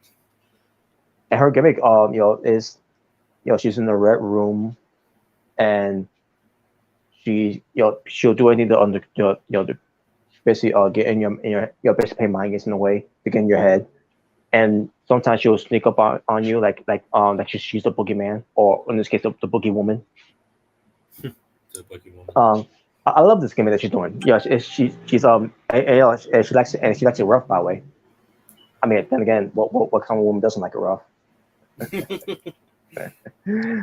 the way she's doing it though it's really turned me on, and on top of that, she's a great wrestler. So, which again, I never understood why WWE never pushed her to that level. Yeah, but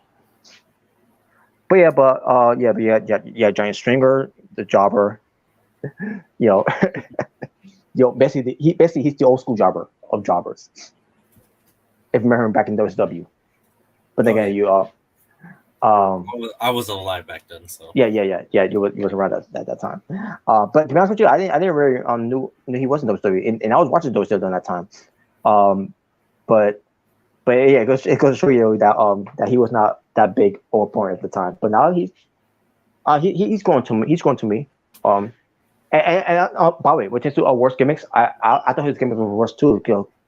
But then I got into his gimmick, and on top of that, he's not a piece of he's not like a Joy Ryan, because he's with Giant Stringer. He'd rather have a woman touch him in that position instead of have guys touching his dick. Yeah. But anyways, Sammy Callahan's in the match. Moose, Steve Macklin, Bobby Fish, the same Bobby Fish, who's a man of controversy, whoever. Might as well, when it comes to Bobby Fish, might as well give him the Knockouts Championship at this point. But yeah, Bobby Fish, we tried to convince Alan Cole and Kyle Riley to come with from the WWE, basically trying to get out their contracts, and then that's when Alan Cole and Kyle Riley told them, "Fuck no, we're not, getting out of our contract with AEW, so you can just go fuck off and take Matt Riddle's advice of how many fish could Bobby Fish fry if Bobby Fish could fry fish." And that's when he took his tail and floundering to Impact Wrestling, because if he goes to WWE, he would be lost in the shuffle. But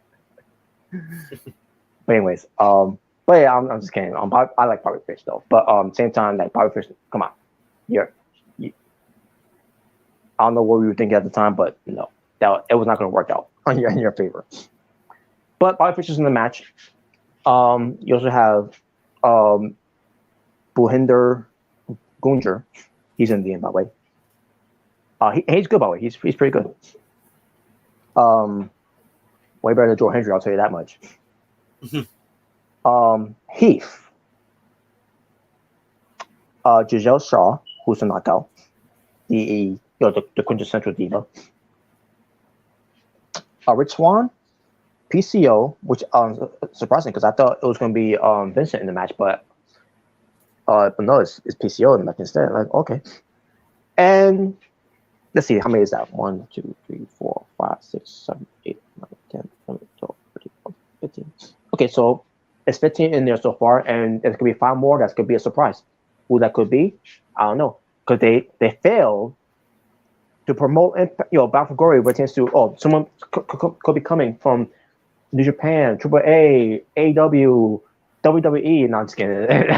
WWE never know that. No, it's gonna be someone for Control Your Narrative. Oh my god! Oh, imagine that. You know, imagine it was Nick Gage. Oh no! Oh my god! Then Impact Wrestling, you take a nail for that. But no, even worse. Imagine if it was Nick Gage and Joey Janela. Oh my god, George Janela. No, you know Oh what? yeah. You know what's that? That. Oh my god, I forgot about that part. Oh shit! No. Not Jenny here. We'll do it later though. We'll do it We'll do later. it tomorrow. Or later. Yeah. Not We'll do it later. Yeah, I don't know if Jenna's seen it or not, but yeah, we were showing that. Oh man. But I'll remind you though. No, you know what? But you know what's making it worse was adding ACH in that match. Ace? Oh no, not him. Was he in Impact Wrestling before, or was it time in TNA? Don't care. Oh yeah, actually, yeah. As a matter of fact, he was. He was there at one point. Yeah, ACH. As ACH though. Well, before he went to WWE and then went crazy and being an asshole. And pretty much made himself a clown. Yeah. Oh, you know what? Let's add in another clown. Let's add in Leo Rush. A guy who wants to retire over every little thing. Yeah. Yeah, after his fifth retirement, I'm like, oh, that's it. I'm calling this guy a clown. I don't care what anybody says. Yeah. I don't know if he's still wrestling. That's how I'm lost of Leo Rush's existence now. What to say? Yeah, he became the biggest flop in AEW history. Mm-hmm. He gonna be something. Ow! I hurt my shoulder. I gotta retire. Yeah. Fucking. Nah. But anyway. Yeah. But yeah, we'll now since this this will be a coverage on when I do the next episode, or maybe pertains to the show I was going to try to do this new of a new content I want to do on YouTube, which we'll see if I do. How many matches do we have left to go through? Let's see.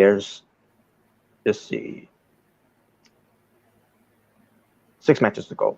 But this. So basically, since the Cody Shot Gauntlet match is, the rule is since the this Impact rules, 20 wrestlers, basically 2 will start. Obviously, it's basically like a removal, and then once we get to the final 2 in the ring, then they were sort of in a 1-on-1 match, pinfall or submission, and you win the match to win the Cody Shot Cup, where you go after any titles you want to go for. Because again, it's for because you have the knockouts in there and the men's in there. So for the knockouts title or knockout titles, if they can find a partner of their of their choosing. Same thing with the men. Any single title they want or a tag title with a partner of their choosing. So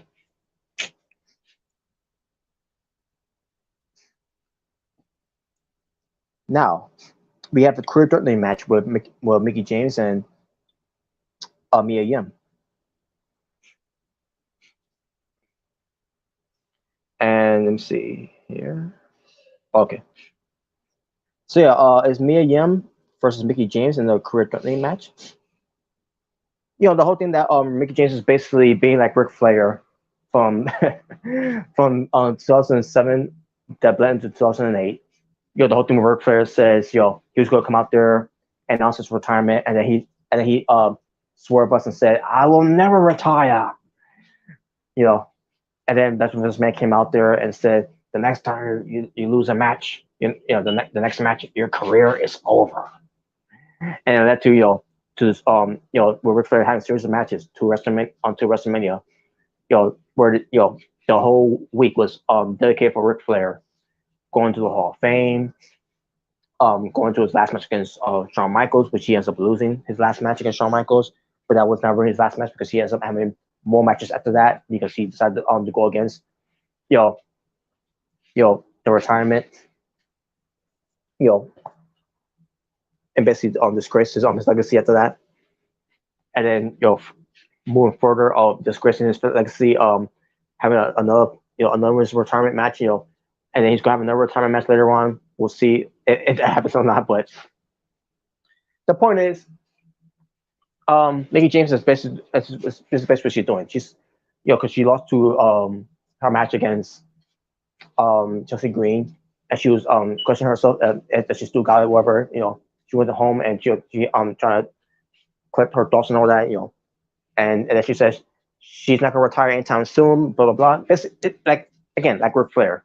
It's a whole Ric Flair storyline thing, and they're doing this with Mickey James. But in all places they're doing it in Impact Wrestling. And the thing about Mickey James is she's not employed with Impact Wrestling. She's employed with NWA. She's only there because it's a working relationship that Impact Wrestling and NWA has. Just like when what Impact Wrestling has business with New Japan Pro Wrestling and Triple A. Doesn't mean that Mickey James is in the knockout division. She's just there whenever they need her when it comes to doing matches, whatever. But this is what they're doing with Mickey James. Mickey James, especially using the platform of Impact Wrestling because Impact Wrestling has a TV deal, Access TV, and NWA doesn't have a TV deal because they're on YouTube or wherever they're doing their stuff. That no one can that no one pays attention to that much. So this is the best way for Mickey James to do her this whole thing. If she loses her next match, then her career is over. And she decided to have Mia Yim as her opponent for Bound for Glory.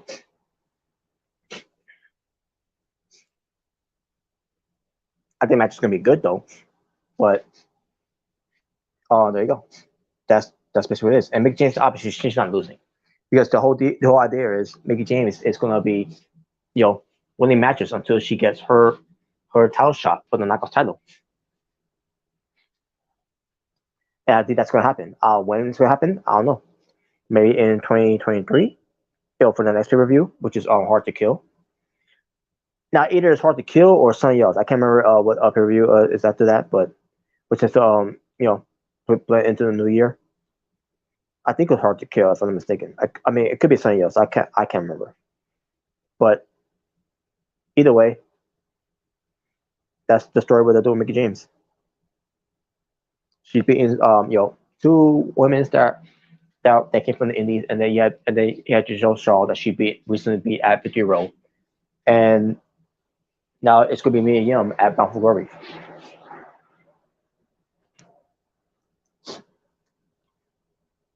So there you go.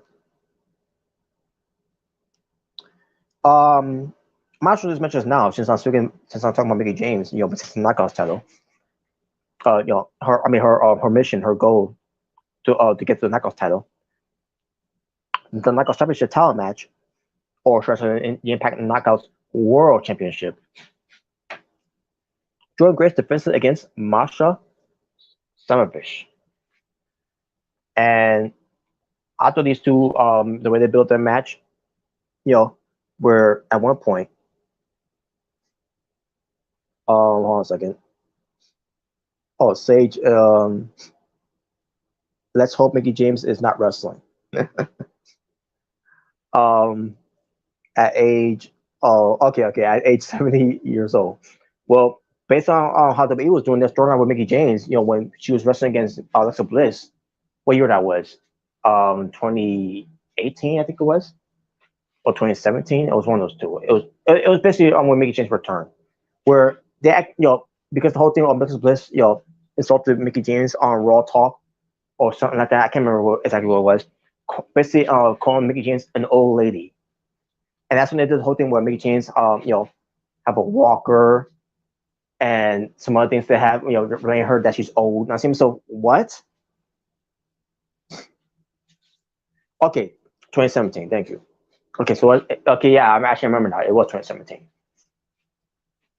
But I thought this was one of the most stupidest storyline ever, the most stupidest plot ever to build up Mickey James versus Alexa Bliss, because Mickey James is old, an old lady. So stupid. So this is and this is what WWE does. And obviously, this was under the regime of Vince McMahon and his creative teams. So stupid, man. I remember that so dearly. I thought that was horrible material. But anyways, so Mickey James is doing the whole retirement tour thing. I think so. I could be wrong, but I think that's what she's doing. I don't know.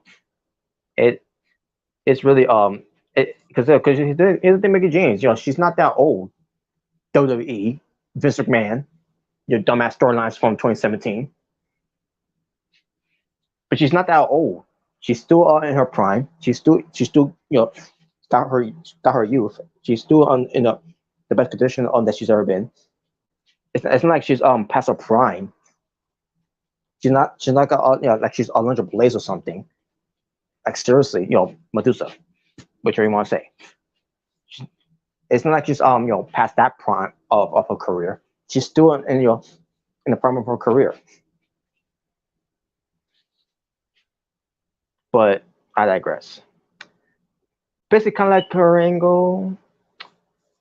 I guess in a way that Kurt Angle, when Kurt Angle was doing his this whole thing where he's but then but yeah but the whole thing with Mickey James, the storyline is that Mickey James is she wanted to know if she still have it, and if she could still be the same Mickey James of old. But yeah, but I wonder if at least WWE would allow Mickey James to wrestle one last match since she's pretty much doing a retirement tour. I don't know. But again, it depends. If she wants to, if she just want to go back, I don't know. But I digress. But anyways, but back to the Impact Knockouts World title that Mickey James is on the roll for. If she keeps on winning her matches against either Jordan Grace, the current Knockouts World Champion, versus the challenger, Masha Slamovich. The storyline where these two, basically, almost like a similar type of except just a similar type of wrestling style in a way, almost. But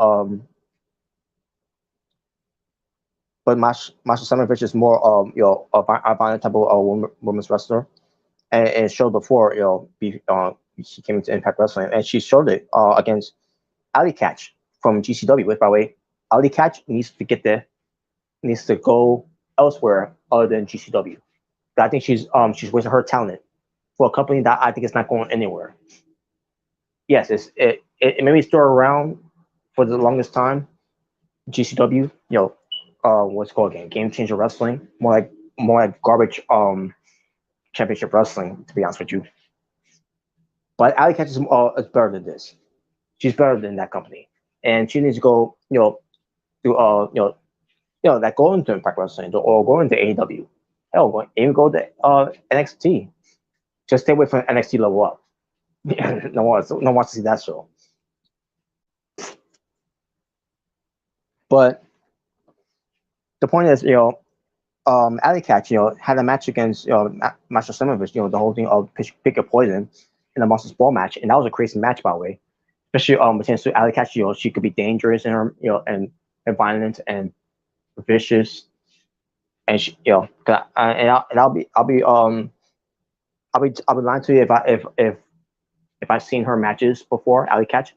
To be honest with you, I've only seen 2 matches of hers.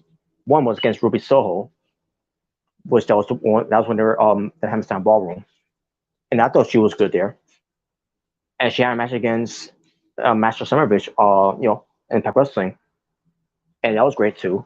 Especially it was the type of match which is Monsters Ball, when they were both bleeding. But the one bled worse was Ali Catch, because she's known to bleed. Basically, she's like a John Moxley, where she wants to bleed. she loves to bleed. So, but that was good though. That was a good match between those two, and they had matches before. I just never seen it. But either way, all right, I'm back. Sorry about that. all right, oh good. So now Jordan Grace, I'm sorry, but Jordan Grace also had her pick your poison match that was handpicked by Master Sonovich against someone named Max DePaler, Max Max the Impaler, I should say. I think that's what it was. I can't remember. And she was a monster. My God, like, and she destroyed Jordan Grace in that match. It was just a regular match too. But now it's gonna lead between these two, Jordan Grace and Master Sonovich, for the title. Um, I think the match is gonna be good. How it's gonna be delivered. Um, and the other Knockouts time match, the knockout, the Impact Knockouts World Tag Team title is Vixen. Is Chelsea Green and Deon Purrazzo, the champions, versus the Death Dolls, which is Jessica Havoc, or in this case, you just call Jessica, and Ty Valkyrie with Rosemary in the corner. Yep. Impact Exhibition Championship, the champion Mike Bailey versus Frankie Kazarian, excuse me. I almost said Christopher Daniels. Christopher Daniels. No. And I got to bring this up again. Frankie Kazarian has a match against Kenny King on Impact Wrestling. Last night, and Kenny King loses again. No, he's a smart. You put him in the worst position by facing Frankie Kazarian, who needs the momentum, going into Battle for Glory against the champion. So of course Kenny King was going to lose here. Like, holy shit! Like, what the, like, what is with this? Kenny King is losing all of his matches, and then you get Eddie Edwards, who always on crap on PCO not getting the job done. That's what Kenny King is doing. He's not getting the job done. Oh yes, he is. Now I will laugh, by the way, if PCO wins the Corey Sharp Gauntlet. And speaking of which, Kenny King nowhere to be found in this spot, by the way. Wow. You want to talk about your burial here in Impact Wrestling? Kenny King is back. We was before 2 times, and this is his 3rd term in Impact Wrestling, and this is how they're booking him. Jesus. What's the point of Arnold No More if there's no way for him to win any matches for his group? I don't know, man. Like, why what's the point of you coming back? Well, just to come back. Jeez, man. Surprised they didn't have Mia Yim beat him back in Victory Row. No, just have Tessa Blanchard beat him. 2 Also, how many matches are left for the show? more, because now we get to Arnold Moore, Matt Taven, and Mike Bennett with Mrricanjay Bennett at ringside. Impact World Championship against the Motion Machine Guns, Alex Shelley and Chris Sabin. That's gonna be a match. That's gonna be interesting. Very, very good. I know that for sure. Who cares? Your backyard got Steve Sub back. and the main event, Josh Alexander defends his Impact World Championship against Eddie Edwards. And now I gotta talk about this. Alicia Edwards is back, involved of Eddie Edwards' storyline. I said to myself, where the fuck you been all this time? Vacation. She was there the whole time. The story with her before was that Eddie, I don't know you anymore, Eddie. How you betray Impact Wrestling and blah blah blah. Yeah, there's no honor in that and blah blah. And then she ends up being with Giselle Shaw. Like it's like they completely it's like they didn't know what to go with that storyline. Like what the like how the hell you do you drop that ball? I don't know. and now they got her back, and now I can't. God knows how long that's been, by the way. How long has it been? since they did that. Damn. Well, Honor No More. Yeah, I don't know more. I got. Has it I got. been a year? I felt like it's been a year. It feel like it's been a year, but it hasn't. I gotta go back now. Jesus. Let's see. Was it hard to kill? Let me see. I can see. I can remember the matches that happened. I'll be Yes, honest, it was back at Hard to Kill since January 2022. of this year. Jesus Christ. Since January, this has been going on, and it was during that month that Alicia Edwards was I thought they was gonna have her and be involved, but then a month later they scrapped it. Like again, Yep. I thought to myself, I'm thinking to myself, I'm pretty sure they didn't know where to go with this with Alicia Edwards. Is it sad that this group I think has lasted longer than Aces and 8? Oh my god. Is that sad? Oh my god, this is terrible. Dude, I think this group has lasted longer than Retribution. I might as well last longer than Retribution at this point. My Dude, god. At this point, this group has lasted longer than Hit Row's first run. But the point I want to make here is that with Alicia Edwards, they got her doing a lot of these things, since coming to Impact Wrestling, where she's the wife of Eddie Edwards, and then she ends up then they're doing something else with her, and then have her team up with this person, and then have her acting like this, and then have her hang out in Swingers Palace for God knows whatever reason, and then she took the job of being the Stringerella because apparently I guess apparently she needs money because she's not doing anything. It's a mess. It's like they don't know what to do with her. Oh yeah, we do smart. That's what it looks like, man. It's just they don't know what the fuck to do with her. You would think that this is WWE booking her where we don't know what to go with the character, so we're gonna have you in catering. This is literally like it's like they hired Bruce Pritchard for a day, and that's what happened. Jeez, man, might as well felt that way. So the story here now they're back with this. What 10 months later? Jeez. They ignored the whole thing where that she was trying to convince Eddie Orton to to get back in the good graces of Impact Wrestling, and then and they started moving away from that and then have her do something else like they always do with her, and now they're back with this again, and now they're teasing that that they could wind up getting a divorce. Jesus. That's where it's going to look like it's going to lead to now. Yeah, it's either basically give him the most mail like either she's gonna be like, Eddie, I want a divorce. either you get your act together or we're done, something like that. I don't know. It's a mess, man. It's again I who knows where they're going with this. I guess we're going to see Bound for Glory, which probably no one's gonna watch tonight anyway. So yeah. they'll probably wait to see on the weekend. By the way, I gotta get I'm probably gonna head out after this topic's done because I have to work early tomorrow. So. Oh yeah, okay.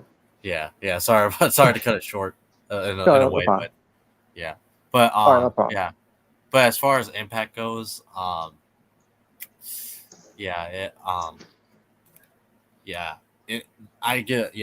pretty much, yeah. Sadly, nobody's gonna watch. I'm not saying that to hate on the company. I'm just saying that just people are gonna be more appealed to Battle of the Belts, Rampage, and SmackDown, and plus they're advertising SmackDown as a season premiere.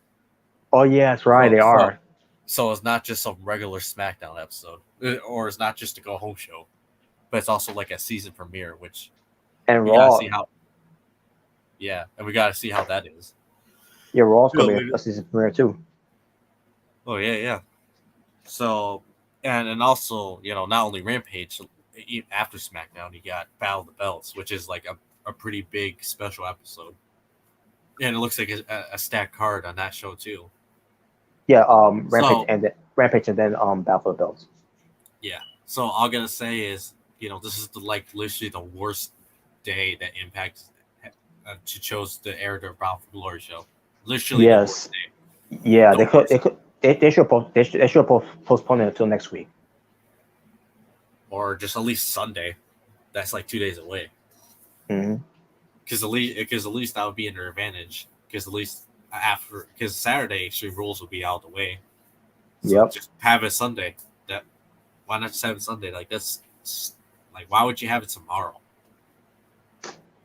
I thought I found it weird that that's even on a Friday. Like, because again, that the whole thing, or they the whole promoting on Bound for Glory, it's like it was lackluster, and it doesn't even feel special. It's supposed to be there. This is supposed to be their WrestleMania. Nope, they just treated it like a pile of dog crap. Man, I can't. Now I'm pretty sure that was supposed to be the date. That was supposed to be again. I don't remember it. That was supposed to be on the other day or not. But after seeing what transpired for the other companies with SmackDown and with maybe that's what I don't know. It's weird. I don't know what their attention was. Maybe they maybe have a strong build for it, but this ain't a strong build at all. This is this because and on top of that, they're not it's not getting anyone's special it's called, other than what Raven is getting inducted to Impact Wrestling Hall of Fame. Yeah. Like, which good for him though. Yeah. With me personally, I think he deserves to be in the WWE Hall of Fame, but yeah, I don't know if that's happening anytime soon. Yeah, I don't know. We'll see. Oh, I mean, we'll wait until like January, February when they actually start announcing the Hall of Fame inductees for 2023. Yeah. But that wrapping the I guess that wrapping stuff for now. As far as Sammy Guevara and Andrade, we'll talk more about that later on as well. Yeah, we'll just do it as like a post-show topic or whatever. Yeah. After we get done with the 3 shows. Yep. Which I never thought that would ever happen. Having 3 shows in one day. Oh my God, yeah. Now last time we did when we did on the 2 shows, the Rampage Grand Slam was 2 hours. Yeah, we'll just say I started to get a little tired. Not because I thought it was boring, just because I just started to actually get tired. Yeah. But now we got 2 shows, which tends to now what AW is one was Rampage and the other one is Battle for the Belts, which was tipped from that Dynamite show after it was over. Yeah. By the way, is Battle for the Belts 1 hour or is it going to be 2 hours? 1 hour. 1 hour? Okay. I was gonna say if it's 2 hours, then that's a little. I don't know who would want to stay up until 12 in the morning. Yeah, that'll be insane. That'll be like, okay, now they're doing a little overkill. And on top of that, you think anyone would want to stick around watching a 3-hour AW show with picture in picture? No. Are you kidding me? And plus, not only that, the day after we'll have Extreme Rules, which I'm doing a live reaction to, by the way, people. So at this point, I was like, well, forget the stream here. Peace out. We're not tuning in AW shows for 3 hours, saying do a picture in picture. It's kind of like that's like when WWE had like the mixed match challenge after the Raw or whatever. Oh yeah. Like no, I ain't doing that. I'm not watching 4 hours of wrestling. And that was garbage too. What, the mixed match challenge? Yeah. Yeah. Facebook Live. But that'll wrap this up, folks. Pertains to Being the Asylum episode 24. For Drew J, Omega Red, yours truly here. As we all say, peace on the streets to all to be well, stay safe. Excuse me, I burped. Take care to everyone that's going in the world. Any additional thoughts before we sign off? Fuck Nick Cage and fuck John Cena. and fuck Joey Janela. For me, we fuck Braun Strowman, and fuck what's his name again? Joe Hendry. There you go. Fuck Joe Hendry. Fuck Joe Henry. That garbage Where's it? sing along, wave your arm back and forth gimmick. Yeah. But there you go, folks. So we'll see you all later on with a watch along of SmackDown, Rampage, and Battle for the Belts, pertains to WWE SmackDown and AW's Rampage, Battle for the Belts 4. And Yes. and we'll see. And we'll have some additional topics, after the show as well. Yes, sir. And that will include also the Extreme Rules preview. Giving our thoughts and our predictions. And then the day after that, there will be the Extreme Rules live reaction on my channel. Exactly. And there you go. So take care, folks. That's all for now. Have a good night.